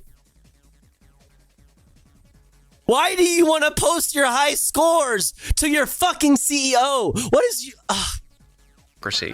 This is my promise, based on the oath... Like, playing games with your favorite sex worker? That's awesome. That's actually a good idea. Like, that's actually a great idea. Like, can we actually get that? That would be great. Like that would be great. But like, LinkedIn, what is your... Oh, fuck, dude. I hate capitalism. I hate it. Taken before God and the nation in your presence. I am aware that the results of the ballot box express a profound desire for systemic change. Through my election, the Senegalese people have committed themselves to building a fair Senegal, a prosperous Senegal, a progressing Africa. Faye is now Africa's youngest elected president and announced in a televised speech Wednesday he'll audit Senegal's oil, gas, and mining sectors after vowing to renegotiate contracts with oil giants like BP. For more, we go to the capital of Senegal, Dakar, to speak with Ibrahima Khan, a Senegalese lawyer and political analyst, and Aminatou Touré, Senegal's former prime minister. We welcome you both to Democracy Now! Thank you so much for joining us. Let's begin with former Prime Minister Aminatou Touré. A few weeks ago, we spoke to you when you were detained in the mass protests against President Sall trying to delay the elections and extend his term. Can you talk about what happened in this last few weeks? The new Prime Minister and President were just in prison. This is quite a moment for Senegal. Thank you for having me. Tofu still looks very human today. What the fuck? True? For further context, President Macky Sall, 2 days ago, delayed his response when he was asked whether he gonna run a third time. This triggered massive demonstration, unfortunately, with life lost. And then finally, last year, he decided to drop the ball. But yet, when we were about to start the electoral campaign, he postponed the election to December. This triggered again a massive demonstration. I was arrested during the first march. And at the end, he had to submit himself to the decision of the Constitutional Council. So what this means is that although our democracy has been shaken, the foundation remained quite solid because at the end, democracy prevailed. We went to election and Bassirou Diomaye Faye and Ousmane Sonko got freed. They campaigned for the rest of the campaign because when we started, they were still in jail. And today, as you said, Bassirou Diomaye Faye has been sworn as president, and Ousmane Sonko, he appointed Ousmane Sonko as his prime minister. So the lesson to be learned is that, first of all, democracy is not all given. You have to nurture it. You have to be vigilant. We have to alert, and we have to stand by democracy. And that's the lesson that I learned from these months of struggle. Ibrahima Khan, if you could respond to the remarkable inauguration this week of Bassirou Diomaye Faye, what do you think the significance of this is? And if you could give us some background on who he is. Well, Bassirou Diomaye Faye is a civil servant. I think he works for the Senegalese administration. With Ousmane Sonko, they decided to create a political party which is called PASTEF, and to confront the system, as they call it, to make sure that the system works better for the citizen. Because in Senegalese democracy, as we used to see it, the system used to work for those who are in power. The system used to work for those who manage to get power, to hold on in power, and they do everything for themselves, forgetting the population. And this is a young generation of Senegalese who really want to shake on the system, as they said, and to really make sure that the system works for the citizen, as we always hope that in a democratic system, the citizen should be the first. The citizen should be at the heart of any public policy. Now, Jomai and Sonko are now in power. There is a lot of hope from citizens, not just to sort out their problem. And there is a lot of problem in Senegal. Even yesterday in his speech, he said Senegalese are brave, but really they are very, very tired. They are very, very hungry, and there is a need to sort out their problem. And this is where I think the problem will come very soon, because there is the willingness of the two leaders to sort out problem. But is the Senegalese economy, is the Senegalese education system, is the Senegalese social system able to allow him to find job, to allow him to sort out some of these economic problems? I really doubt it. I really doubt it, because the state that they inherited is the state completely down. And they have only 5 years. And I doubt that in 5 years, you can really change, you can really make a shift in the Senegalese economic political system. But I do hope that they will start taking specific action that will show to the population that at least this generation of leaders are more inclined to help the population than to help themselves. I think that's where the line is. And finally, former Prime Minister Aminata Touré, they run as Pan-Africanists. The significance of what they're talking about when it comes, as Ibrahima was talking about, education, where women stand in this government in this final minute that we have. Well, first of all, I like to say that I'm a little bit optimistic that, my panelist counterpart that just spoke. There's been some economic choices that needs to be reversed, and then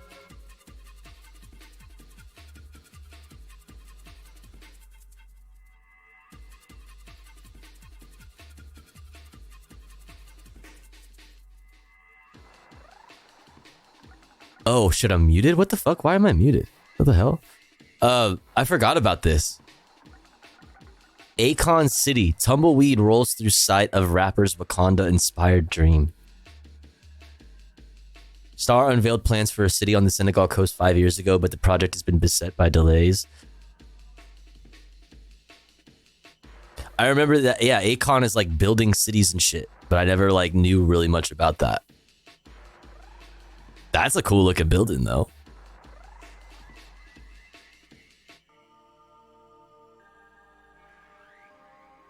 Since child...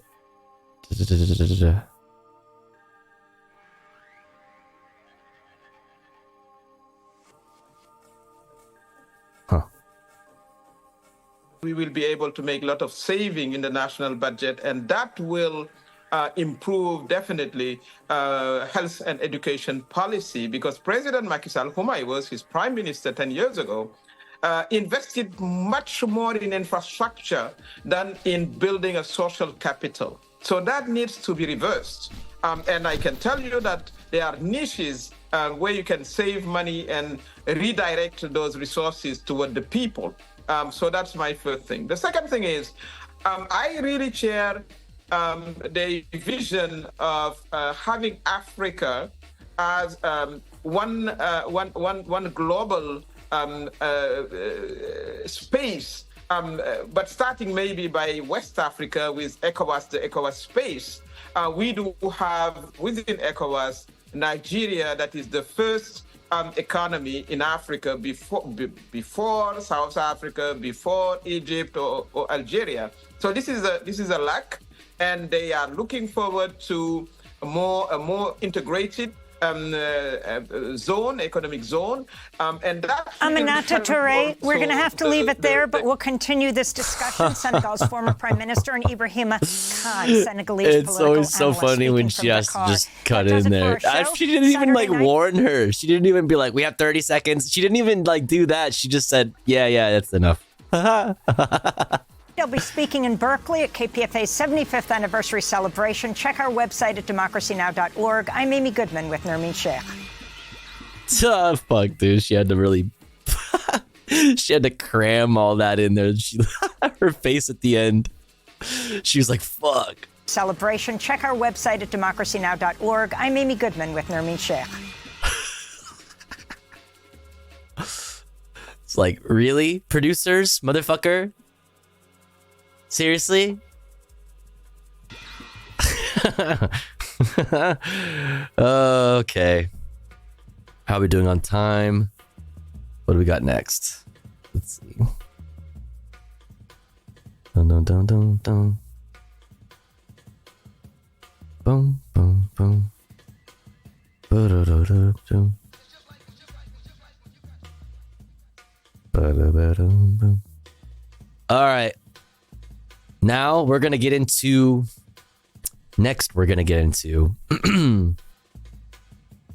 Oh boy, we have a lot to talk about on this front today. Israel-Palestine updates. We have this from NPR. Brandon warns Netanyahu that U.S. policy on Gaza hinges on improved conditions there. Yeah.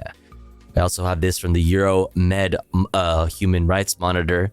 A new report from them. Killing starving Palestinians targeting aid trucks is a deliberate Israeli policy to reinforce famine in the Gaza Strip. Also, we're going to hear from Tony Blinken. We're going to hear from John Curb, the Curbmeister. We're going to look at this from CBS News.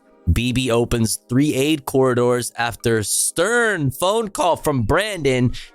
It's crazy, dude. It's almost like they were withholding aid this whole time, and all it took was a fucking phone call to get some of those corridors opened up. Holy shit. It's almost like this probably could have happened a long fucking time ago, and yet we still haven't fucking said anything specifically about what changes in policy would take place in the event of Bibi Netanyahu continuing to spit in the face of the United States. We'll take a look at that. Lots to talk about on that front. Then we'll look at this from Democracy Now! Palestinian American doctor walks out of Brandon meeting, hands him letter from 8-year-old orphan in Gaza. Then we'll do fun stuff after that. All right. We got a new urban rescue ranch. We got Fantano, a crossover episode. Anthony Fantano, and I'm totally blanking on her name, but she does like the pedal reviews on YouTube, and she's like a harpist. We've watched her videos here before. I'm trying to blanking on her name. Emily Hopkins. Yeah. So pretty cool. We'll watch that and more. Maybe we'll get some gaming in. I would really like to get some gaming in. That would be poggers. But before we continue on, we have to run an ad break because here at the Tofu Ghost broadcast, we run our ads about every hour or so, and when we do so, we run them while the streamer is away from the stream. That way, even if you're unsubscribed to the channel, you don't miss out on any of the content. But if you would like to support the stream and get access to cool Tofu Ghost emotes, as well as an ad-free viewing experience, all you gotta do is subscribe for $5 or for free with a Twitch Prime. Or let's say you're already subscribed to the channel and you're feeling generous and you have the means to, maybe consider gifting a sub to one of our unsubbed friends in the chat that may not be able to afford a sub this month. That way they can also enjoy the Tofu Ghost emotes and an ad-free viewing experience with the rest of the community. We are currently at, 9 out of 25 for the daily sub goal. Thank you so much for all the support so far. I really appreciate it. If you are one of those unsubbed friends in the chat, make sure to say hi. Make yourself seen. That way somebody might notice you and feel generous enough to shoot you a gifty. Also, if you are one of those in the chat that have the means to, please do consider supporting the stream if you enjoy the content. That way we can continue to do this full time. I'll be back in 3 minutes. Don't you go anywhere. BRB.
Okay, we're back.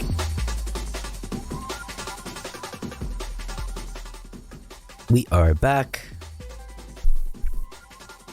Thanks for hanging in there. If you watched ads, thanks for sitting through them. I appreciate it. Because it does help.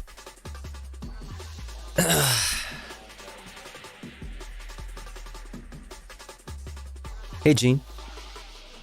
Wait, did I get it right this time? The pronunciation? I hope not. Or I hope I did. I mean... what's up, Mixer? Gion. Okay, fuck, I got it wrong again. God damn it. I always get it wrong. Fuck, okay. If you want and have time, this is Joe Lonsdale, co-founder of Palantir, Peter Thiel's company named after the Seeing Stones from Lord of the Rings. Sauron uses what? Why would you name it? That's so weird. Talking about homelessness in LA and how giving people homes isn't the solution. Are you trying to make me fucking pissed? Are you trying to piss me off? Well, he is evil, Tofu, yeah. Bro, what is this? Reason TV? I'm not liking the sound of that.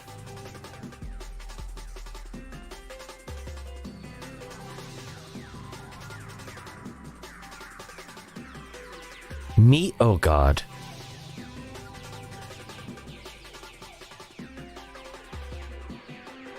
Oh no. Hold on.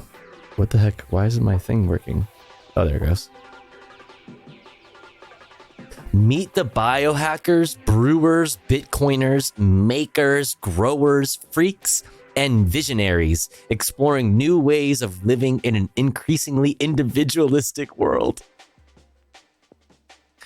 Oh, God. Watch investigative stories about the bureaucrats and busybodies fighting for control over our lives. Big government, bad. Oh no, hearing independent opinions that don't abide by tiresome left, right, liberal, conservative worldviews and talking points. That's right, we're above that. We've transcended beyond the need for the concept of left, right, Because we're the actual politics understanders. We're above all that. Theory? Fuck that. What's this theory shit you talking about? I don't subscribe to that. Welcome to Reason TV, where you'll find original reporting, documentaries, celebrity interviews, viral sketches. If you had to tell us, then I don't know. Is it really viral? Come check out our viral videos. Like, okay, but policy discussions, all from a libertarian perspective. You piece of shit. You. The Bitcoiners. Oh, look, Javier Milei. Look, Javier Milei versus Big Labor. What is Big Labor? Oh, the cringe. The cringe. Oh, I'm dying. Oh, God. Big Labor. We're really sticking it to the man. Yeah, the man, Big Labor. That's right. That's right. Big Labor's out to get you. Dude, what a backwards fucking worldview. What a backwards worldview.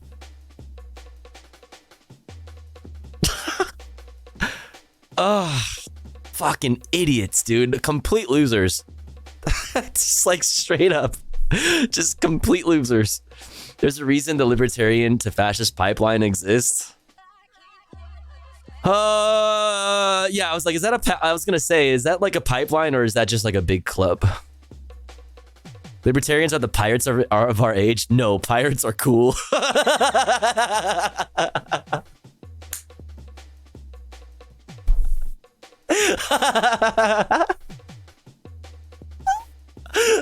Nah, pirates are dope, actually. I fuck with pirates. What is this one? Joe Lonsdale, just giving people homes isn't the solution to homelessness. It literally is. It literally is, but it's not happening. What is this a critique of when it's not happening? Nobody's doing this. Nowhere is this happening. I mean, not in America. Not in America is this fucking happening. So, like, you literally just... Oh. LA versus Texas, bro. Fuck you, dude. California, like, dude, California is... Dude, you have this completely incorrect view of California. You are so incredibly wrong.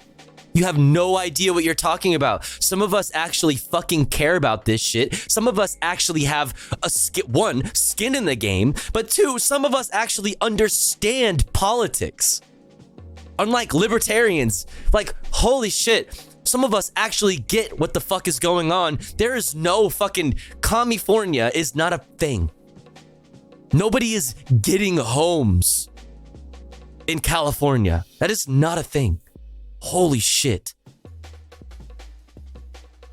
Oh, God. What is the Cicero Institute's approach to homelessness, and how is it different and more effective than what you encountered in California? Yeah, so that's, we're looking for areas where where there's giant gaps in the world between how things should work and how they work today, thanks to bad policy. And the homelessness stuff is a really good example of that. Agreed. Our general policy is that, I mean, basically it's common sense. The way things are done now in California are just totally insane. You have $1 billion being given out, not based on data or metrics, but based on political favors to very powerful, very corrupt nonprofit groups whose incentives. That's literally not true, dude. Holy fuck. Do they know anything about Prop 1? Do they know anything do they know anything about that stuff? The way that things are done now in California's $1 billion given out, not based, like, that's not, like, what is the $1 billion in reference to? Like, are they talking about Prop 1? They don't know what they're saying. They are just saying things. Completely misaligned. So these cities and these nonprofit groups get more money for doing the wrong things. So what are the and I know you're a big critic, and I think I agree that there is a lot of spending that gets spent on the worst things that ends up being just a fucking handout to landlords and to business owners, and to, well, specifically the business owners being like certain hotels and motels that have been housing people for the Inside Safe program in LA. Like, these are just been handouts for a lot of people that are not actually housing people, and not housing enough people for it to be significant on a wider scale. But on like, when on a more like on a smaller scale, like we're talking about like rooms that, like, once they're vacant, that were originally for the Inside Safe program, they're going straight back on the market, getting advertised to people, like, in it just for fucking tourism and shit. So it's like, I don't think that we should be using these motels for this reason. I think we should just fucking create fucking low income housing and create public housing. There needs to be a public housing option. That needs to happen. We currently have an abundance of supply when it comes to housing. We just have this problem where all of these fucking huge corporations, these banks, and these and Airbnbs and all of this shit, like a combination of a slew of fucking things. Also, the long history of corruption in LA politics in regards to people going to fucking prison for years for fucking corrupt backrooms deals with real estate developers and shit like that. People who not even from America in a lot of cases. Like, I agree that there is improper use of money, but it's not what they're saying. They're saying that they're talking about something that isn't actually happening in California.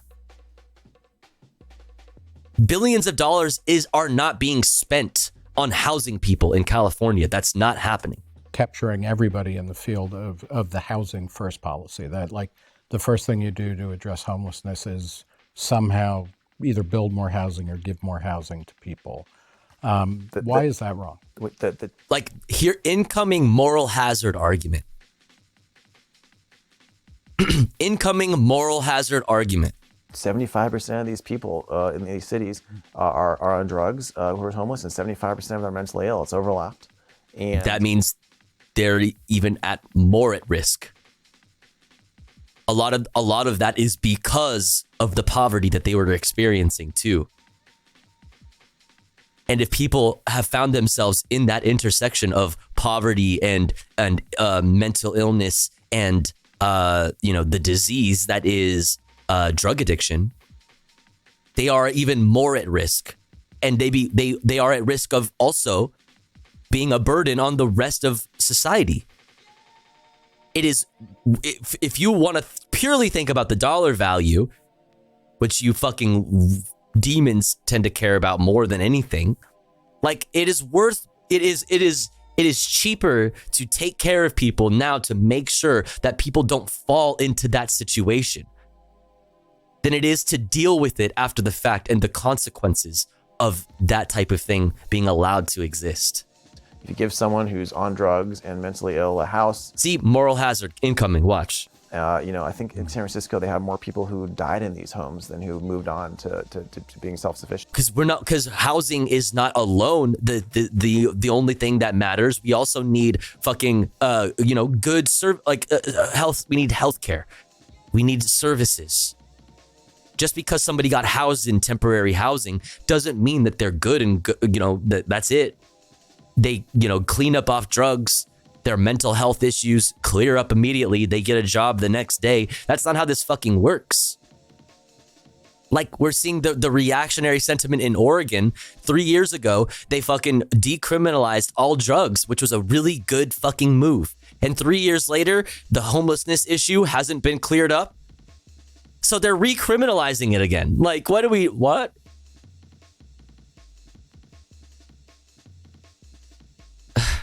I mean, it's a total mess. And then, by the way, who gets the homes? It's a lot of people who are working in the nonprofit groups get the homes, and people are close to them, of course. We tried to make it so we had to give the homes. Like what you're talking about would be examples of corruption, which should be fucking looked into by authorities. Like, yeah, what? If that is the case, yes, that's called corruption. That's not like inherent to the concept of providing public housing to people. What? To the people who are the most vulnerable, which sounds good on paper. It's the idea around equity. Yep. And there's a vulnerability index they created, which is used by most homeless groups now in most cities. Most of the cities around the country are using it, the progressive groups. And the index says you get more points towards a home if you're on drugs. You get more points towards a home if you've committed a crime. See here, you want to know what? Here's a hot take. If that's happening, that's not the policy in California. So I don't know what progressive what progressive groups are talking about this. Hot take, brother. You should be guaranteed housing in a world in which abundance is the reality. But gatekeeping exists. You should be provided a home. If you want more than that, you are free to work and get all the money and then move out and get your own place outside of public housing. You can do all that. You can bootstrap your way to fucking hell and back again. The point is that everybody should be housed. Nobody should have to nobody should have to compete you shouldn't be awarded necessarily more points due to your standing in like the intersectionality fucking spectrum. Okay? But this is the problem. What you're talking about is the problem with neoliberalism and bureaucracy. And, this is where, libertarians and leftists can find some common ground. But these assholes just, will find the correct issues, find real issues with our current neoliberal organization of our society, and then go completely fucking reactionary and go all the way to the right in response.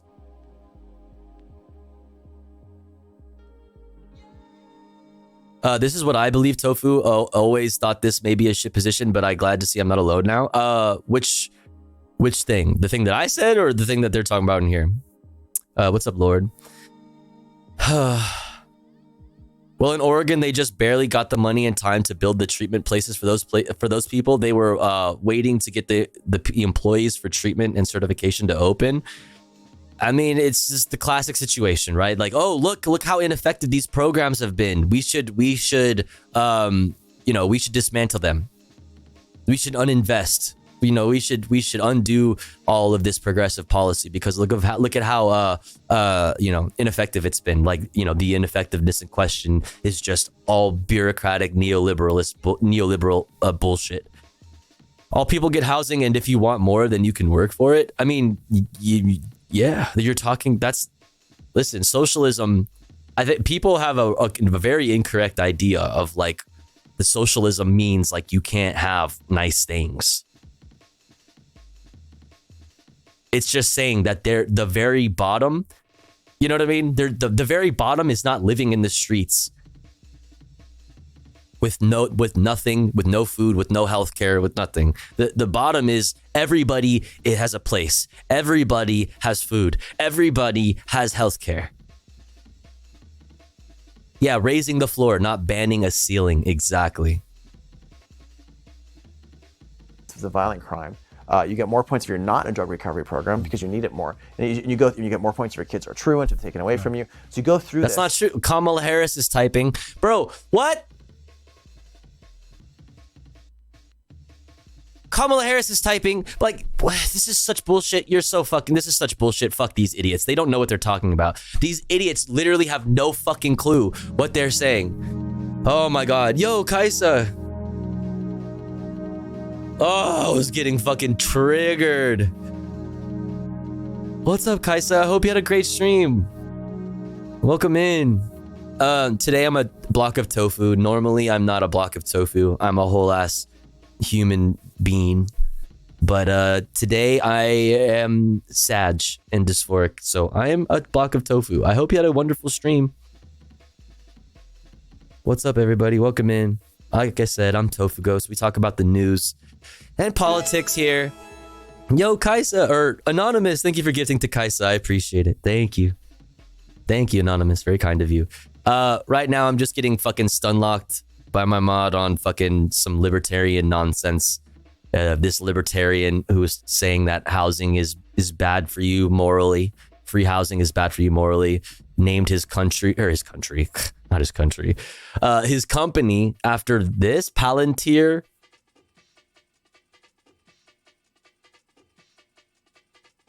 Oh wait, no, this is his company. But he named his company after like the fucking, what is it? The Seeing Stones in the Lord of the Rings. Oh yeah. Yeah, you should just sleep on the street. That's what I'm saying. Bootstraps. You should just sleep on your bootstraps. You should pick yourself up by them and then go to sleep. Or else. So basically this dude is just like knowingly evil. He named his company after like the evil guy's fucking like spyware. Spy orbs. I love sleeping in my boot. Yeah. He makes predictive policing software. Great. Awesome.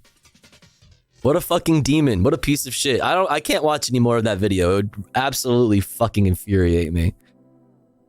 Sauron's cell phones. Demon Among Us. Palantir also works with police and military and such. No, I believe so. Prezzo. The Palantir were like a direct link to Sauron. Like what kind of a, like, one, you're a nerd.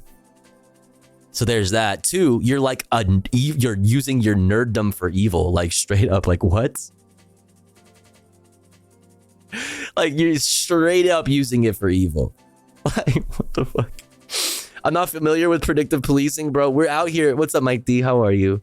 We're out here doing fucking Minority Report shit. Like the dystopian future that we've made so many fucking corny movies about and written books about and shit. That is right now. Yesterday. You're living your dystopian future, fam. Yeah, you're in it. Ay. All right, where were we? We should continue on. All right, now we're getting into our Israel-Palestine coverage for the day. There's a lot to talk about, you guys. I have faith, though, that we will get through it swiftly. And then we'll be on to fun, comfy content very soon. But thank you again, Kaisa, for the raid. I really appreciate it. Hope you're well. Actually, the Palantir were just links to each other. The only reason that you could talk to Sauron with it was because he also had one. They are not original. Okay. All right. Nerds rise up. Skinheads don't let the Nazis co-opt their culture. Nerds couldn't either. Shouldn't either. True. Real. I can't wait to be Judge Dredd in my Minority Report future. My goodness gracious. All right, let's keep it moving. We got a lot to talk about. So let's get into it. Where do we even start, man? Where do we even start? All right, we'll read this from NPR. Brandon warns Netanyahu that U.S. policy on Gaza hinges on improved conditions there. Then we will look at Tony Blinken talking about that. And then we'll look at John Kirby talking about that. And then we'll look at this from CBS News about Netanyahu opening 3 aid corridors that were previously closed, even though the United States had done an investigation and found that they were not violating international law previously in this regard. Obviously, that wasn't the case because after one stern phone call, Bibi Netanyahu opens up 3 aid corridors like it's nothing. It's almost like we could have done this a really long time ago, but it was a policy decision not to. Anyway, let's do it. Brandon warns Netanyahu that U.S. policy on Gaza hinges on improved conditions there. Dun, dun, dun, dun. President Brandon told Israeli Prime Minister Benjamin Netanyahu in a phone call on Thursday that U.S. policy on the war in Gaza will be determined by whether Israel takes, quote, a series of specific, concrete, and measurable steps, which is so funny. They're so specific that we wouldn't let you know what they are. They're so specific that we got no explanation of what the policy changes would be in the event that Israel doesn't abide by the United States' wishes. It's such funny wording. Specific, concrete, and measurable steps to address deaths and civilians and aid workers in the territory, the White House said. The 30-minute phone call. So 30 minutes, dude. 30 minutes. 30 minutes.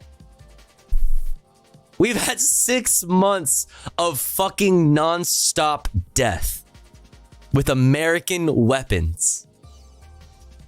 And a 30-minute phone call can get 3 aid corridors open just like that. What a fucking... This is called complicity.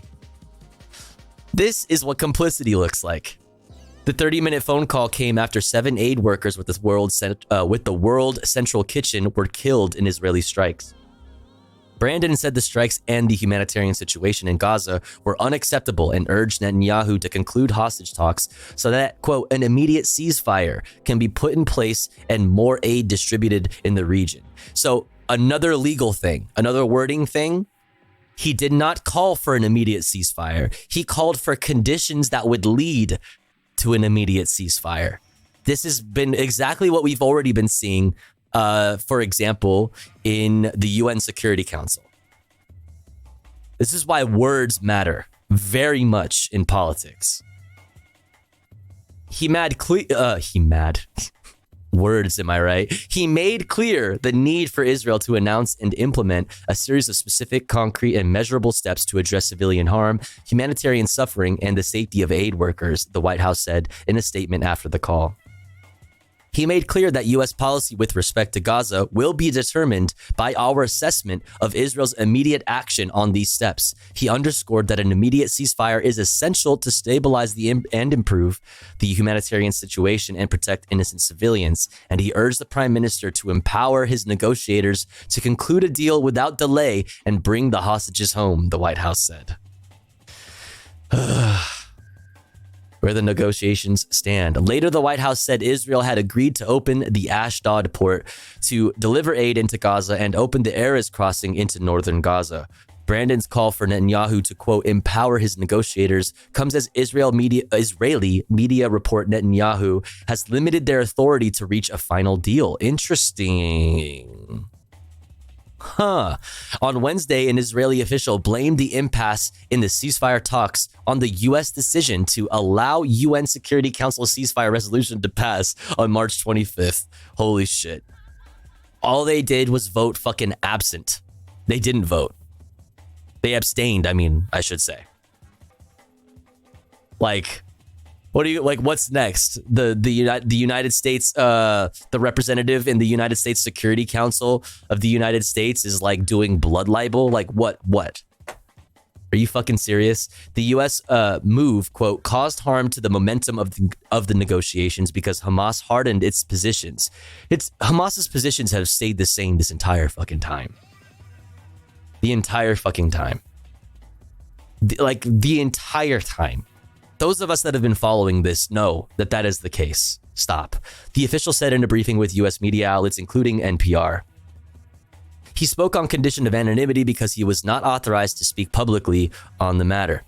The U.S. said at the time that vote did not indicate a policy shift. See, there you go. They're telling you, like, it didn't mean we're switching up our policy. We're still approving arms deals.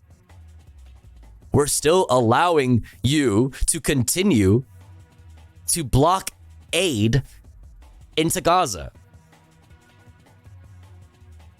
Like, I have to bring this up.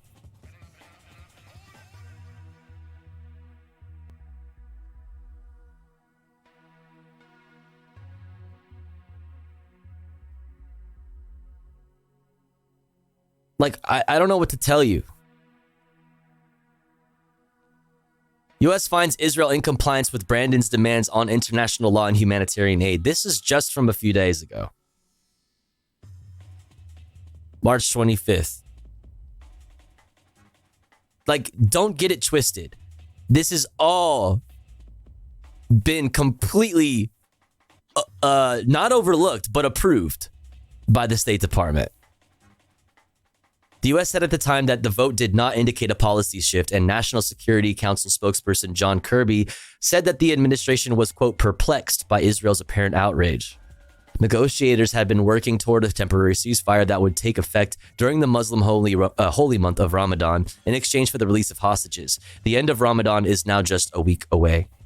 On Thursday, Kirby told reporters that the White House wanted to see a dramatic increase in aid getting into Gaza and, quote, a reduction in the violence against civilians and certainly aid workers, and said it expected initial announcements from Israel in coming hours and days, which I think has already come in the form of this that we're going to look at with CBS in a little bit here. And then Netanyahu opens 3 aid corridors after a Brandon call. The president made clear that absent changes in the protection of civilians on the ground, absent changes to the volume of humanitarian assistance getting in. It's so funny that we're like, oh, on one hand, like there's a dire need for humanitarian aid in Gaza. On the other hand, we have found Israel to be completely in compliance with international law and United States law around, that conditions defense support around whether or not aid is being allowed into the same region where American weapons are being used. It's like you can't have both, but America can have both. Like they have had both.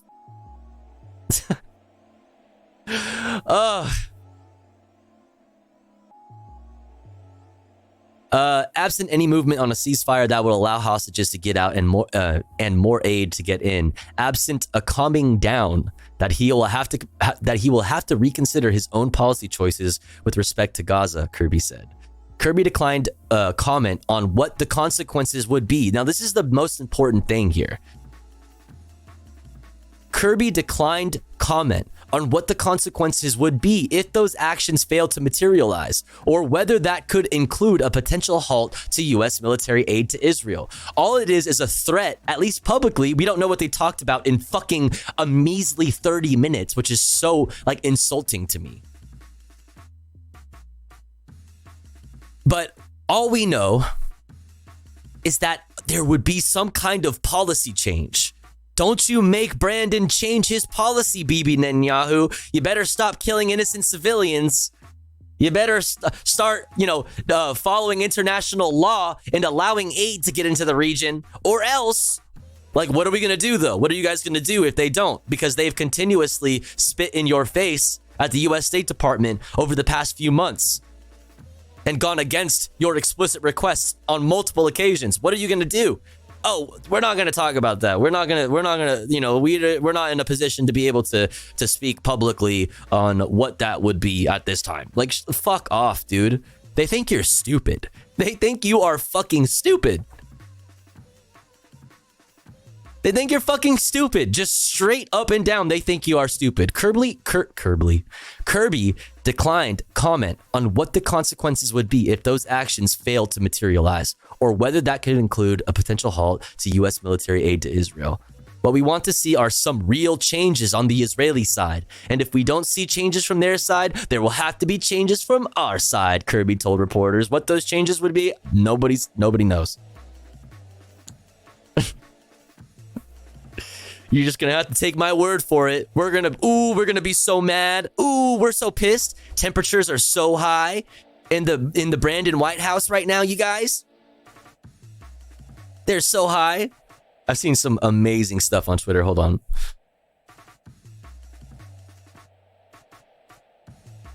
Dum dum dum dum dum dum.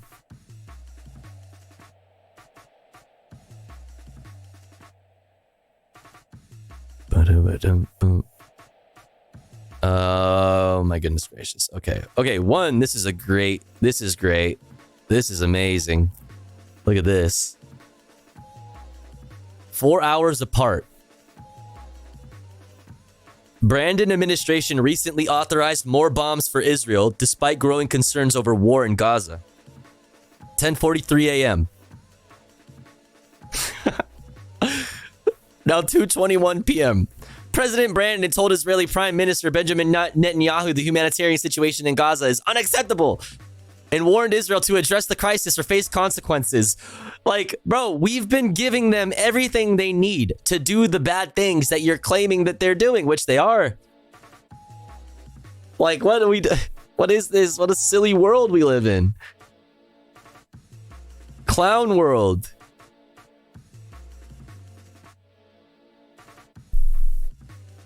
Let's see, one sec.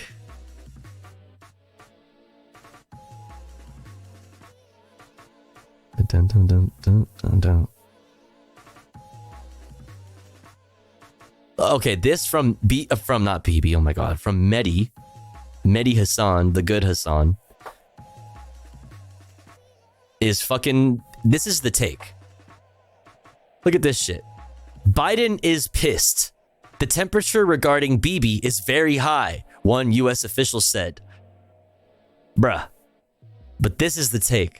Please stop with all this. You don't get to keep giving weapons to Netanyahu in defiance of American law to kill innocents with, including innocent Americans, and then pretend you're pissed at Netanyahu. This is what I'm saying. They think you're fucking stupid, dude.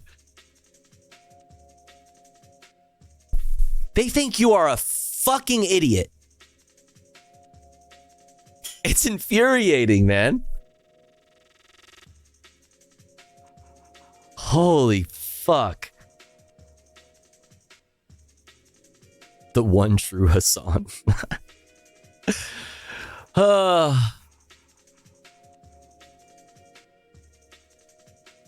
Let's see, one sec.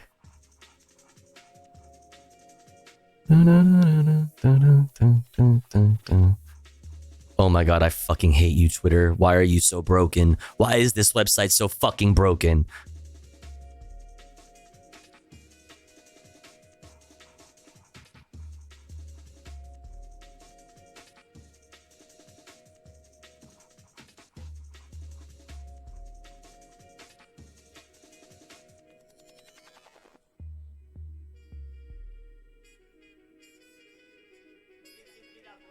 Whatever.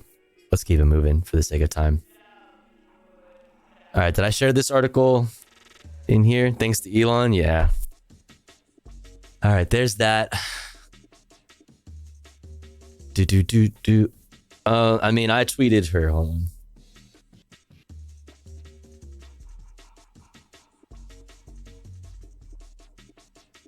Actually, before we get into that, we'll look at what Tony Blinken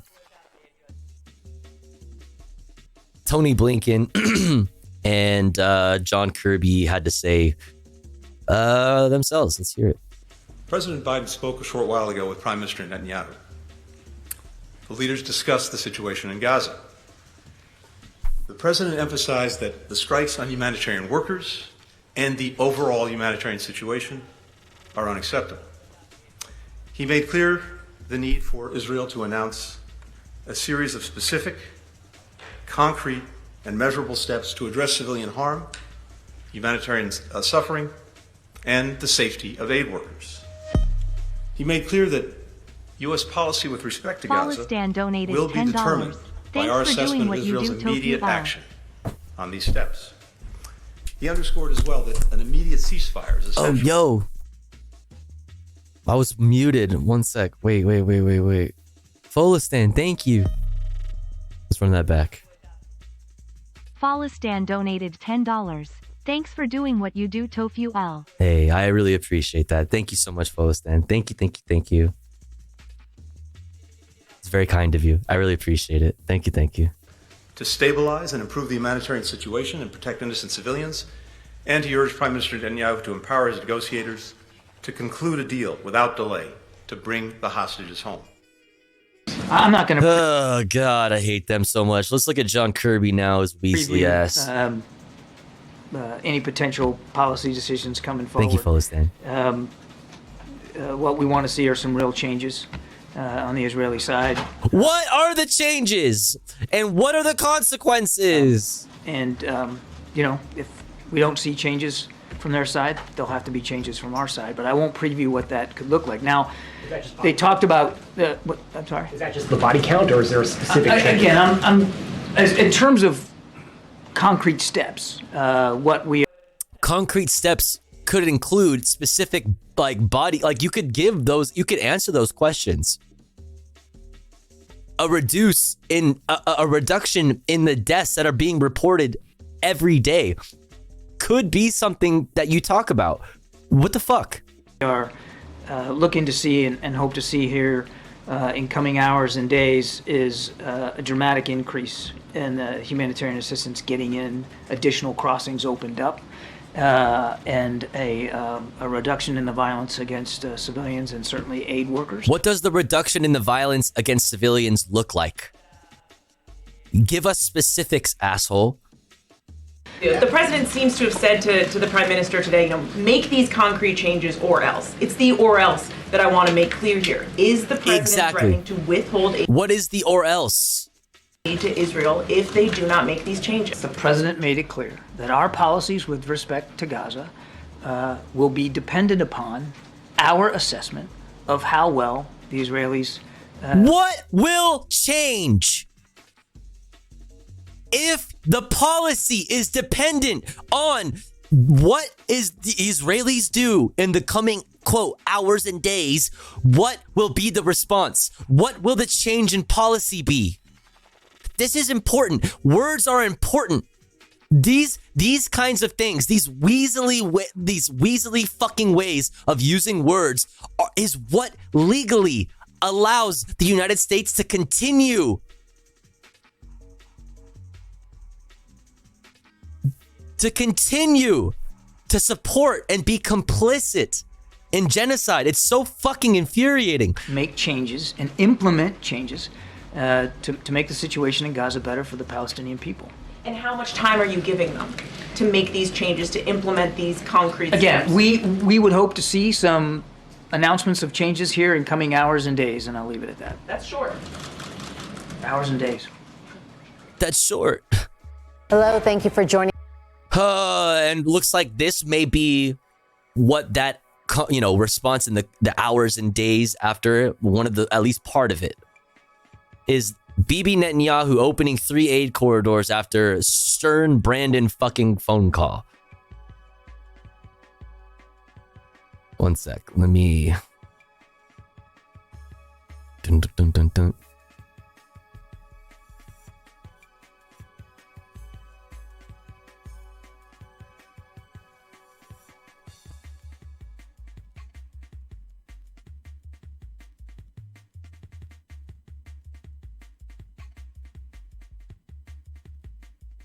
Yeah. Even the New York Times, who infamously, is responsible for the fucking false, systemic rape fucking, myths that have been spread. And, no matter how much debunking has been done on that, the damage is done and it's too late. The story is sticking with fucking Zionists. Israel to add Gaza aid roots after Brandon's intense call with Netanyahu. So even the New York Times. But look, if this is what a stern phone call can accomplish, imagine what suspending weapons sales could. It's almost like if it just took, all it took was one stern phone call to get 3 aid corridors open on the ground, we could have avoided all of the bullshit, the deaths that came as a result of people being crushed by aid drops, people drowning, trying to chase after aid in the ocean, people being shot by IDF soldiers as they collect aid drops. This bullshit talk about a fucking port that will take months.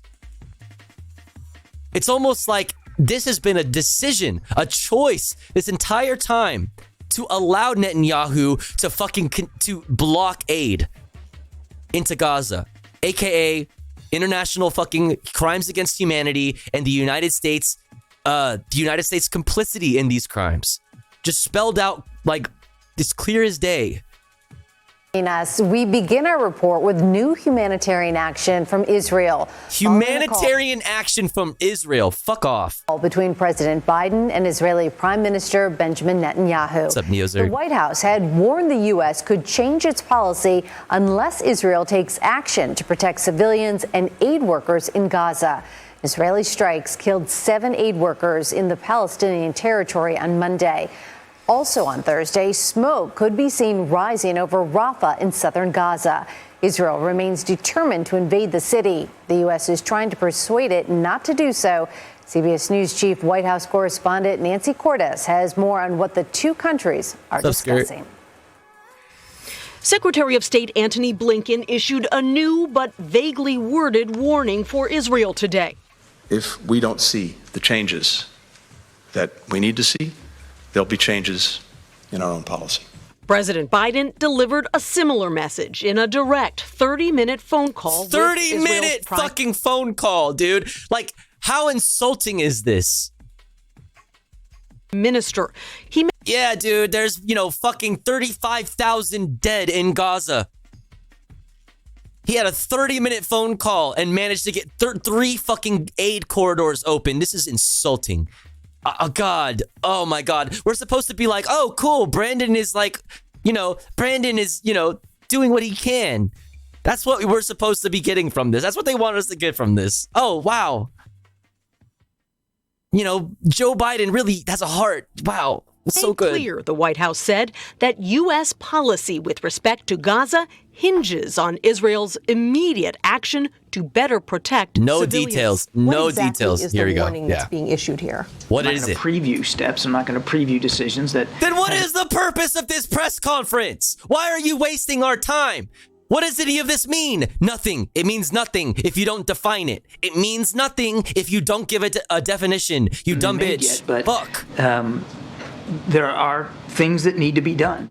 The warning comes as a growing number of Democrats that need to be done. Just things. Senators push the White House to impose new conditions on military aid to Israel after the deaths of an estimated 30,000 Palestinians and roughly 200 humanitarian workers. Okay.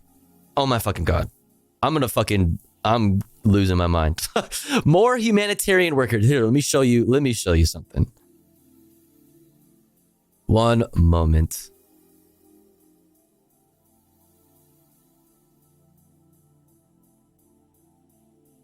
Speaking of 200 dead humanitarian workers, all right, I need you to understand something. Israel has killed more aid workers in the tiny Gaza Strip than have died in all of the countries in the rest of the world combined in any of the last 30 years. This is all aid worker deaths throughout the world since 1997. All of this orange right here is Gaza.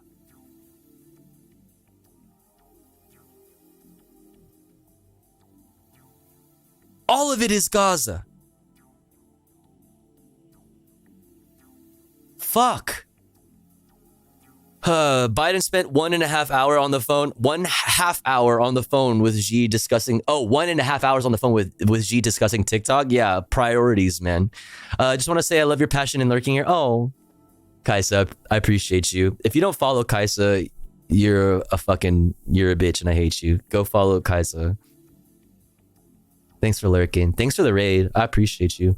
On this, Brandon tweeted this out. Obviously, he tweeted this out himself, obviously. Today, I spoke with Prime Minister Netanyahu to emphasize that strikes on aid workers and the humanitarian situation in Gaza are unacceptable. Israel must implement steps to address civilian harm and the safety of workers and work toward a ceasefire to bring hostages home. And I just posted a screenshot of the latest fucking Euromed Human Rights Monitor report. Killing starving civilians, targeting aid trucks is a deliberate Israeli policy to reinforce famine in the Gaza Strip. What is all of this theater? If you're mad about the 7 aid workers, which you should be mad about, you should be mad about everything that they have been doing in Gaza and in the West Bank since October 7th. I mean, it's for the past 75 years. But obviously, we're, in the modern context, since October. We'll read this here. We're going to read this next, but let's finish this fucking shit. I'm just fucking so mad.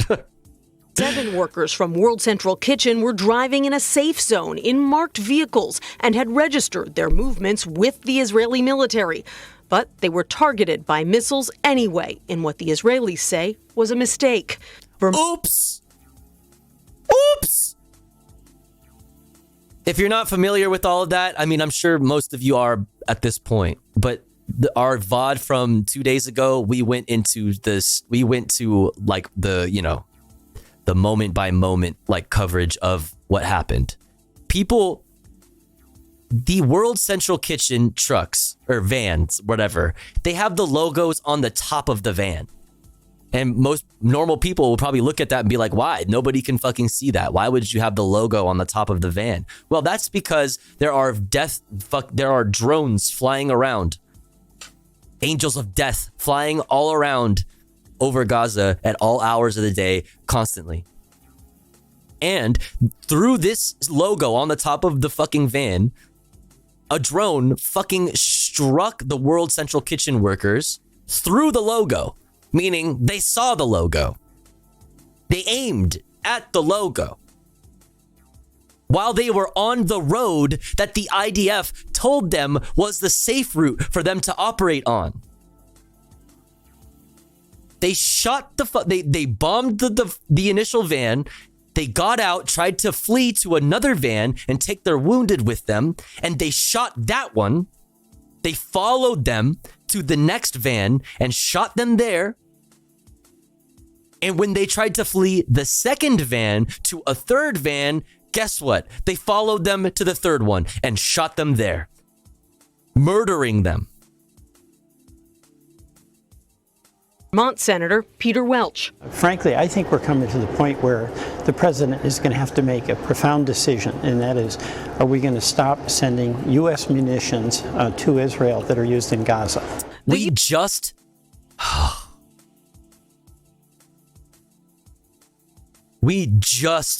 greenlit this deal here.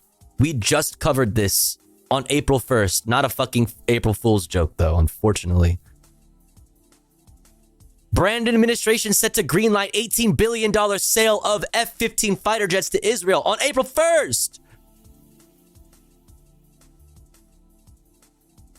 This is on top of the 100 plus arms deals that have been approved since October 7th. Over 100 different individual arms deals. Why this one right here, though, this latest one is significant, is this one hit the threshold for it to be required by law to be reported to Congress, and Congress must approve it. Because there's a certain threshold that it needs to meet cost-wise, money-wise, before Congress has any say in whether or not it goes down. The last 100 plus arms deals since October 7th that have gone down were all below the threshold, meaning Congress has no power to oversee, no oversight over any of this. Congress is fucking useless. This is April 1st. Okay? That's what complicity looks like. The U.S. gives Israel more than $3 billion worth of military aid every year and has $3.8 billion pre-October 7th. For decades, the United States has every single year been giving $3.8 billion every year to Israel. Israel has universal health care. Do you have universal health care, Americans? Approved another transfer that includes more than 1,500 and 2,000-pound bombs. The United States' support for Israel's ability to defend itself from a range of threats, not just Hamas, remains ironclad. And Nancy joins us from the White House now. Nancy, it's great to see you. CBS News has learned President Biden made a number of requests to Prime Minister Netanyahu. What are they?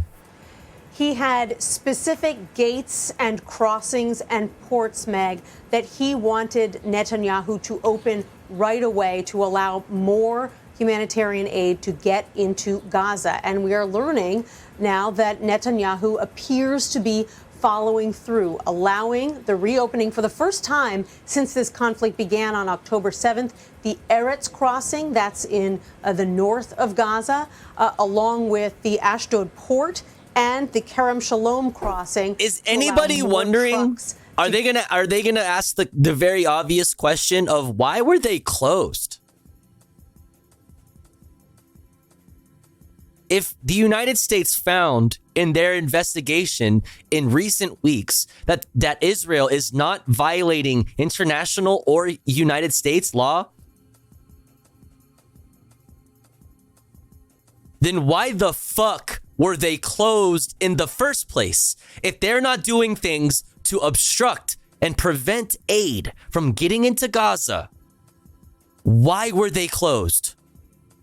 Get from Jordan across Israel and into Gaza. So if these crossings do open, they will be a sign that Netanyahu heard the message that was being delivered from the president, the vice president, and the secretary of state about major changes that need to be made by Israel to keep U.S. support in the same state that it is now. Those are big developments. And also, Nancy, as you mentioned in your piece, both the president and Secretary of State Antony Blinken say the U.S. is poised to change its policy toward Israel. If the country we're going to doesn't change our adjust policy its so hard. methods Fuck. of protecting You're aid gonna workers hate and it. civilians. What kind of policy change are we talking about here? It's easier to describe the kinds of policy changes that we aren't discussing here because the White House was incredibly vague. Yeah, dude, of course. It's easier to discuss things that were not discussed at the fucking press conference, motherfucker, because they didn't fucking... God, fuck!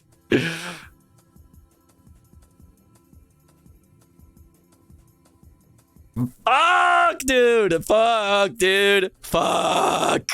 Dude. We live in clown world.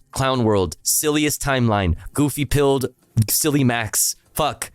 Wouldn't tell us what kinds of changes they're considering. But one thing that appears to be off the table is any kind of new conditioning of military aid or halting of military aid. White House officials seems pretty important when we're talking about a genocide, motherfuckers. When we're talking about aid workers and civilians getting bombed. Maybe conditioning aid, defense aid, weapons deals. Maybe this should be the first thing we talk about. The very first thing we talk about. Holy shit. There is no change in U.S. support for Israel's right to defend itself. So it would appear that that's off the table. The question is then, what is backing up this threat? If Israel doesn't follow through, and they say Israel has days, not weeks, to make changes and announce them that will show that Israel is more committed to protecting civilians and protecting humanitarian workers. If they don't do that, it's really unclear at this point how the U.S. will respond. All right. The very latest from Nancy Cortez. Thank you. You're welcome. President Biden is scheduled to speak with... Okay. Gigi Clower. I don't know what you're saying, holy joey boy. They also opened up to World Central Kitchen and we see opened up? What do you mean? Oh, I see what you're saying. Well, you know, the mission was accomplished. The World Central Kitchen is backing out of the region, and other aid groups are considering doing the same because it's too fucking dangerous. Of course, like I understand that, which is a fucking horrible thing. All right. How are we doing on time? Ooh, the ads are upon us in 2 minutes. So next up, chat, we're going to read this, the report that I was talking about from Euromed Human Rights Monitor. Killing starving Palestinians, targeting aid trucks, is a deliberate Israeli policy to reinforce famine in the Gaza Strip. We'll also, if we have time, look at this here from Democracy Now! To end off our news and politics coverage for this stream. Talking to the Palestinian American doctor that walked out of a Brandon meeting with Muslim Americans. He also handed Brandon a letter from an 8-year-old orphan from Gaza. We'll check that out. But first, chat, before we do, we have to run an ad break because every hour or so we run ad breaks here at the Tofu Ghost broadcast. But when we do it while the streamer is away from the stream. That way, even if you're unsubscribed to the channel, you don't miss out on any of the content.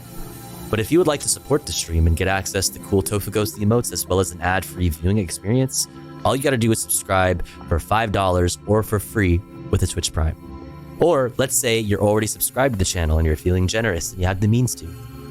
Maybe consider gifting a sub to one of our unsubbed friends in the chat that may not be able to afford a sub this month. That way they can also enjoy the Tofu Ghost emotes and an ad-free viewing experience with the rest of the community. We're currently at 10 out of 25 for the daily sub goal. If you are one of those unsubbed friends in the chat, make sure to say hi. That way somebody might notice you and feel generous enough to shoot you a gifty. If you have the means to, if you are one of the people in the chat that has the means to, please do consider supporting the stream if you enjoy the content. One way or the other, whether that be with subs, gift subs, biddies, donos, whatever. That way we can continue to do this full time. I'll be back in 3 minutes. Don't you go anywhere. BRB.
Alrighty, we are back.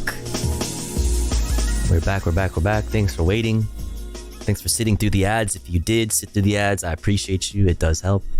We're back. Oh, Ribs with, thank you for the 101 itty bitties. I appreciate it. And Durang, thank you for gifting to Ruin Manic. And Chris the Nerd, thank you for gifting to our new friend Holy Joy Boy 5 times. And Switch at Victim EXE, thank you for gifting to Nello Matt Moon. Thank you so much, you guys. I appreciate it. I do like bacon bits. I fuck with that. Real unicorns can't type, no fingers. Is this true? Is this true? You sound like ChatGPT? You talking to me? Oh, you're talking to Holy Joy Boy 5 times? What's bro talking about? I'm a unicorn? Excellent use of the Tofu Chad emote, I must say.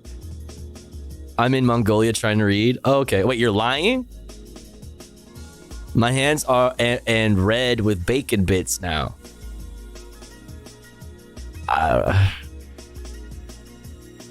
Alright, that's what's up.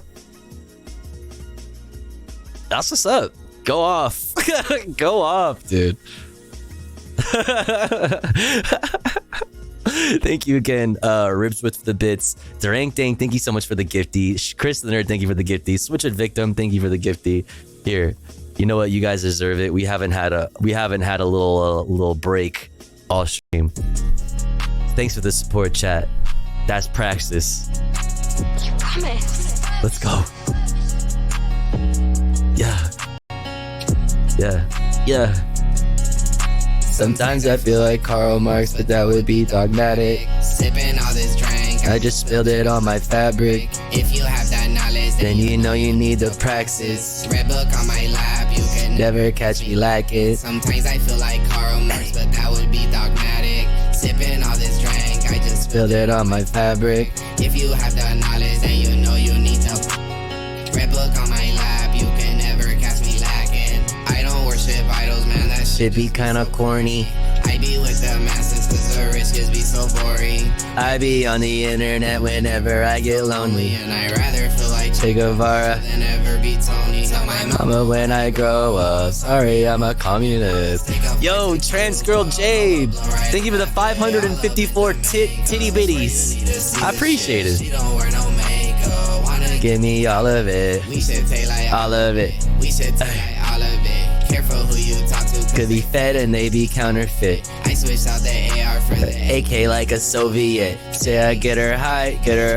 Like some opiates. Hey. Sometimes I feel like Karl Marx, but that would be dogmatic. Sipping all this drink, I just spilled it on my fabric. If you have that knowledge, then you know you need the praxis. Red book on my lap, you would never catch me lacking. Sometimes I feel like Karl Marx, but that would be dogmatic. Sipping all this drink, I just spilled it on my fabric. If you have the knowledge, then you know you need the praxis. Thank you so much, chat. Red book on my lap, you can never catch me lacking.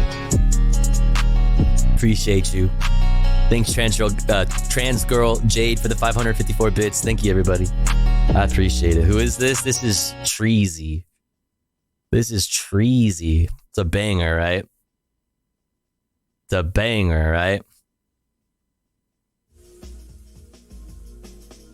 No business going so hard.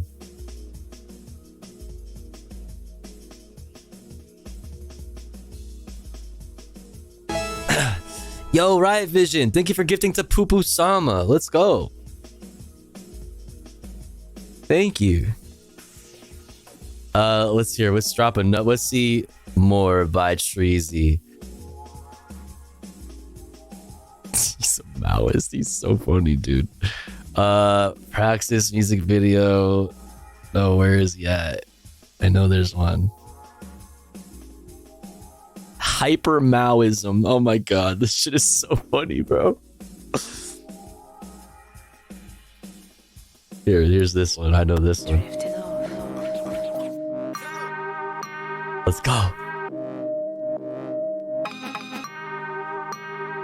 Hey, revolutionary, oh my god, it's genetic. Everywhere I go, yeah, I gotta get hectic. I'ma hit the K and I'm about to get Thank you, Riot Vision. If I'm with that commies, boy, I might just take your necklace. And I got some comrades that will send your ass to Cuba. Smoke a lot of weed, but I wanna hit the hookah. Free Palestine and free all of my shooters. Everybody talk, but they don't even shoot none. Revolutionary, oh my god, it's genetic. Everywhere I go, yeah, I gotta get hectic. I'ma hit the king and I'm about to get reckless. If I'm with that commies, boy, I might just take your necklace. And I got some comrades that will send your ass to Cuba. Smoke a lot of weed, but I wanna hit the hookah. Free Palestine and free all of my shooters. Everybody talk, but they don't even shoot none.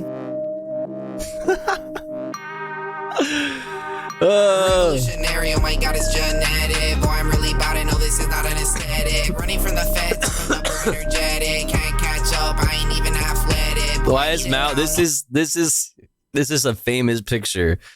This is a very famous picture. Can't wait later, only smoke Dutch, boy, I can't smoke papers. Talk too much, man, I need a translator. Blow his head off if he a class.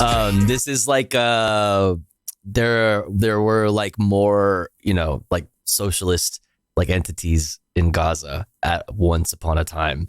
And yeah. Revolutionary, oh my god, it's genetic. Everywhere I go, yeah, I gotta get hectic. I'ma hit the K and I'm about to get reckless. If I'm with that commies, boy, I might just take your necklace. And I got some comrades that will send your ass to Cuba. Smoke a lot of weed, but I wanna hit the... This is fucking great. There's other ones. Let's see.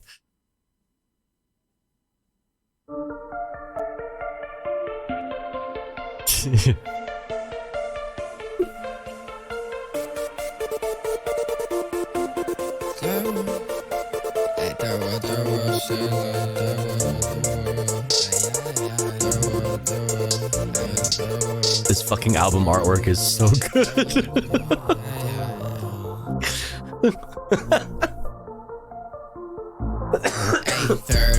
Third world, man, shout out the third world. I'm trying to get militant. Roll up blunt, can't smell no spliff. Third world, man, shout out the third world. You ain't really with that shit. Up that hole and rip that bitch. Third world, man, shout out the third world. I'm trying to get militant. Roll up blunt, can't smell no spliff. Third world, man, shout out the third world. You ain't really with that shit. Up that hole and rip that bitch. Up that hole and rip that bitch. Up that hoe. Smoke a Nazi really quick. Smoke a Nazi really quick. Boy, a fascist, so you know I had to hit that lick. This is just a labor wave. I don't care about what they say. Labor wave. You really could die today. Bro.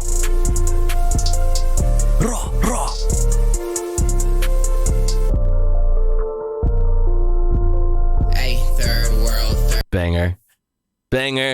There's hella songs. Let's see. What is this one? I haven't heard this.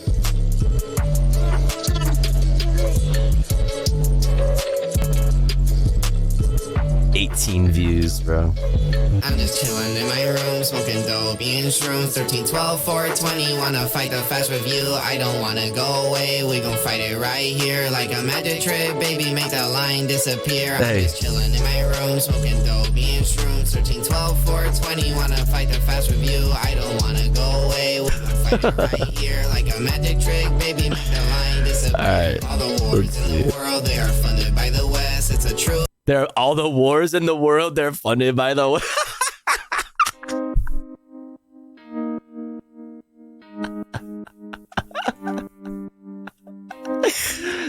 Oh, this shit is so funny, bro. Study Macetung in my room. Oh, I forgot about this one. Oh my god, bro. This is the Maoist fucking anthem. Okay, this one is crazy, bro. Listen.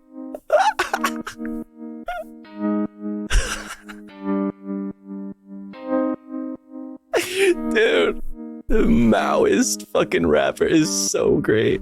Study Macetung in my room in the night. I ain't never scared about a fight. Hey. Red book on my lap, got that juche to my right. Juche. Socialist aesthetics, I hope that you had some time. Right. Study Camille song in my room in the night. I like the juche idea, I'm not gonna lie. I put that on Gaza, yeah, I put that on my life. Tied it on my back, it's a free Palestine. Study dialectics with my friends, what it do? Study dialectics with my friends, what it do? Karl Marx after I'm done with the stew. According to the media, I corrupt the youth. I'm not not gonna lie, but some of that is true. From the river to the sea, stop the terror, make the peace. Let's go. My comrade blowing tree. With my comrade, we go deep. That's right. Paper tiger, boy, you weak. Start a planned economy. Destroy the monopoly. Cause it's not for you or me. Right. It's not for you or me. It will never ever be. It is for the ruling class. Even though we make the streets, we need to just take it back. Right. That is what we really need. I do not want to reform. Revolution, baby, please. That's right. Study Macedon. In my room in the night. I ain't never scared about a fight. Red book on my lap, got that juche to my right. Socialist aesthetics, I hope that you have some time. Study Macedon in my room in the night. I ain't never scared about a fight. Red book on my lap, got that juche to my right. Socialist aesthetics, I hope that you have some time. Let's go. Study Camille song in my room in the night. I like the juche idea. I'm not gonna lie. I put that So on hard. Gaza, yeah, I put that on my life. Tied it on my back. It's a free Palestine. Let's go. So fucking good, dude.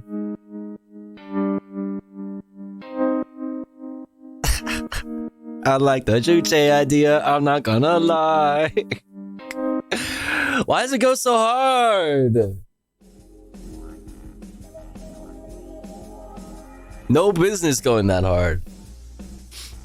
Let's blow Treasy up. You know what I mean? Let's get people bumping Treasy.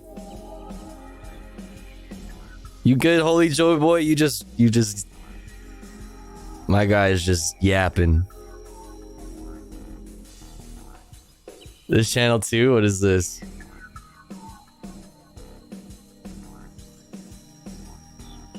Oh, is this his YouTube channel?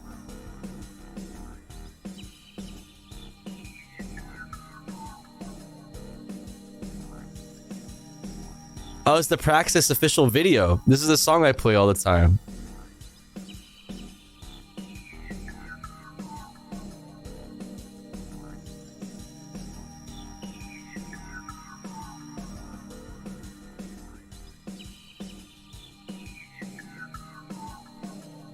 Tryptamine Palace? My boy. He got the corpse paint on.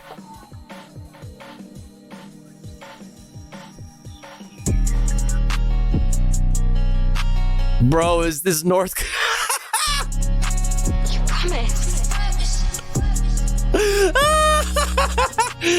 Let's go.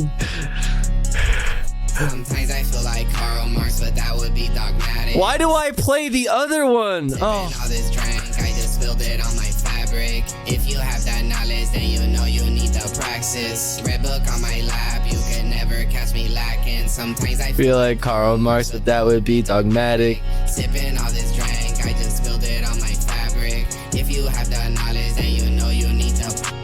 Bruh, not the fucking.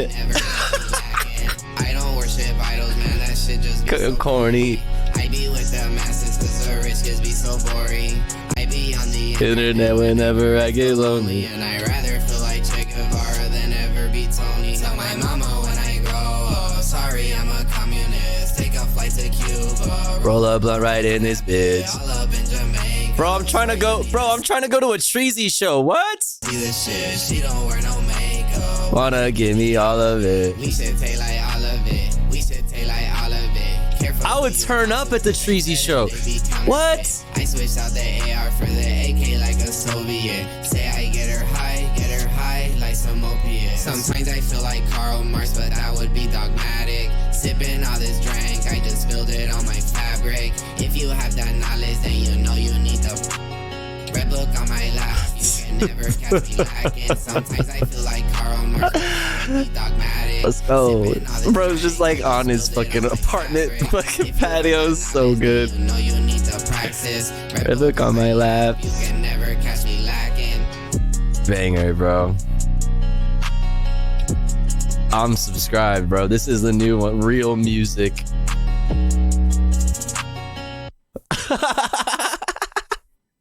Y'all are so stupid, dude.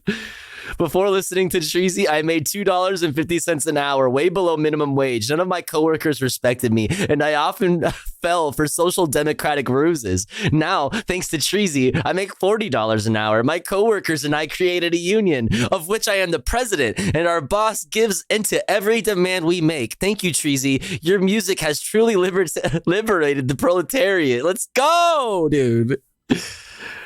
Oh my God. Thanks, Treasy.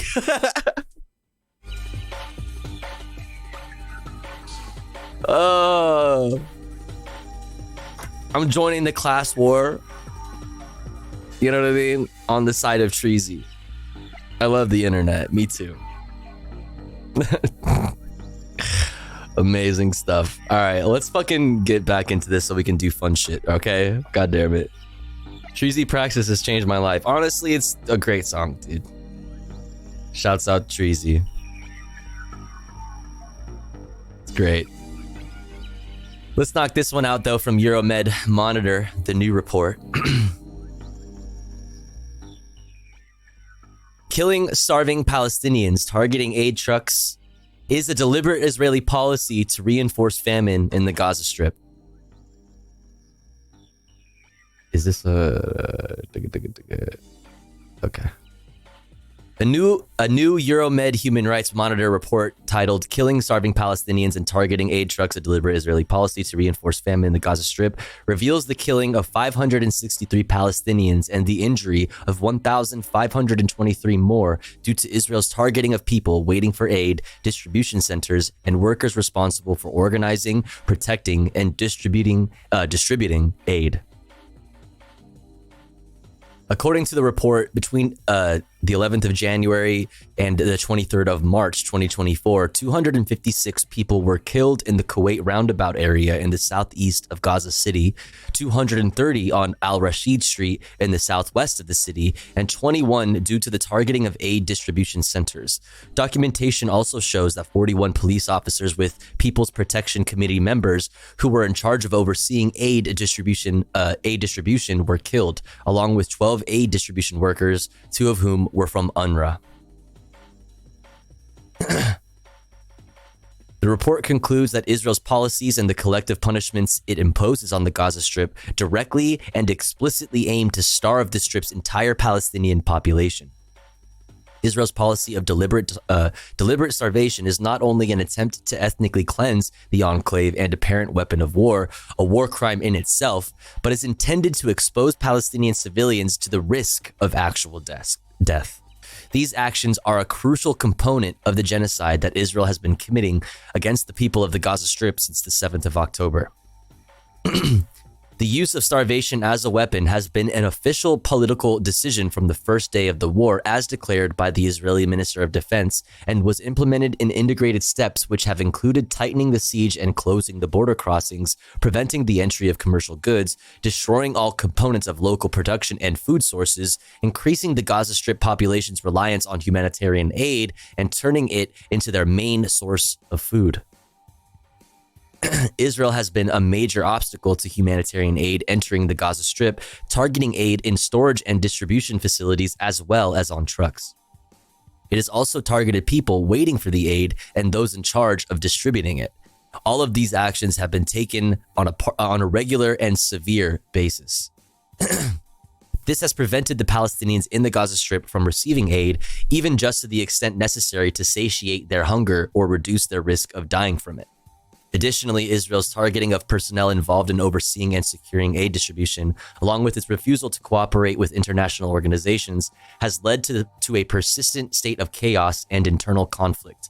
These actions, coupled with Israel's attempts to dissolve UNRWA, the primary international organization responsible for introducing and distributing humanitarian aid in the Gaza Strip, have exacerbated the situation, further deepening the famine in the Strip.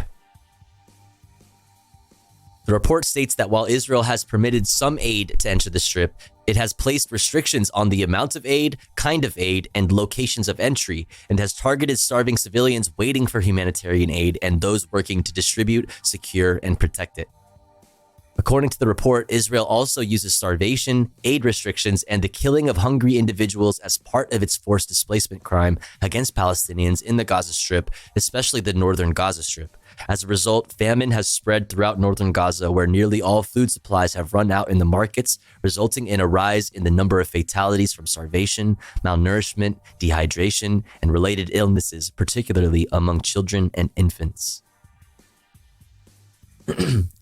In the midst of intense attacks, raids, and bombardment across the air, land, and sea, during which Israel's army has used thousands of tons of explosives, the Israeli army methodically started targeting every aspect of life in the Gaza Strip and has not stopped. This includes bombing mills, bakeries, grocery stores, shops, and markets, destroying crops and agricultural lands, killing livestock, and targeting boats and fishing equipment, water tanks, and their extensions, i.e. completely denying access, to food, resources, and potable water to all 2.3 million residents of the Strip, half of whom are children, and depriving them of their already limited ability to produce food locally. This comes amid a complete closure of the border crossings, which were closed for weeks before being partially reopened under harsh Israeli conditions on the 21st of October, following the application of international pressure. The report includes 7 parts. The first deals with the number of humanitarian aid convoy victims, while the second reviews the most prominent crimes involving the targeting of starving civilians waiting for humanitarian aid. The third examines the Israeli targeting of humanitarian aid distribution centers, while the fourth sheds light on crimes related to targeting humanitarian aid convoys. The fifth deals with the targeting of workers distributing humanitarian aid. The sixth sheds light on the targeting of those responsible for securing and protecting humanitarian aid. And the seventh deals with Israel's attempts to evade responsibility for the massacres. The report also presents a set of conclusions and recommendations. Euromed Monitor's report concludes by highlighting the significance of facilitating the entry of necessary humanitarian aid into the Gaza Strip without delay in order to stop the famine from spreading there. It stresses that Israel, as the occupying power, bears the primary responsibility for supplying food, medical supplies, and other necessities to the Strip's residents in accordance with international law, and also in accordance with the ruling of the International International Court of Justice, I should say. The ICJ ruled that the case for genocide can move forward, and monthly you must report to the ICJ every month, detailing exactly what measures have been taken to prevent civilian casualties, and to allow aid into the region. With all of everything that has been happening on the ground, especially the most notable in recent days, the killing of 7 World Central Kitchen workers, obviously they've been violating not only international law, but also the direct ruling of the ICJ. The report also urges the international community to fulfill its legal and moral obligations to the people residing in the Gaza Strip, ensuring that international law, as well as the rulings of the International Court of Justice, are respected and implemented, and to halt the genocide that the court declared likely to have occurred in Gaza in January, which has been ongoing for nearly 6 months. It calls for immediate international pressure to be put on Israel to stop its starvation campaign against the people of the Strip, the complete lifting of the siege on the Strip, and the establishment of appropriate mechanisms to ensure the safe, effective, and rapid arrival of humanitarian supplies. Like the Flower Massacre was just a little bigger than the regular shootings at the aid distribution place. IDF routinely shoot people at those places, right? It's just that one obviously was a mass casualty event, so it becomes, obviously, for obvious reasons, like, a big news story. But like you're saying, yeah, on the micro level, on a smaller level, individual deaths, handfuls of deaths happened constantly throughout the day, and there was video, right? The report also demands the opening of an independent investigation into the killing of starving people, especially the horrifying massacres which Israel has tried to evade responsibility for. So Euromed Human Rights Monitor is a major international human rights organization. And this report, especially the timing, timed up with the WCK things and the stern phone call that Brandon, gave to Bibi Netanyahu. It's obviously extremely relevant there. So there it is in the chat. Let's finish off our politics and news coverage for the day with this Democracy Now! Piece. Palestinian American doctor walks out of Biden meeting, hands him letter from 8-year-old orphan in Gaza. From Democracy Now! Let's go. Israeli Prime Minister Benjamin Netanyahu today, for the first time since Israeli forces sparked international outrage by killing 7 aid workers from World Central Kitchen. The organization's founder, Chef Jose Andres, has accused Israel of systematically targeting the aid workers who went to Gaza with a shipload of aid to feed starving Palestinians. While Biden has said he was outraged by the killings, the White House has indicated it plans to keep arming Israel, even as the death toll in Gaza tops 33,000. Wow. The Biden administration is preparing to approve a new $18 billion arms deal for Israel that includes as many as 50 American-made F-15 fighter jets. The U.S. also recently approved sending 1,800 2,000-pound bombs, which can be used to level entire city blocks, as well as 500 more 500-pound bombs. Earlier this week, the White House was forced to cancel its planned Ramadan dinner after many Muslim American leaders refused to go to protest Biden's Gaza policy. Instead of a dinner, Biden held a scaled-back meeting Tuesday with Muslim American community figures, but that, too, was met with protests. The Palestinian-American emergency room physician, Thayer Ahmed, walked out of the White House meeting. Before leaving, he gave President Biden a letter from an 8-year-old orphaned Palestinian girl named Hadil that read, "I beg you, President Biden, stop them from entering Rafah." Dr. Thayer Ahmed is a board member for Med Global, which has an office in Gaza and is working with the World Health Organization. He recently volunteered at Al Nasser Hospital in Khan Yunis in Gaza. Dr. Thayer Ahmed joins us now from Chicago. Dr. Ahmed, thanks so much for being with us. Can you describe that meeting? I mean, it was hours after we learned of the killing of the 7 aid workers in Gaza. Talk about how the meeting, the dinner was canceled, who was at the meeting, and what you did there in meeting President Biden.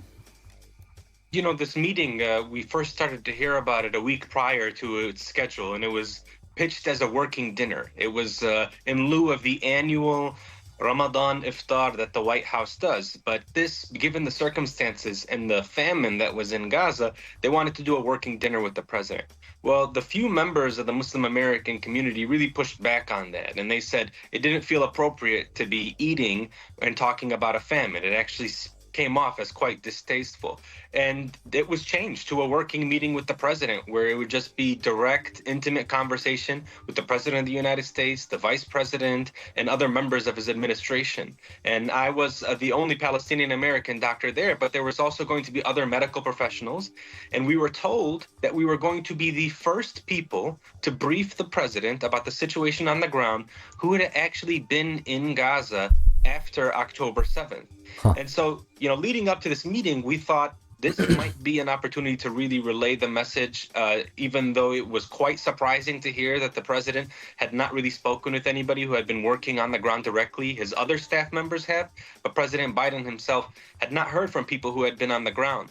But as you had mentioned in the lead up here, there were so many different incidents that took place over the past week that really, suggested that this meeting was not going to be impactful. And in fact, it may have been better to just not attend this meeting. And I think the World Central Kitchen thing was the final event when you saw 7 aid workers get assassinated. I just want to remind people, these were 3 separate missiles, 3 different vehicles as a part of the World Central Kitchen convoy, and they were hit multiple times. I mean, when Jose Andres says... This is what I was talking about. If I was describing this, but I didn't show an image.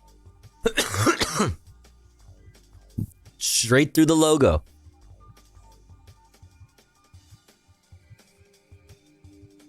Mistake, huh? targeted, he's justified in suggesting that. And it's also important to know that despite the famine that's in the north, World Central Kitchen was one of the few organizations that was consistently coordinating with the Israeli military to be able to access the north. And so this came on the heels of the weapons deals, of the bombs that are being transferred. Yep. And so even if there's a change in the rhetoric with the Biden administration, the actions of that week really upset all of the people who were attending. And when we finally sat in the meeting and the president began with his remarks just saying, we want to hear from you guys, this is a listening session, I ultimately had to excuse myself after telling him that, you know, Rafah needs to be a red line. Under no circumstance can there be an Israeli invasion into Rafah, given everything that we've heard about how the Israelis operate. And anybody that's trying to convince the president or his staff or the administration that it can be done in a safe manner is not telling you the truth. It cannot be done. You cannot evacuate Palestinians out of Rafah and treat them like sheep, assuming they can be herded around anywhere, and assume everything is going to go fine. I said, make no mistake about it, it's going to be a bloodbath. And then I got up and handed him that letter from Hadil, the orphan, and excused myself and walked out of the meeting. And what did Biden say?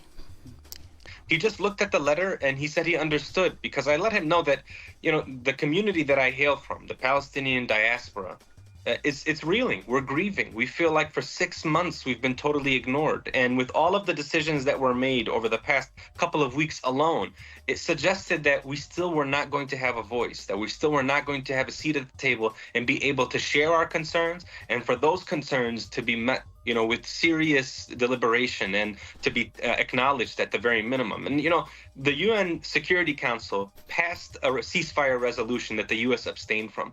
Why then do we hear at the very next moment the State Department undermining that resolution and saying, oh, it's non-binding? Why are non-binding? about, also, you know, arms deals. Let's go. Somebody may say, oh, you know, these $18 billion worth of fighter jets and ammunition, it's years away. But it's literally, it's what you approved it now. Yes. That the United States is going to continue Israel with military aid, and it suggests also that they're comfortable with how they're prosecuting the war. And you know, for every single person that's interested in this, Palestinian, Arab, Muslim, progressive, human rights defender, humanitarian, everybody is totally against how this war has been prosecuted and the incredible amount of suffering that has taken place. You know, famine in the north, invasion in the south, and infrastructure devastated everywhere. You know, I was in Nasser Hospital. Nasser is just one of the many different hospitals that has been systematically targeted. If we lose all of the hospital infrastructure and healthcare system and healthcare workers, if this invasion happens in Rafah, where are they supposed to go? Where are they supposed to get treatment if they're somehow casualties? You know, Netanyahu suggested that in war, after the World Central Kitchen convoy was attacked, initially he said war, sometimes, you know, this is what happens. It's unfortunate or tragic. But what about the 1.7 million Palestinians in Rafah? If they're just mistakenly hit, is that just tragic because they're going to die in the street because the healthcare system can't afford to treat them? And so these were some of the concerns that we had when we were approaching this meeting, and it's the concern of the entire international NGO community. Well, I want to turn, Dr. Ahmad, to Wednesday's press briefing at the White House, where Biden's press secretary, Karine Jean-Pierre, took questions about Tuesday's meeting. Was last night the president's first opportunity to speak God, they're so slimy. Every single one of these motherfuckers are so on the slimy. ground providing aid in Gaza? So, look, I can't speak to the different leaders who have been in this meeting. It is a private meeting. If I can also go back to something that was asked earlier about the president meeting with any aid workers or anybody who's been inside of Gaza since October 7th. It is a question I've also privately posed to some of your colleagues, and it feels like a yes or no question whether or not he's actually met with somebody who's been inside. And the reason I'm asking is a number of people at the meeting said, to their knowledge, this was the first time the president had actually spoken to anybody who's been inside of Gaza since October 7th. Well, here's what I can tell you. He's met with community leaders who are obviously from the Muslim community, the Arab community, the Palestinian community. I would let them speak for themselves on if they've been to Gaza. So, Dr. Ahmad, your response to what Jean-Pierre said? Yeah, I mean, it's clear that she doesn't want to answer the question because it was the first time that the president would be in front of somebody. And, you know, it may be that the president is well briefed on the situation, has all of the numbers, has all the facts and figures. And I'm sure that they're, you know, aware of what's happening with respect to the Gaza Strip.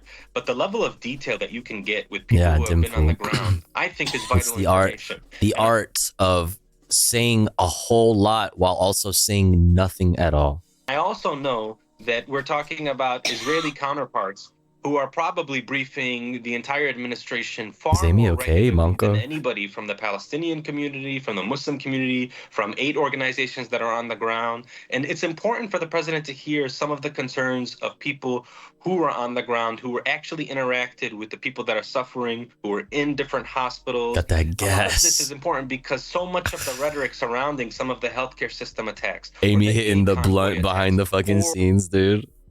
Passing it back and forth with Nermeen Sheikh. Can you imagine? Or kind of what is fucking dream blunt rotation taking place in the streets of Palestine and Gaza. So much of that rhetoric is dominated only by the Israelis. You don't hear about what's going on from the Palestinian perspective on the ground. They're not able to share with you that 10,000 families were sheltering in Nasser Hospital prior to being raided. They can't tell you that at Shifa Hospital Complex, after it was raided and shut down in November, that it was slowly coming up to speed and that people who were sheltering had returned there. The emergency department started to see patients again. You don't get to hear that aspect of it. And I think that's truly, you know, tragic considering it's been 6 months of this conflict, and this would be the first time that the president had been able to do that. The other thing I want to mention too is, you know, with respect to the World Central Kitchen, the president did say that he was outraged about this. I know he's going to have a phone call with Prime Minister Netanyahu with respect to this, but it'd be important also if the president got to hear from other aid organizations that had also been hit. You know, Medical Aid for Palestine back in January, they have a compound with International Rescue Committee that was hit. Thankfully, nobody died, but it's important to figure out why did the Israeli military but somebody could have died, and somebody did that. You could call that attempted murder. Like, what are we talking about here? That compound with a missile. Doctors Without Borders, they've had 2 people being killed in an airstrike as well. It's important to hear from them. Why did that happen? You know, this is a systematic thing that's taken place with respect to targeting aid convoys, healthcare workers, healthcare institutions, civilian infrastructure. And so for people who actually were on the ground, directly affected by this, I think it's important for the president to hear about this. And so, you know, the other thing is there's something that I think the Biden administration should hear loud and clear. It's people want to be able to contribute and engage and share their opinions. They want a voice, they want a seat at the table, but it's got to be meaningful. It's got to be impactful. People have been talking for 6 months about what's important to happen in the Gaza Strip, and that's a ceasefire, and that's getting aid in. And there's been no concrete steps towards that. In fact, it's been the opposite. It's only been a blank check given to the Israelis and just diplomatic cover with every single horrific thing that emerges out of the Gaza Strip. And I think that's why people are hesitant at the meeting. That's why people want to engage with the president and the vice president, but are not going to do so until they see something changes with respect to policy and action. Dr. Ahmad, also to say what you mentioned, that there have been as many as 190 aid workers killed before this week's attack and death of 7 World Central Kitchen aid workers. But I want to go now to National Security Council spokesperson John Kirby being questioned Tuesday. Is firing a missile at people delivering food and killing them not a violation of international humanitarian law? Well, Israelis have already admitted that this was a mistake that they made. They're doing an Who's a big investigation. They'll boo-boo? get to the bottom of this. Let's not get ahead of that. The State Department has a process in place. They said sorry. To date, as you and I are speaking, they have not found any incidents where the Israelis have violated international humanitarian law. Motherfucker. So, Dr. Ahmad, like we said, this is just a high-profile, most recent fucking atrocity. This is not the first time that something like this has happened with American weapons. Like, not violated international humanitarian law. Your response? Yeah, I mean, I would the say rest of the rest of the international community mostly disagrees with you. you were to ask John Kirby if any civilian or innocent person has died in this war, I guarantee you he'd probably give you a very vague answer and say we've not found anything to suggest that in any of our investigations. I mean, that's... Yeah, also Hamas, October 7th. It's totally ridiculous and outrageous for that to be the response, especially this is in the setting of the World Central Kitchen tragedy of 7 people being killed. This is the sort of response that you get. And I think for me, that's part of the problem here is the messaging that we're hearing, especially from somebody like John Kirby. It's something that is totally unacceptable. We are hearing about violation after violation. I'm not a lawyer, but it's kind of strange to hear that the entire community of people who have been looking at international humanitarian law, all of the experts, the eyewitnesses are suggesting that there is some serious violations taking place here. And it's happening multiple times over the course of 6 months, that in fact, it starts to suggest that there's a pattern of behavior in place here. And then instead, you get a response saying, be patient, watch out, we've got to look into investigation. Everything we've seen so far has suggested that there isn't anything there. I mean, there's 33,000 dead Palestinians in the Gaza Strip. How did that happen? I mean, John Kirby wouldn't be able to answer that question based on the tone that he's taken. And I think that's, again, highlighting what we're talking about when we say it seems like this sort of support, this diplomatic cover for the Biden administration is unwavering. Even though the rhetoric or tone may change here and there with respect to acknowledging the human suffering that's taking place in the humanitarian catastrophe, all of these other comments sort of support the broader theme of what's taking place in Gaza over the last 6 months. And it's that the United States is fully supporting what the Israeli military is doing. And so, what I would say is when President Biden has that call with Prime Minister Netanyahu, I would say that it's important for him to draw a red line, for him to make a demand and to suggest that there are consequences. They refuse. They say that, like, I promise you there is a red line. There is a line. We're heating up. Ooh, we're about to start drawing lines. Oh, sir, where are you going to put that line? We are not at liberty to speak about where those lines may or may not go. But just take our word that we are strongly considering the concept of lines. All right. I cannot speak on them being drawn, but lines are a thing. Yes. If things don't change with respect to what's happening in the Gaza Strip. Doctor, I wanted to go to the founder of the World Central Kitchen, the world-renowned chef, Jose Andres, who accused Israel of systematically targeting the 7 aid workers who were killed Monday night. I don't know how there's like any question around that. It's pretty cut and dry. It's extremely simple and plain to see what happened there. Series of drone strikes in Gaza. Chef Andres spoke to Reuters Wednesday.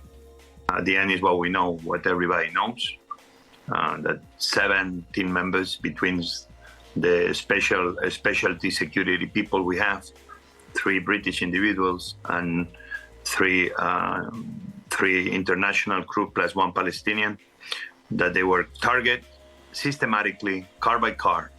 They attacked the first car. We're still trying to get all the information on what happened on the first car.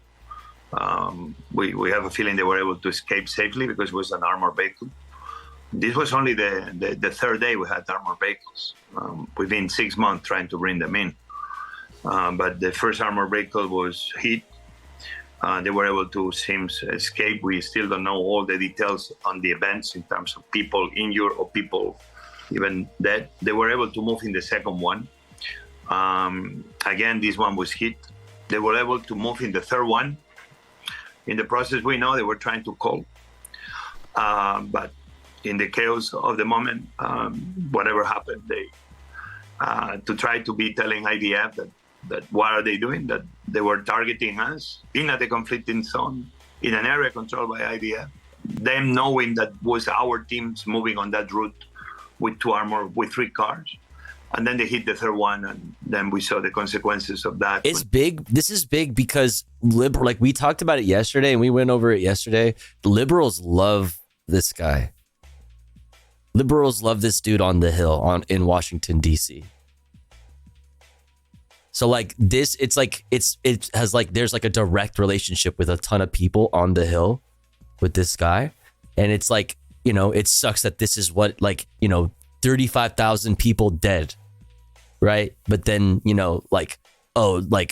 finally an American citizen, gets killed and now everybody cares. Like, yeah, you're correct in that. But like, that's why this is big, is because it's so fucked up. The situation is so fucking insanely fucked up in Gaza that it's even affecting, it's coming closer to home, even to those in DC who would normally be extremely sheltered from all of the things like this. The conclusions or the consequences, more so, of their their administration's foreign policy.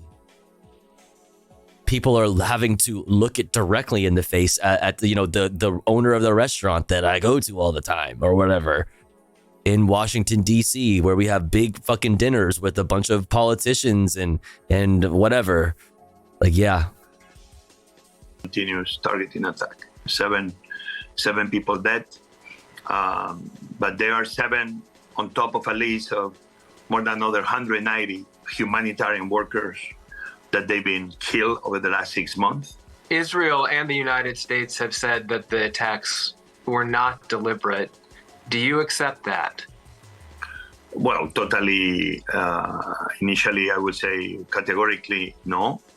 Even if we were not in coordination with the IDF, not democratic country and not military can be targeting civilians and humanitarians, especially when the technology today allows you to know things in ways not long ago was not possible. Right. Those drones, you knew what you were doing. That moves in Gaza. Yes. I've been there. This is drones non-stop flying above you. Yes, non-stop.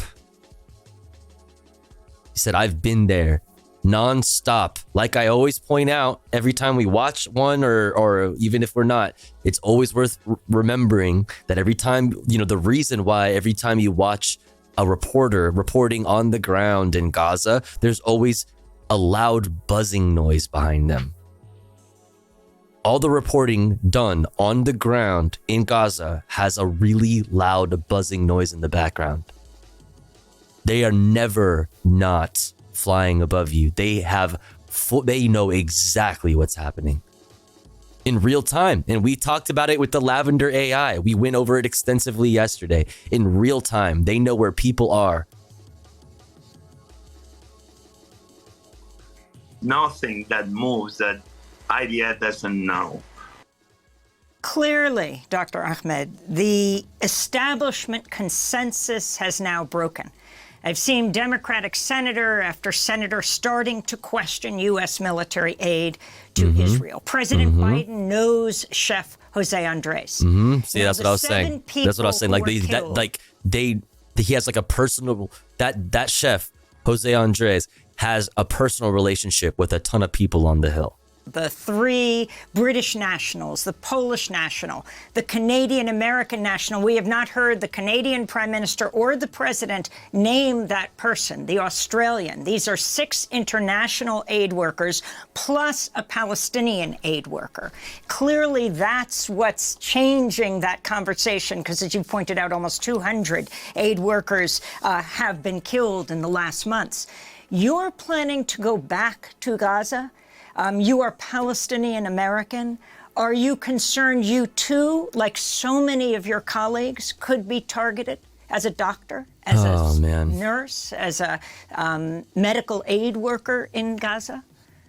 I mean, of course, that's always a primary concern. And I think it's because we have the same realization that most other agencies and organizations and relief workers have. And there's no place that's safe in the Gaza Strip. Again, World Central Kitchen, when Jose Andres is saying that route was deconflicted, he's saying that the coordinates and the movement were shared in real time with the Israeli military. Yep, that's exactly what I was saying. Exactly what I was saying. Relationship with the IDF, and the fact that their convoy was hit 3 separate times, despite them trying to reach out, nobody's safe. I mean, there's about 200 aid workers that have been killed, but also 400 healthcare workers. This is journalists. Over 100 journalists have been killed in this process. There is nobody that's safe. And I think one comment that I want to make that Chef Jose had really mentioned is anything that moves. And that's such an important thing for people to recognize in the Gaza Strip, that there are areas where there is total control by the Israeli military. And if there's any sort of movement, those people come under fire and are killed. And there is a footage just from last week of 2 Palestinians on the beach waving the white flag. We can clearly see that they're unarmed, and them being killed and then buried with a bulldozer on the beach in Gaza. I mean, that's like a bull line. that you're Like I've said, like the best among us, the most bravest, the best examples of humans that we have are the doctors who go there knowing that they might not come back, that it is actually more likely that they will not come back than it is that they will. The doctors, the journalists, the chefs, the aides, like the aid distributors, whatever, like the best examples that mankind has to offer. Courage that I have no possible way of understanding. Just like beyond comprehension to me. Yeah, like real life superheroes, actual angels. Thank you, Tovagos, for reading that article about their horrible death machine yesterday. Yeah, that was rough, but it's really important. Yeah. We're talking about this is No problem. Thanks for being a part of this community. You know what I mean? Appreciate you all. And, we talk about a lot of rough shit here. Please, remember to take care of yourself first before anything, right? Different areas in the Gaza Strip where you cannot walk around, does not matter, man, woman, or child, and you are under the threat of attack. And so it's everybody. It's all parts of society, aid workers, healthcare workers. So it's important for people to recognize and understand the counter narrative here to anything that would suggest that there are armed people or militants that are being targeted. Every single person in the Gaza Strip is not safe. And if they're moving at the wrong place at the wrong time, they will be killed. There's no other conclusion or outcome. I mean, when we talked about the kill zones that were probably the reason why those 3 Israeli hostages who were unarmed and, shoeless and shirtless and waving white flags and speaking Hebrew, probably the reason why they were killed. Kill zones. Scenario. Dr. Thayer Ahmed, we want to thank you for being with us, emergency room physician who spent 3 weeks in Gaza volunteering at Al Nasser Hospital in Khan Yunis, board member for Med Global, which has an office in Gaza, is working with the World Health Organization. He walked out of a White House meeting with President Biden. Fucking Giga Chad shit. Fucking boss shit.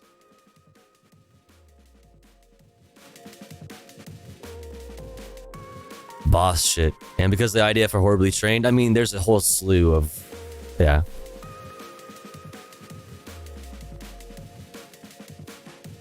which is ironic because they train so many soldiers and police officers around the world. Man. All right, let's do a piece of fun shit. All right, let's do a little piece of fun shit. Oh. Well, the ads are about to run. That timing is crazy. Let's do some fun stuff. We deserve it. We didn't get to do fun things yesterday, so we're gonna do some fun reacts tonight. Got a new urban rescue ranch, and we got Fantano crossover with the harpist YouTuber Emily Hopkins, I believe her name is. So that's pretty cool. We're gonna check those things out. But first, chat, before we do comfy content, we're going to run a quick ad break, okay? Because it's been about an hour since our last ad break. But don't you worry, because here at the Tofu Ghost broadcast, when I run ads, I run them while I'm away from the stream. That way, even if you're, Norwegian. The Norwegian 76 donated $10. Thank you. Thank you so much for the $10. I really appreciate that. Thank you. Thank you. Very generous. Now we're at 200. On the moving fund. I appreciate it. It's very kind of you. As I was saying, we're going to run some ads. If you want to avoid the ads, all you got to do is subscribe for $5 or for free with the Twitch Prime. Or if you already have a sub and you have the means to, consider gifting a sub to one of our unsubbed friends in the chat. That way they can also enjoy the emotes and an ad-free viewing experience. We are currently at 14 out of 25 for the daily sub goal. We're a little over halfway there. Very poggers. Thank you so much for all the support. Thank you again, the Norwegian, for the $10 dono. Very kind of you. Thank you. I'll be back in 3 minutes. Don't you go anywhere. BRB.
All right. We're back. Thanks for waiting. Thanks for hanging in there. If you sat through the ads, I appreciate you. Because it does help.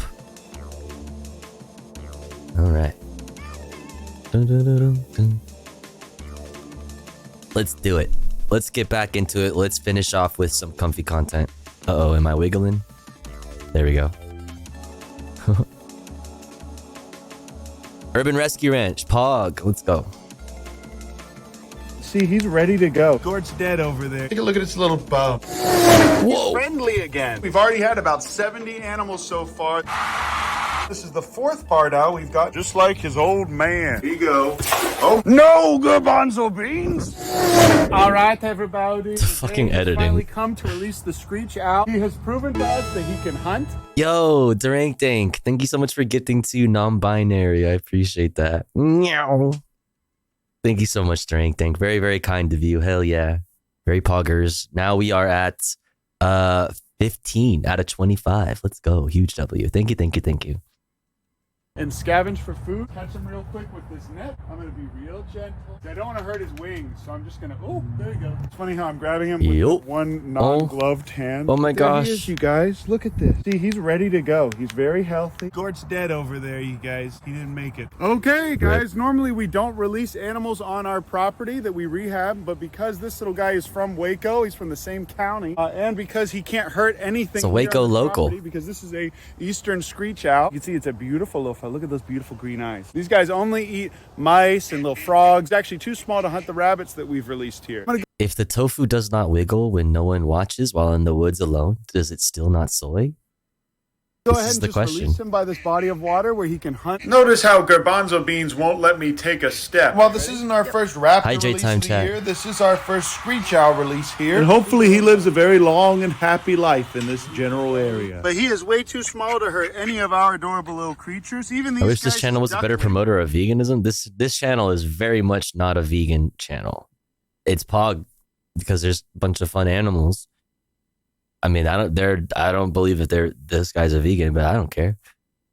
would be a big meal for that screech owl. Which is also why we're going to go ahead and release this creature here, because this guy is also way too big to be eaten by the screech owl. Oh, look at the bunny. Garbanzo Bean's wife is being really cringe nonstop all the time now. But this is a perfect place to release this little bunbo, where there's lots of cover from predators, tons of places for him to hide, and an infinite food source everywhere you look.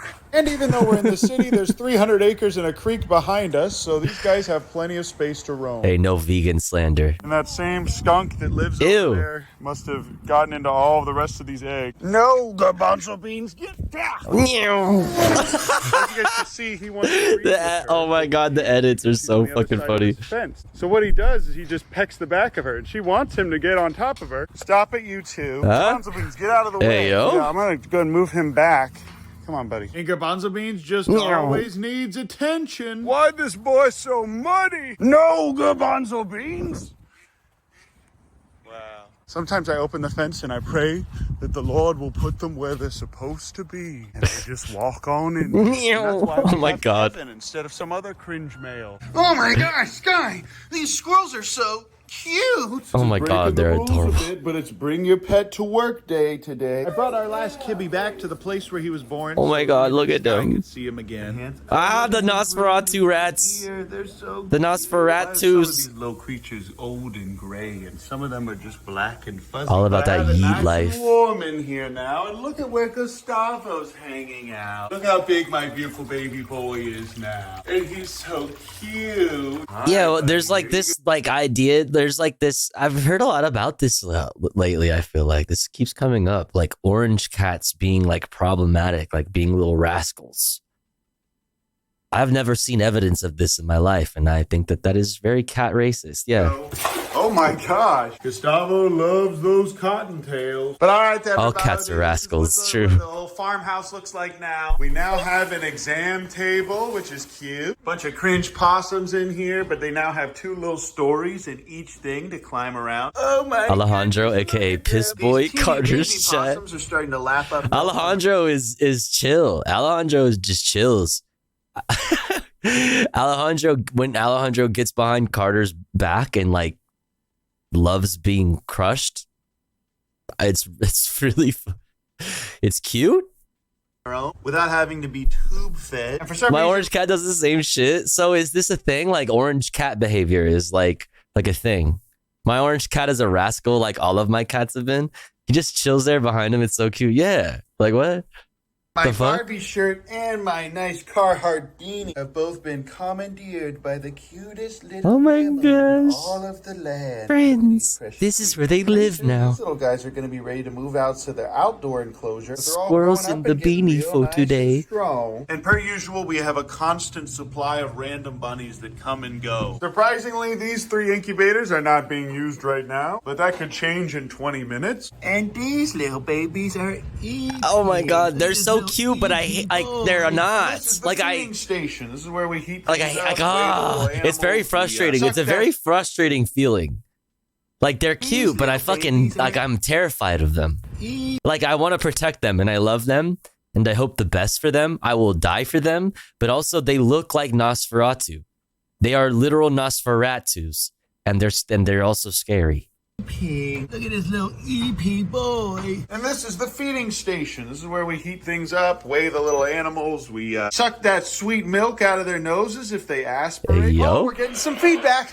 This is Golf Niner. Do you read? And now I can spy on the big rigs across the street. Sure looks like a nice company to do my logistics for me. Thank you to our friends over at Intralife Consulting. They did an amazing job, and these are some really high quality cameras. And now we have Wi-Fi everywhere on the property as well. This is just the beginning. We're gonna get plenty more. Also, the water's a little foggy again because of all these little black worms, but these guys are doing much better. That was mostly just like announcing to everybody, stop fucking trying to find me in Waco. Away from being emaciated and fingerless. As you can see, their tiny little fingers are coming back already. And this little guy already looks normal. Look at these little weird worms, you guys. Yeah, This what is the just fuck? An infinite food source for these little creatures. But yeah, like I said, I like What the to fuck scan are through those? these channels every day so I can bother the locals. Mayday, mayday, mayday! Oh, there's someone there. Hey, this is Golf Niner. Do you read? Stop. And Sky is cooking up some sweet, sweet chop for me. Ooh. Apples? You kept the banana peels? Bananas and carrots. Oh.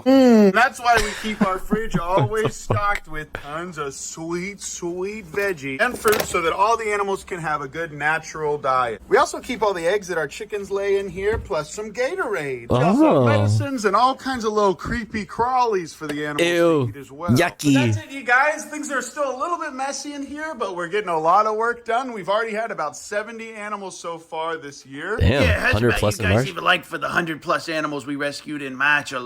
AWA exclamation point watching in the chat for a link to the playlist that contains all the videos that we've watched this evening. You should go like and subscribe.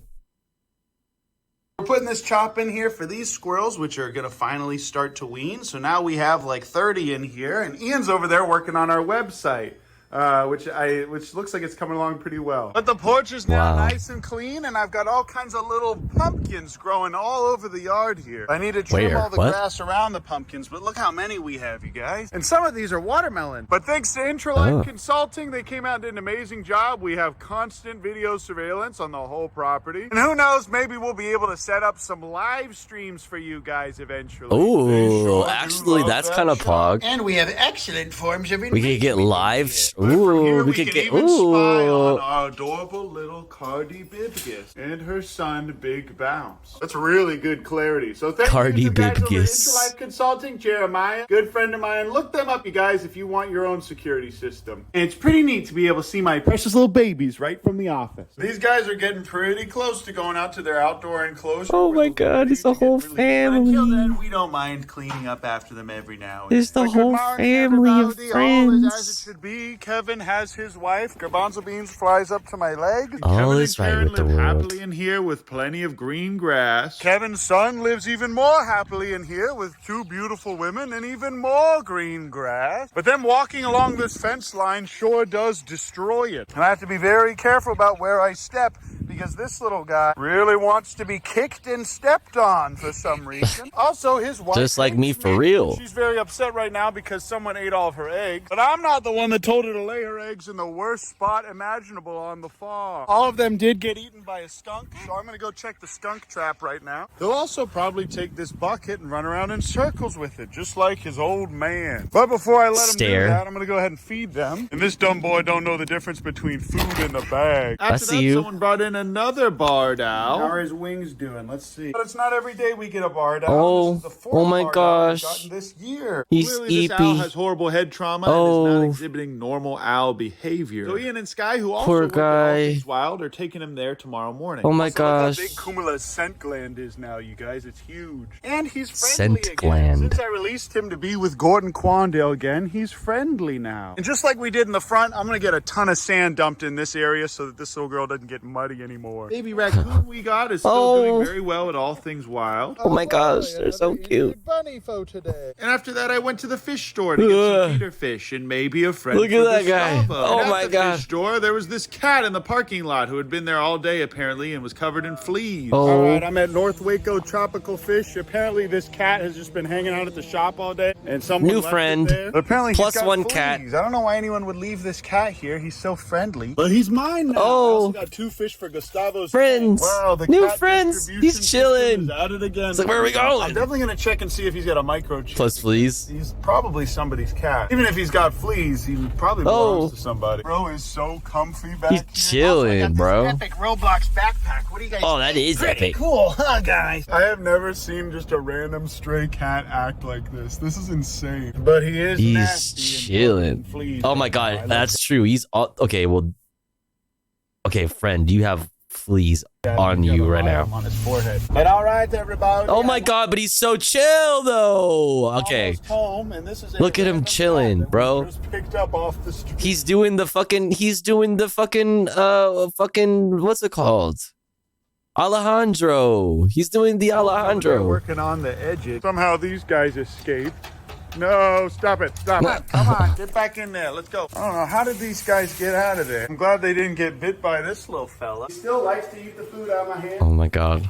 You know, these fish have a little place to hide in here. They should be fine. And I also released a bunch of rosy reds around the property as feeders. And I'm using them as enrichment for these guys now that they're big enough to hunt. But I just take any random flea treatment like this. I just apply it right there on the back of his neck. And then I'm going to go ahead and just leave him alone in here with his food. I'm going to wait a few hours for that. Let me out of here.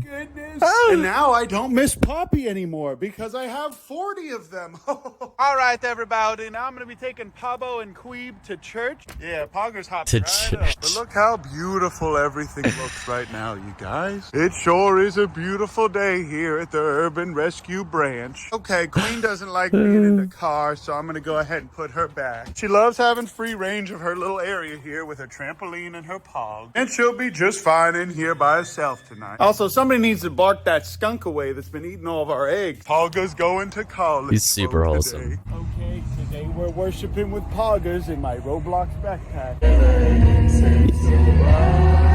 Yay, worship with the puppy. Look at its little. Oh my god, what is this thing? It's so cute. What? This chubby little boy. And he got turned in, and either he ate a lot of milk before his mom died, or he's got some kind of tumor. Like this video if you want Uncle Ben to not eat that rabbit. But that's it for now, Don't you guys. eat I the love you. I rabbit. appreciate you. Thanks so much for watching these videos, and I'll see you guys in the next video. It's sleeping inside. Ooh, almost forgot to tell you. Oh everyone, my god, Anthony. it's so fucking adorable. Holy fuck. Exclamation point watching. For a link to the playlist. Let's watch this. New Fantano. I mastered the harp in a matter of minutes. Crossover with Emily Hopkins, I believe her name is. She's like a harpist and like does like effects pedal reviews and stuff. Fantano here, internet's busiest music nerd. You know who it is. Today, I'm going to learn to play harp. And here's my teacher. Oh. You have to critique me. Yeah, but I thought you were gonna play me like a concerto. I thought I was just chilling now. I need your criticisms to learn. Okay. Okay, here we go. This is your first time playing harp. It's my first time playing harp. Okay. You've never gotten the chance before, and you've never practiced. Fellini just missed it. Never gotten the chance before. Okay. kind of disappointed you didn't practice. Anyway, all right. So to lean it back, you're gonna have to lean I it back. have to like hug it, kind of. Yeah, kind of. You're gonna support it with like your inner thighs here. So you're gonna lean it back comfortably. Ready? I'm gonna push it. I brought my thighs. Yeah, You good. sure I did. kind of feel like I'm leaning back a little bit. Yeah, you did. Do I need space to? Do I got to go backwards? You move closer. I need to go closer? Yeah, come here. Okay. Okay. So it's You gotta come rest. closer? Look, it's gotta lean comfortably back that you can like let your arms go, but you got it with your legs. Really get in So, there. like, take your arms out. No, see, like that's hard not balance. good. Okay, wait, get up. Let me show you. Okay, I'm gonna show you how to sit. Wait. No. It's weird on him, right? Is this good? Does it look different? It looks weird on me. I don't. Wait, Why is she talking shit, dude? We do have a vast height difference. That's what I'm saying. We do. Okay, get up. Hold on. Come here. Because you put it down. Perfect. If it feels nice, it feels nice. That's You know, so I'm not funny. here to tell you what the right way is. No, you literally are here. You literally, that's literally what's happening right now. Because anything can be the right way. You know what I mean? Okay, there we go. This is. I think this is where I want to be. Okay. I think I needed to be back a little. Maybe because I'm taller. Yeah, her Which earrings one are is cool. Stop and which one is go? Okay. You're gonna put it down gently. Put it okay. down. Perfect. Each of the foot pedals they gotta go in the middle if you want C major. So you're gonna gently push it over to the side and then let it. Yeah. Okay, you don't need me. There we go. Put all of them in the middle. Put all of them in the middle. Yeah. Even the ones that are up. Yeah. We're going in the middle. Right. In the middle. We're going Perfect. in the middle. Damn. Okay. Yeah. It's like perfect. driving a car. Yeah, right? It's like driving a car. Okay, there you go. Great. Okay, now you're in C major. Now we're C major. Perfecto. So pick that boy back up, Perfecto. and now you'll be in C major. I'm learning so quickly. Oh yeah, you're picking I'm learning it so up. Harp good. is easy. That's jazzy. I just instinctively Instantly went jazz. full jazz on my first chord. There you go. Oh my god, I'm cringing at your scale technique. What's wrong with my scale technique? You. Oh my god, so much wasted movement. Maybe I could be applying some of these things to bass that you're telling me. We'll see. Okay.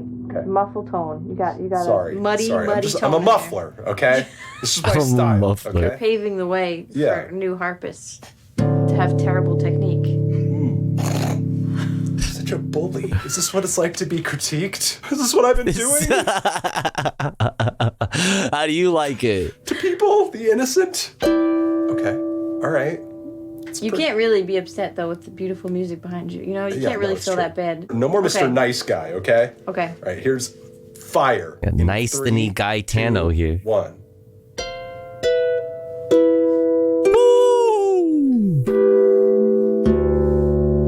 Okay, it's honestly not bad. That could be like an avant-garde piece, you know? If you just play it with confidence, no one's gonna know. Honestly, that's the sample right there, dude.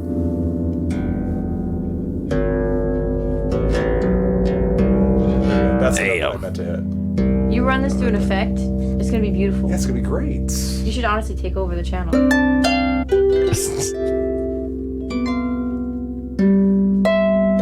I'm like low-key mad that it sounds this good. Damn, I want a harp now. Yeah. I want a harp. Right there. Okay, ready? I'm gonna show you how to do a chord. Plus, it's like a piece of fucking furniture in your house. Like it's like you have a harp and you have like a room for your harp. You know what I mean? Some thirds and interesting stuff. Okay. You're gonna put your fourth finger on the red string. Start on C. We're gonna do a C7. Okay. Fourth finger. Fourth finger here. Okay. Third here. You skip a note. Third finger. Skip there, and then your thumb goes there. And proper harp technique is your hand goes in like a diagonal line, but you want your wrist to like Wrist. Your shoulder is gonna be up, but like shoulders relaxed, but your elbow is gonna be up like that. Okay. Like nice form. Yeah, but like keep this relaxed. Okay. Actually, not terrible. Okay, and then when you play, you're gonna pull them in to the palm in one motion, just like but like flat. You're like Ooh, that was a chord. Go, like flat. Yeah, but close it. I close my hand. Yeah, you have to close them nicely. Close. Yeah, you're like. This is a lot. I'm throwing at you. Yeah, okay. And now that's part. Sounding good now. Part 2 is when you play, you're gonna raise your hand to let the sound. Yeah, but like straight up. You're not gonna go like, like different movements. You're gonna play. Not necessary. I feel like that's drinking with your pinky out. Honestly, it kind of is. It is drinking with your pinky I'm playing up. it punk It's style. extra. I'm going down. I'm You going can, this yeah, way. do whatever you want. I'm not an angel. I'm a bad boy. All right, do the bad boy style. Yo.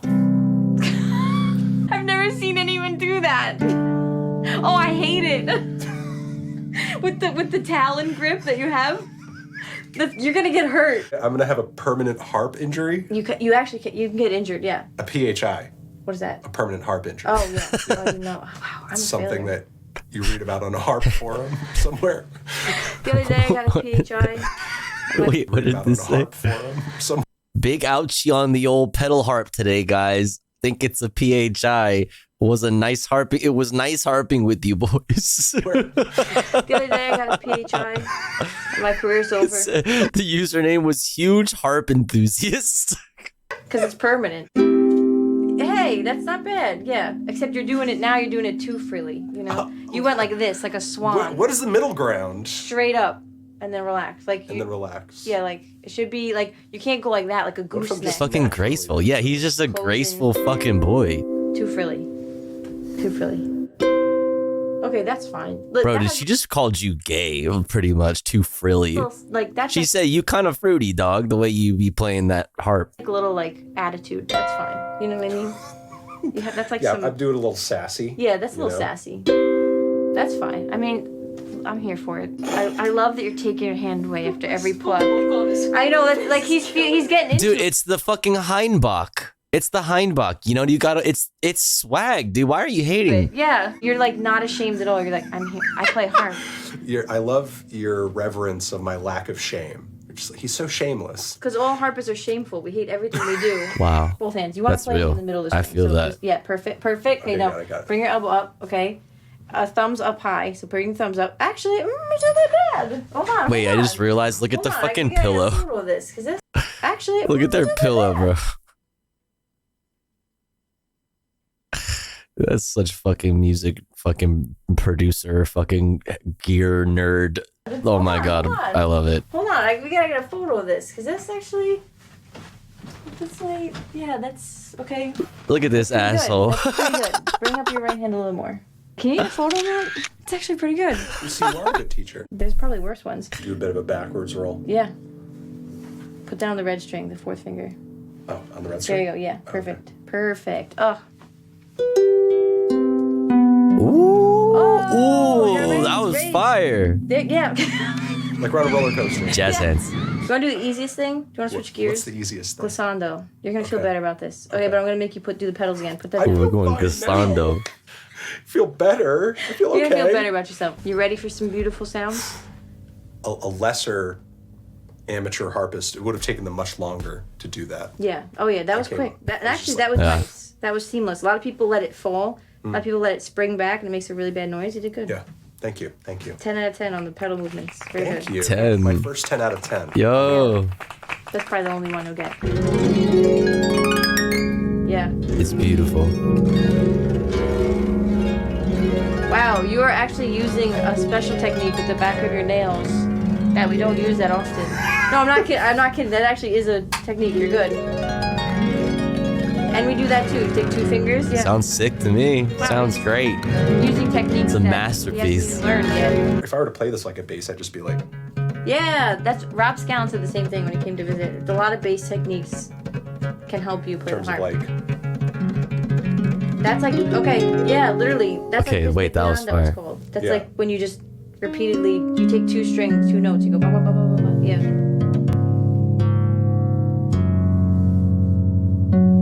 Yeah. And look, when you move a pedal, you see the little gears move. Look how fun this is. oh. Oh my god, that's really good technique, actually.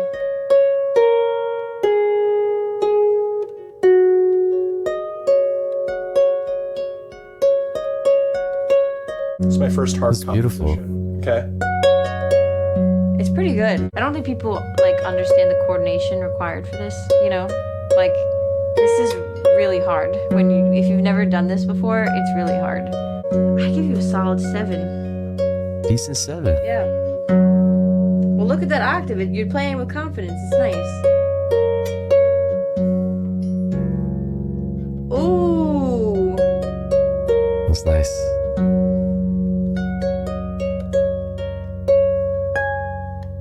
gotta run this through some pedals. Dun, dun. Listen, you can make up techniques too. You can hit the heart. Why don't you just hit it? It's a technique. It's fine. He's I know pure how to do them technique, on bass. dude. How do you do like a harmonic on here? Do you play it like off your palm? Mm-hmm. Yeah, you gotta take it away quicker, I think. Yeah!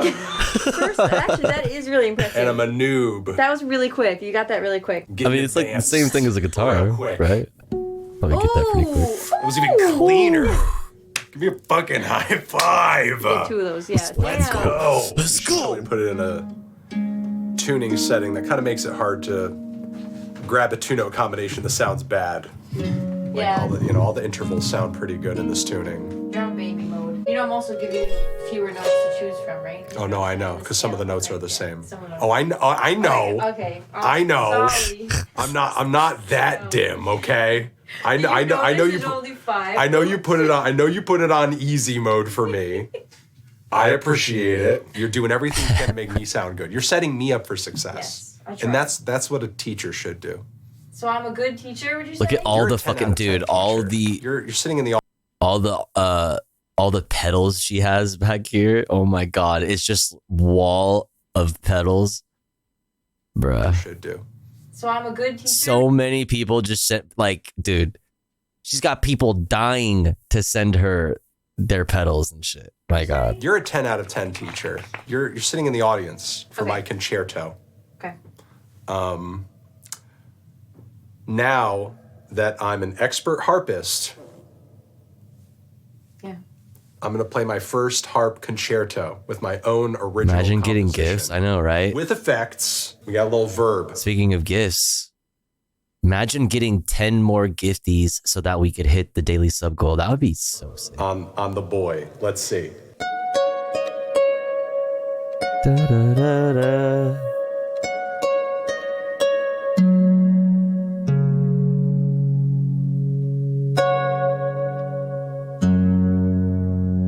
Okay, he's cooking?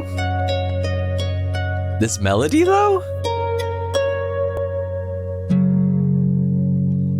You see how the reverb just changes everything? Slap some reverb on that bitch and you're just like, okay, this is beautiful.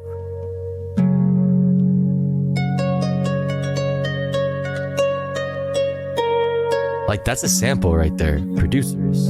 Hello? Ah, you fucked it up! You fucked it up! That wasn't tuned. This is a little out of tune. That was out of tune. That's you can't blame that on me. That's true. It's all supposed to be in a scale. Okay. What is the name of this piece? You have to name it something in official like harp fashion. It's got to be something like a leaf in the breeze. It's got to be like something like a gentle brook, like something like soft. The name of this piece is A Leaf in the Brook. Oh, okay. Or a brook in the leaf. A brook in the leaf in the brook. It's a brook in the Also, leaf. I like that the tempo change. You got a little faster towards Fuck the end. then he fucked Tano here. That was the Is it like the mouth of the brook? and then it ended off on the very end, which was out of tune on purpose because we don't know It's just, what's the fate of the leaf. I knew it. I would give it a 9. A light 9. You know, like we're talking like decimal points, like 8.9, like right on the cusp of a 9.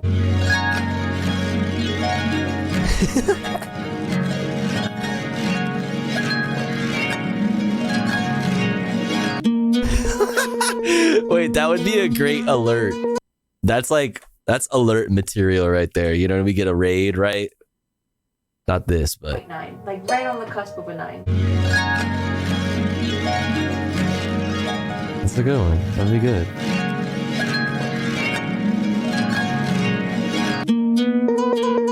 Ooh, I want this fucking pedal so bad.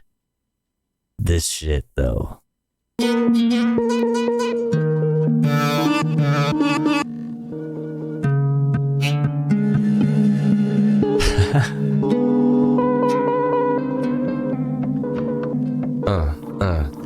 Yeah.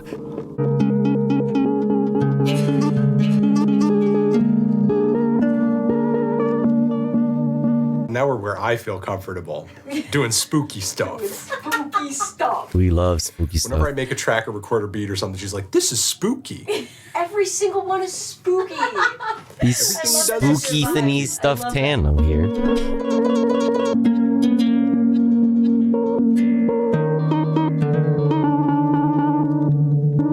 You could do this and just like game it something. What is it? Acid reflux. The game it something really weird, and that's your band.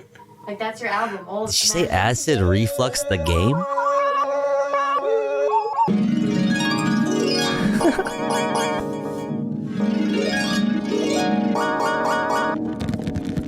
Ooh. Ooh, harp ASMR? So wait, there's not really like pickups in the same way that there's like pickups on like a guitar or something. There's like microphones. It's mic'd up.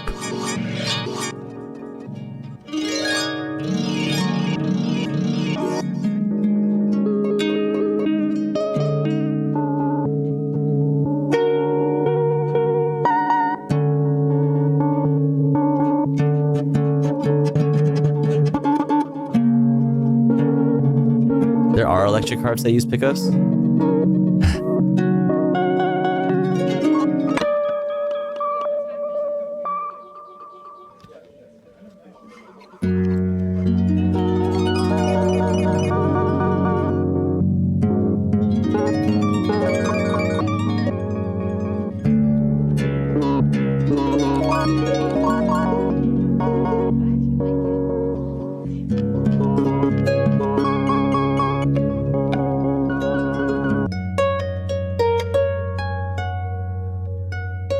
Beautiful thinny melody Tano here. Pog. Exclamation point watching in the chat for a link to this playlist that contains all the videos that we've watched this evening. Oh wait, it's actually the wrong video. You should go like and subscribe. Everyone. Anthony. Hey, Anthony Fantano.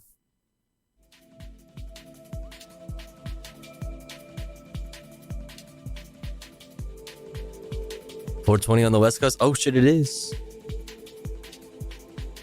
I'll spark one up with you.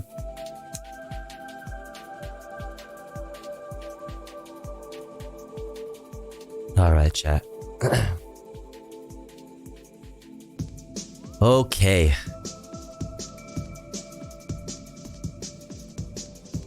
Alright. Listen, chat. It's been a good... It's been 1 week since you looked at me. It's been a good stream. I hope you enjoyed your stay, because I enjoyed your company, chat. But it is about that time. I'm eepy. I'm hungry. I'm going to call it here, but I appreciate you for hanging out with me.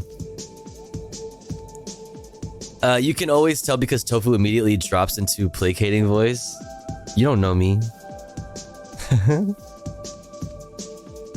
You don't know me.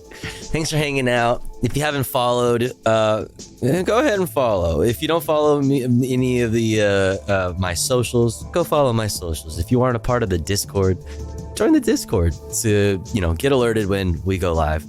We'll be back tomorrow, aka later today, for more news, more politics, more comfy reacts, possibly some gaming. We didn't get to do some gaming tonight, unfortunately, but hopefully tomorrow we'll be able to. Hope to see you again then. Much love to you all. Remember to, take care of yourself, right? Remember to drink some water. Remember to take your meds.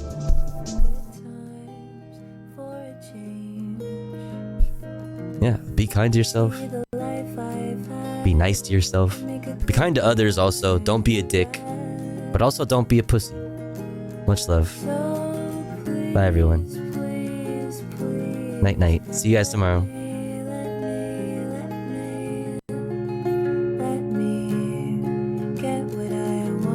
Oh, wait, I didn't put a raid on yet. I gotta raid somebody first.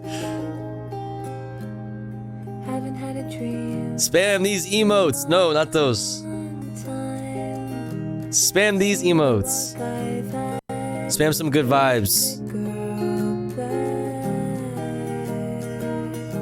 Much love, everyone. See you guys tomorrow.